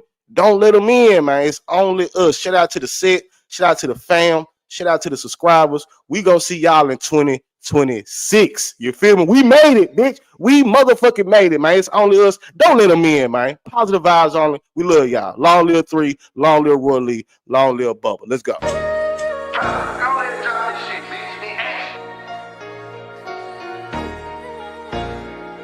Okay. On Bubba, man. 3G4L, nigga. Look. Another state with the game. Got my foot in the sand. Don't mention me in none of your comments. Go pick up your man. Slide and don't say nothing. They go fuck on the bitch. All they know Fats in jail, but they don't know what he did. Fuck the comments in the post. This is real life. If I ever catch a op, he gon' die that night. Bro be tryna tell me chill. No, I ain't living right. But he know I'm for the smoke, so don't believe the hype. If I got a step, then it is what it is. Balenciaga print. When I drop the little bitch, got it. Walk over him, and we won't say nothing. Fuck getting them touched, bitch, I'ma crush him. That's what I'm body bags, I'm corrupted by homicide. Stuck in war, I'm just trying to get you dropped in somebody. Telling the gang it's only us, don't let them in. We do it on taking back 3 on everybody ain't my friend. So I'm riding with this crime. Everybody ain't your friend. Everybody ain't your partner, so I've been put my trust inside my chopper. It's only us, don't let them in. Do it on our own if we got. Lay in your bushes till the morning if we got to, yeah. 100 pounds, I broke them down, I swear I ran through them. And if a nigga want them problems, we gon' tend to him. I'm in the trenches, relaxed, chillin' with my feet up in my handgun. Niggas just be talking, but I ain't saying nothing. I was taught to watch these niggas and keep a pistol. I be damn if I start laying with my nigga, even though I miss him. Niggas acting like bitches, I don't understand them, I don't get them. Got it straight out the trenches with some niggas that'll come kill you. Remember when my granny told me I'm a man now? She seen a nigga go get it without no hand down. I'm a real nigga, hands down. Stay focused, ain't got time to be playing around. That's a spaceship in, I can hear what they saying now. Good cushion, the L designer symbols all on my belts. Look in the mirror, boy, you good? Yeah, I'm just talking to myself. I just be thinking about the hood, like how I came up from there. And we ain't going back, no cost account, I promise, I swear. Yeah, I been going in early in the morning, stacking up this paper till this shit start getting boring. I kill you, that's warning. My niggas be on it. All the fucking money got these bitches acting horny. Body bags, I'm corrupted by homicide. Stuck in war, I'm just trying to get you dropped in somebody. Telling the gang it's only us, don't let them in. We do it on taking back 3 on everybody ain't my friend. So I'm riding with this crime. Everybody ain't your friend. Everybody ain't your partner, so I've been put my trust inside my chopper. It's only us, don't let them in. Do it on our own if we got. Lay in your bushes till the morning if we got to, yeah.